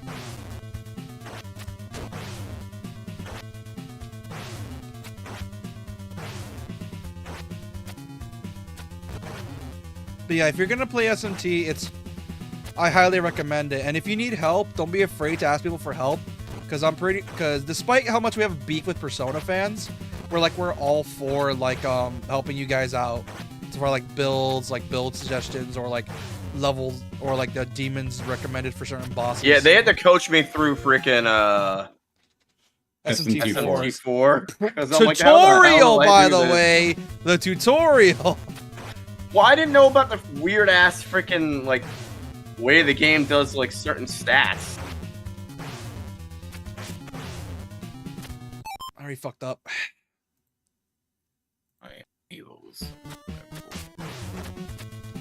Bro, it's such a specific timing. What the hell is this timing? Does this vampire just have a corpse in here that is on fire? I have very specific questions about this man. A woman or whatever vampire this is. I think after this fight, there's one more boss, and then you're home free. Beat the game. There's one more boss he has to beat. Yeah, because he's only on 6-4, and there's 6-5 is the final stage. I fucked up already. Because right now, this is technically your dad that you're killing. Because there's the icon of hate or whatever, demon statue. Yeah. And now he's fused with it. And now you also then have to get rid of Ken. Are all Personas going to Afterwards. be in SMT like Black Frost and Parvati? Yes. Yeah, Yes. they actually were originally For in the most SMT. part. They just had redesigns for Persona. Like for example, I think most of the designs stayed the way Kazuma Koneko did them, right? I'm pretty sure.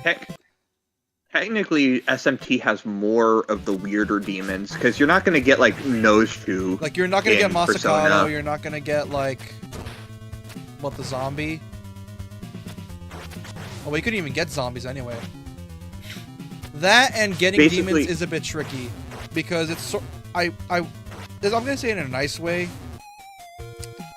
Getting demons in SMT is kind of a RNG because It's RNG to some extent, because it's... Yeah. I'll let you finish what you're saying, and then I'll say my thing about demons, and a tip on how to get demons for yourself easy.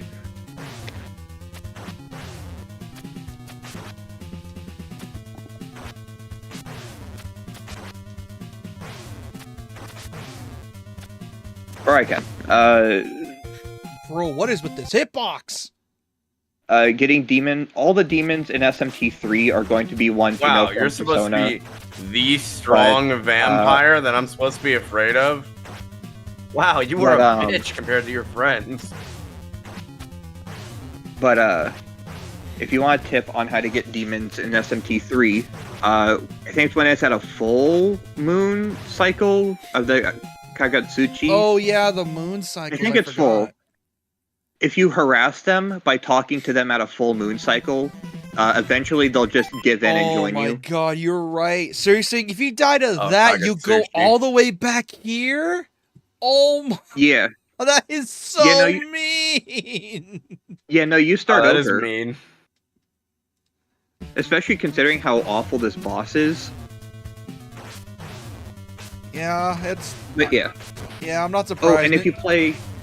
I'm not surprised. Ninja Gaiden has always had shitty bosses. I guess even it applied to back then too. And if you play SMT3, it's gonna be hard to get certain demons because it's randomized, kind of. You're gonna talk to them, and they're gonna harass you, and you're gonna have to harass Oh yeah, them it's back hard to recruit sometimes. them in 3. And then they're gonna start asking you for stuff, and if you give them everything they want, they'll think you're a pushover, and they'll leave you. But if you don't give them enough, they'll think you're stingy and attack you. So you have to give them. So you have to find the right balance. And usually it's RNG depending on, you know, multiple. Yeah. Also, some demons want like your revives and your really good items. Some just want to punch you, and that's what they want out of you. Or they want to steal your MP. And there's also some demons you can only get by talking to them while having another demon in your party. Like, I think Loki you can only get if you have Thor or Odin. Speaking of which, I got lucky getting Loki in SMT4, like really lucky. God damn it! The moment Fusion I get accident, hit, or yeah, fusion accident. those are so fun. I've only ever had one fusion accident happen ever, and it turned into the slime, the black version of it that you get in SMT3, like black sludge.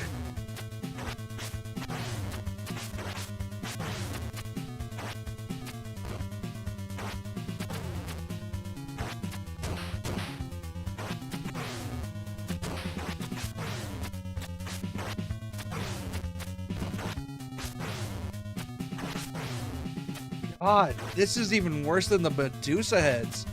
What the hell? What is with these fireballs? Did they? They're balls of fire. Get it right. Did they had to make it home in on you? Yes. They had to. Well, I mean, okay, JP, how do you feel about the devs making the tutorial so hard then? In SMT4. After all, it's a tutorial. It's supposed to be easy, right? This is supposed to. After I don't want to talk about it. You're the same man that thought you couldn't block in Dark Souls.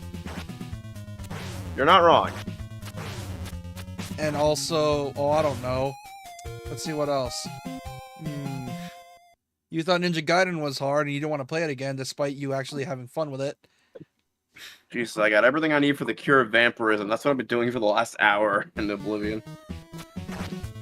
That and you're a horrible While trainer. watching the stream back and forth. What? That and you're a horrible Pokemon trainer.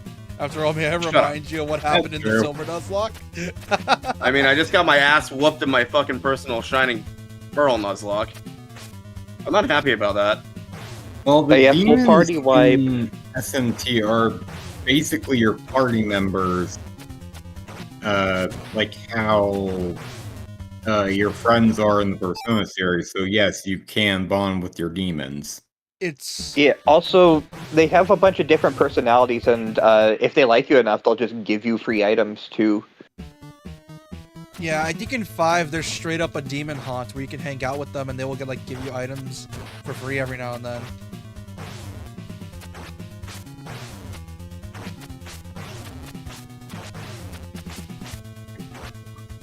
You need to cure me.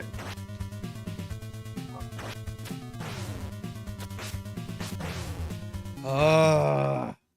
I God, need the this cure for boss is and so vampire horrible. Like, I get if he shot him 2 at once. I don't mind that. But the fact the homing is so damn strong. And his hitbox is so weird. I don't even know where his hitbox is, and I've been watching this for the last, like, half hour. And I have yet to pinpoint where it's at. If it's the eye, the chest, his head, like the tendrils that connect him to the ceiling,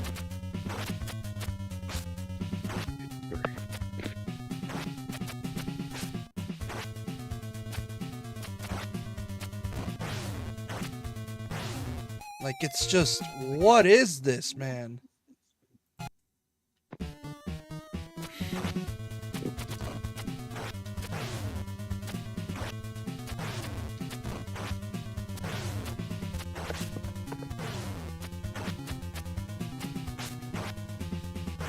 Like, Damn Jesus bird. Christ, what am I looking at? Because I'm trying to, like, time it so I don't have to worry about, like, getting hit, but he's just such a piece of shit. I'm gonna consult my brain really quick once I look up the video in my brain that tells me how finally, to I'm not beat a this boss. friggin' vampire anymore. Dude, this thing's almost as bad as Awakened Alma. Jesus Christ. Well, not nearly as bad as Awakened Alma, because there was no grab bullshit. I've always heard about Awakened Alma, but I've never actually beaten any of the Fear games. So I No, and Ninja don't know Gaiden. how that.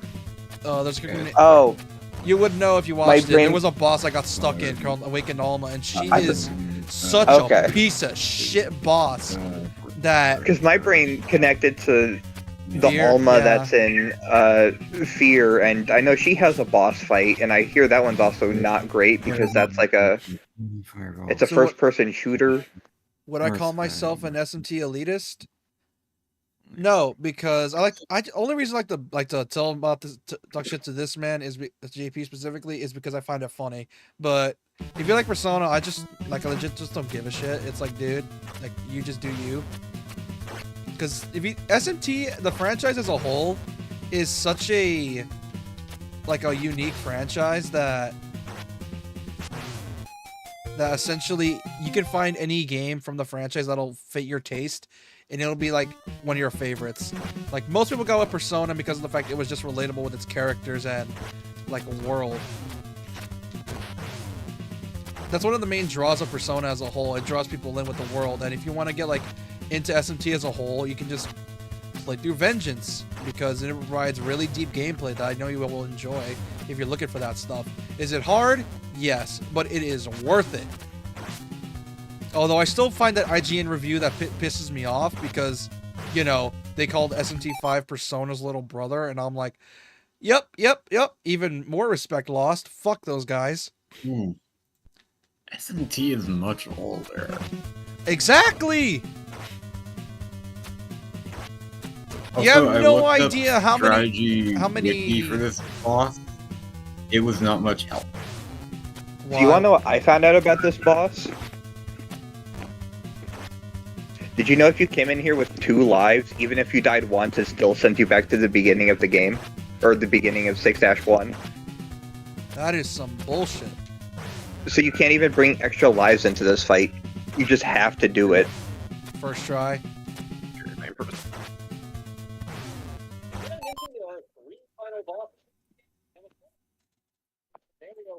God, what am I?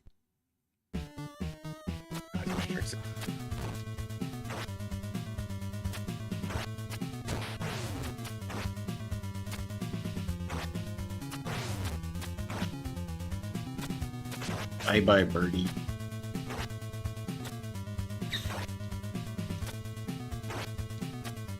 So I'm looking at how to fight this boss. They're just doing exactly what you're doing, which is hang on the wall, and when it comes to the edge, just hit the eye or hit the center. And just dodge the balls until you get a chance to climb up the side. Oh, that's what I did last time. Oh my god. This is where you should just save state over the damage you do it. That's probably the best case scenario.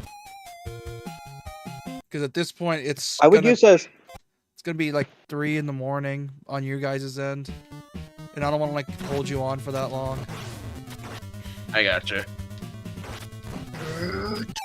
It's late on my end. I'm gonna be here until it's finished. I would still be at work anyways if I was working today.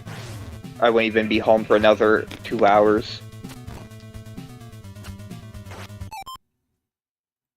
Oh, I would save state on the second slot just in case you get in an unbeatable scenario.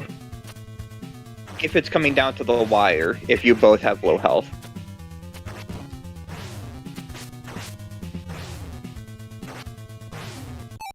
I fucked up already. Where am I? You fucked it up. I think I'm here, actually.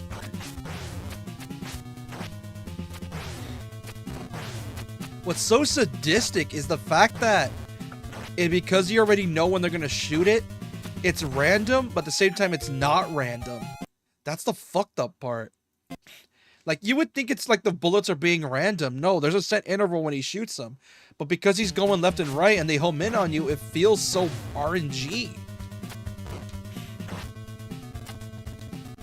Like, I know Ragebound's gonna come out. It's not gonna have nearly as much dickish level design as this. I'm hoping it doesn't. But if it does, it's gonna piss off a lot of people. And I get it, it's called Ragebound. You're meant to get pissed at it. But come on, man. Very fucked up. Mm-hmm. Yeah, because I don't want to keep you guys here for too long. I already filled my quota. I just want to actually get through this. And what's Everything worse, I have to do tomorrow can be done in like 40 hours. I'm good. Ooh, it's starting to... Then, yeah, as I said, I would still be at work even now, and then I would. What's even worse is that the Yeah. hitboxes, like, I think the hitboxes are actually bigger than your sprite. That's like, I think, the main problem.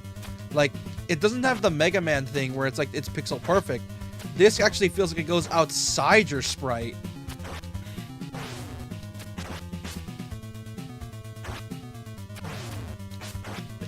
Since we've been on this site for a while, I was looking up some interviews on this final chapter and stuff about the game. Apparently, the 6-1 dying to these final bosses, sending you back to the beginning, was a bug. And entirely unintentional. That was unintentional? I call bullshit. Of course, the quest I'm doing is completely bugged. According to the person that one of the designers, this was just a bug that they couldn't figure out how to fix, and so they just shipped it and called it difficulty. Really? So it's literally just them just being like, yeah, we didn't know how to fix this shit, so we just... Yeah, because it only happens here, and it's only on the final bosses that even if you have extra lives and die, it sends you back to the beginning.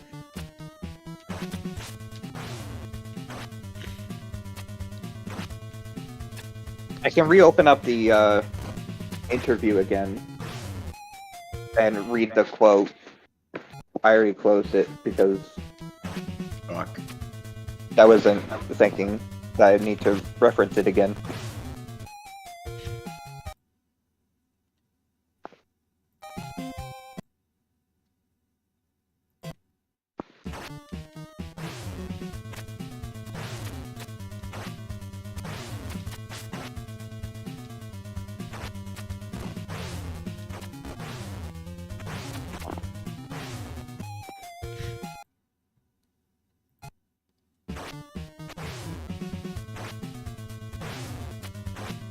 This is meant for kids, by the way.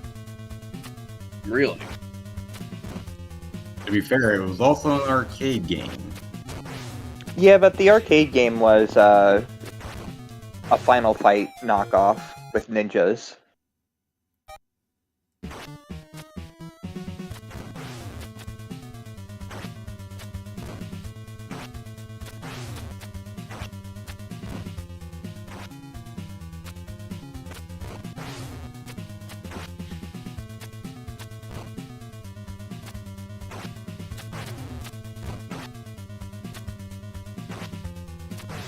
Oh my god, I was right there.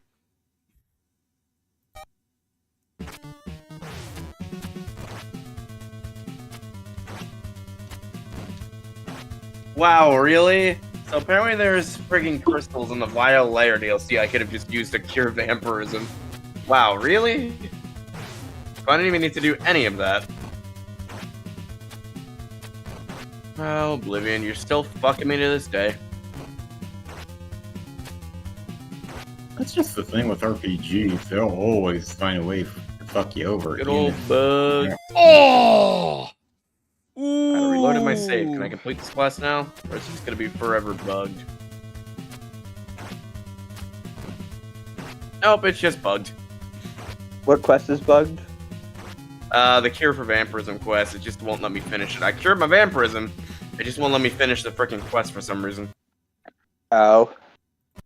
It might be permanently there just in case you get vampirism again, you know who to come back to, maybe?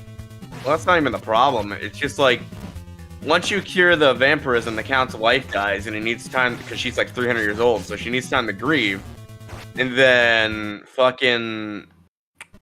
It says to talk to her stewardess, and you just keep saying the Count needs more time, despite waiting like a week. I don't know what's wrong with the quest. Fuck it. I don't have the patience to deal with this right now. They'll patch it eventually. Yeah. Or you'll find, or they'll reveal the console commands to... Well, here's the Just thing. finish the If you quest. use console commands, it'll not let me get achievements, and if I can't get achievements, I can't hopefully. Oh, yeah. Never mind, I forgot about the achievements thing. Like this fucking bullshit. I'm gonna try restarting the game and see if that does anything. If you have a save, you might try from before then. That could work, actually, now that I think about it.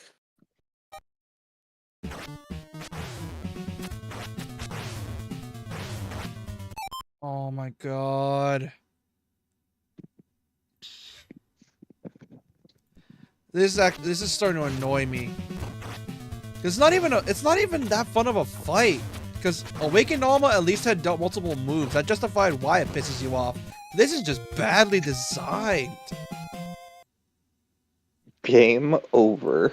Like this is Game over. just like this is just badly Hey, designed. Rock Down 9. Why would they make it or like this? Season 2. If I had to guess, to really piss you off. No shit, and it's working.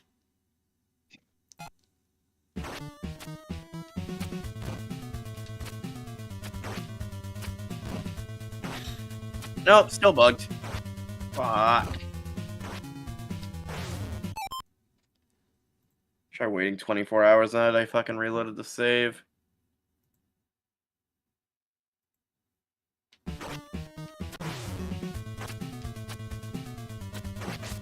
At least with each save state, you're making progress. Imagine playing this back in the day, and each time you failed, you would start from 6-1, and you'd have to beat all of that for an attempt again. That would suck. And since it's like 15 minutes of hard levels to even get back here, you wouldn't remember most of the patterns on how to do this. You would just have to... Every 15 minutes you get an attempt. And with such long intervals. I know it's a very simple boss, but like... Yeah, not only being able that, to rapid you fire have this so boss, much you hang at least time learn. that when you try to get a hit in, you will basically just get hit anyways because you have to essentially time it so he doesn't like hit you when he comes around. That's the main problem I'm having with it, is that he just kind of just hits you the moment you try to like to jump. You have to sort of like just like hope you don't like, because here's the thing, you can't time your jumps like for small presses or like long presses. It just gives you a set jump like Castlevania. So what ends up happening is that if you don't time your jumps right, oh look at that, because you didn't do a half, because you didn't time your jump, free damage for the boss. Because you didn't time your jumps right. Just get good, scrub. Haha, fuck your NES. You could throw it away, you loser. Yeah, you're... Burn that NES in a fire, you won't need it. Shit. As you can tell, I'm getting a bit pissed. And you're not the one playing Elden Ring. You're not the one with a bugged quest that just refuses to... Not you, Sheeny. So close. I What is with the big silver knight?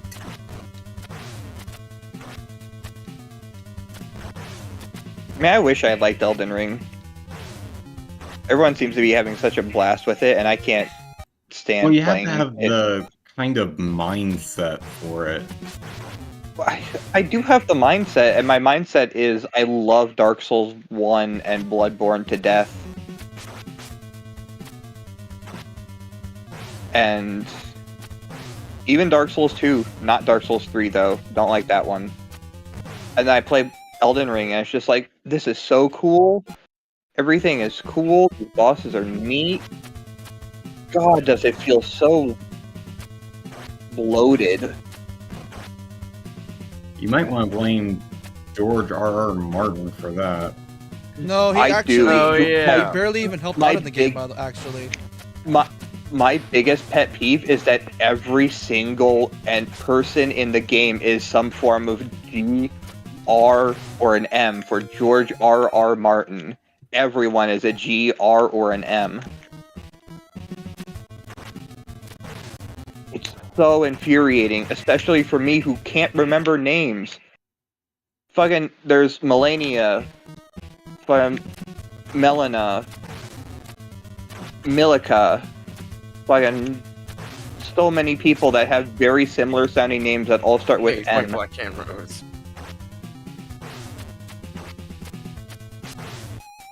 oh, you know what's even worse? And my about- ass, Oh, what's even worse is that I think the fireballs have certain patterns. That's even worse because they're literally made to loop in. That they're designed to Maybe- loop in on you. maybe it's like Revenant missiles where there's soft lock on and hard lock on, depending on No, like they have like, a a random number Like tick. they all have a soft lock on, and the moment you try to like move, or like they would like how do I say this? Like some of them have a regular soft lock on where they just like follow you, and then all of a sudden at random one of them decides to like twist it, and they would like loop. Like for example, one is just a straight lock on, and then there's somewhere like they like spin against each other to like catch you off guard. Like that, for example. Oh! Like So close. like you notice it too. Like you see them like spin against each other. That's the problem I'm having. That and the hitboxes are so strict that it's literally impossible to like weave between them, because that's what I'm trying to do. The thing is though, like they're so small.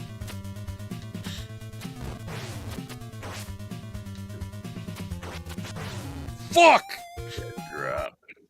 I'm literally this close. 3 hits away. That is it.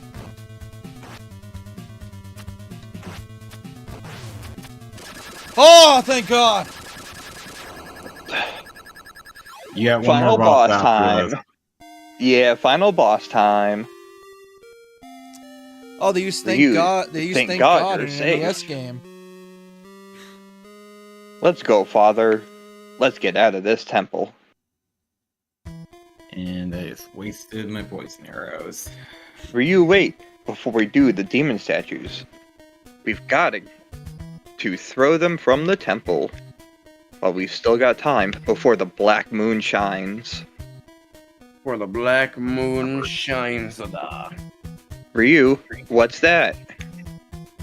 Is it a lunar eclipse? That is a horrified face of Ryu. Which is ironic considering he never He gets realized- his face in the 3D games. He knows that there's one more boss, and after that last one, he is Spent. mortified at what might happen. Ah, yes, the totally distinct alien. Yeah, this has the Contra problem of now it's just aliens. What the hell am I supposed to do? Okay, he's not nearly as hard as the one previously. I just don't know how to hurt it. I think you have to hit the core. I don't know how you would do that. Oh, shit. Oh, that's Well, how- that would explain it. Night. Just that. just gotta rip its head off first. Oh, here it is.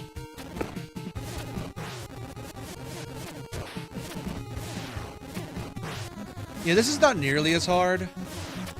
Thank God. But that's some bullshit. Okay, I'm gonna risk it. I'm save stating here.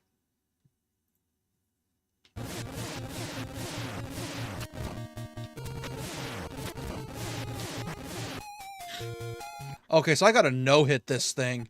Oh, this is gonna be a pain.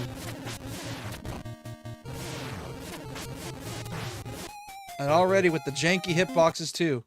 It's even worse. Good old jank. It's the final boss. Yep. Oh, He's an alien. That's great. that is brutal. It's very Gygus-y with its. I love what it says ninja Eagle enemy. shape. It ain't the first time. Ryu always seems to be fighting stuff like this. He Okay, really does. I'm gonna save right here. Like, he fought something like this in Ninja Gaiden Black and Ninja Gaiden 2. He seems to love fighting these things for some reason. Oh, it doesn't even let you heal between rounds. Run. Nope, I gotta do this.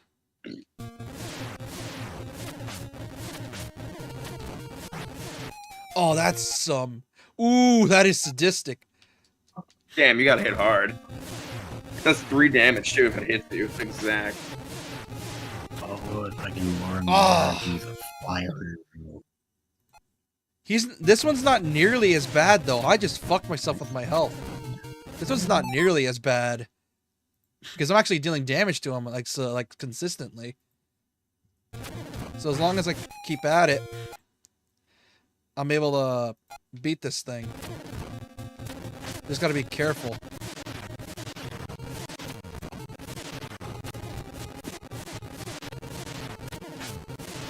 Oh shit. You almost got it. Come on. Damn it. One job.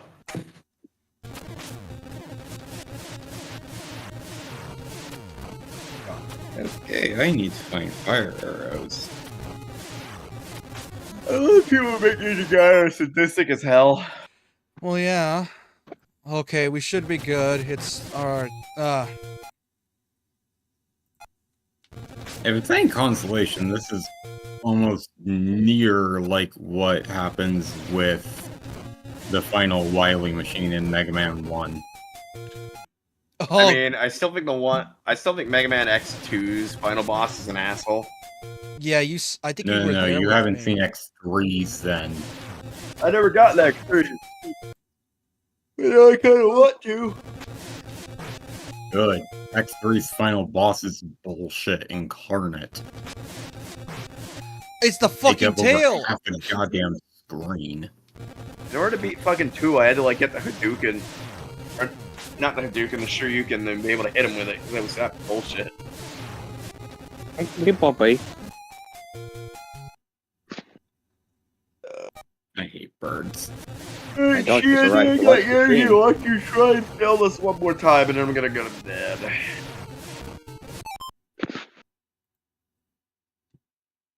Imagine playing this back in the day and trying to do it like officially. It'd at least keep you busy for like a week or 2 or even 3. I think you have this. Never mind. Don't worry, just a few more hits. Literally 2 more. So close. I'm right there! Gimme this game! What the hell hit me? Damn. Wait, what? I don't know. I think his tail. I think his tail does damage to you. Yeah, I know that. There we go. Yeah! You beat Ninja Gaiden. What are you gonna do now? 4.5 hours. The average is 3. Or 3 and 50, 3 hours Nice. and 50 minutes. You beat Ninja Gaiden. The original. Oh. I haven't got much longer. This temple's about to break apart. Oh no, my dad's gonna die. Even though my dad's name is Joe and not Ken. Father, I can't just leave you. No, Ken was the guy who killed him, I'm pretty sure. His name should just be Shinobi. Father! Father! What Or am I maybe fighting it's- for? I think that's how it goes. I may have them flipped up. It's the Shinobi from the SNES game, or the Sega game Shinobi maybe killed him. Something. I forget already. Because why not? Which, speaking of which, I'm probably gonna get that game when it comes out. That Art of Vengeance game. It looks sick. It's done by the Streets of Rage devs or Streets of Rage 4 devs.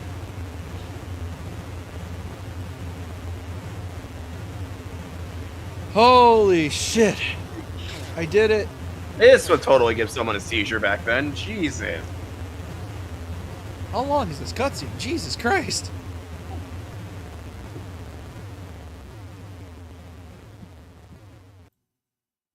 Yeah, it would totally give someone a fucking seizure back then. My God. Christ on a dick. Anyway, I watched you do it. I'm gonna head out. Have a good night, everyone. I gotta get up at like 6 tomorrow morning. And for some reason, Ryu's gonna date Irene, even though they've never really met all that much. Why the fuck does she look like Kuwabara? I don't know. That's fucked up. You seen Yu Yu Hakusho, you know what I'm talking about. Oh, I know what It's you're the talking Pompadour, about. and It really is. the Pompadour does it all. Urameshi! I just beat Ninja Gaiden Urameshi. He's the best character in Yu Yu Hakusho, so everyone wants to emulate him. Dude, he got fucking shafted in the final season because apparently the writer wrote himself into a corner with the Dimension Sword and made him too powerful for the end, so he like had to just sit back and do schoolwork where everyone else fought in the final season.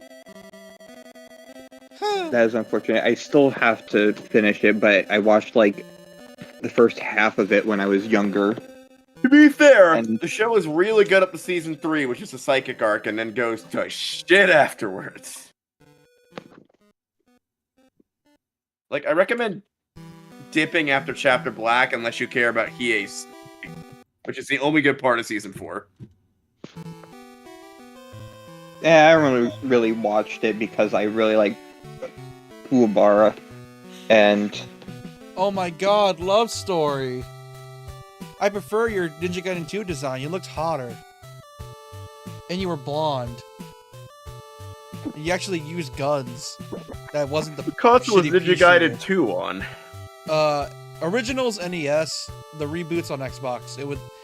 Let me just say this: Itagaki was a huge Xbox fanboy because ever since the first Xbox, he's just like, "Fuck PlayStation and Nintendo. I'm just gonna put my games on Xbox only." Was this the only Ninja Gaiden that was a 2D platformer? The original trilogy were 2D platformers. yeah, you get a lot more movement options in the later games, so they're much more. They're much better platformers than this one. Yep. Oh yeah, credit scroll. The music's still amazing though. Yes, Ryu's Determination is a badass song. Sakura's Do they ever? Does he only take off his mask in the original trilogy, or does he take it off in? He takes it off in Black and 3. onwards. He only takes it off in Ninja Gaiden Modern Ninja Gaiden 3. I love a lot of devs used How- like pen names back then because they didn't want to be associated with children's toys, quote unquote. How different is his voice or his face? Because in this, he looks like a child with brown hair. Yeah, if you look up Ninja Gaiden 3 Ryu Hayabusa without mask, he looks way different. Because in Ninja Gaiden Black and Ninja Gaiden 2, he didn't take off his mask.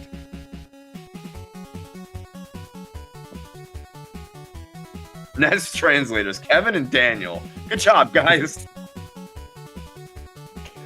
I would say they did do a good job considering I NES know. games from this time period are No, seriously, they did horrifically a great- butchered. They did a great job. We're full of like translation glitches, yeah. I always The assumed end. Ryu Hayabusa kind of looks like Chris Redfield underneath that mask. Which version? please reinsert cartridge. You know, that kind of makes sense. I would assume him to have a more, considering those biceps, a more masculine face, but sure. Yeah, it has a pretty much an 80s art style. Thank you for playing, and see you next.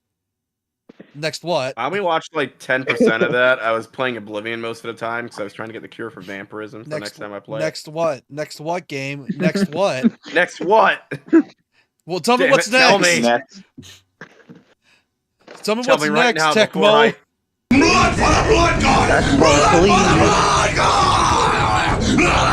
Sorry. Tell me Wrong what's one. next. I want to know what's next, Tecmo. What bullshit you got next? What the? Next week on, or 2 weeks from now, Ninja Gaiden 2 classic. Ninja Gaiden 2. Oh my god.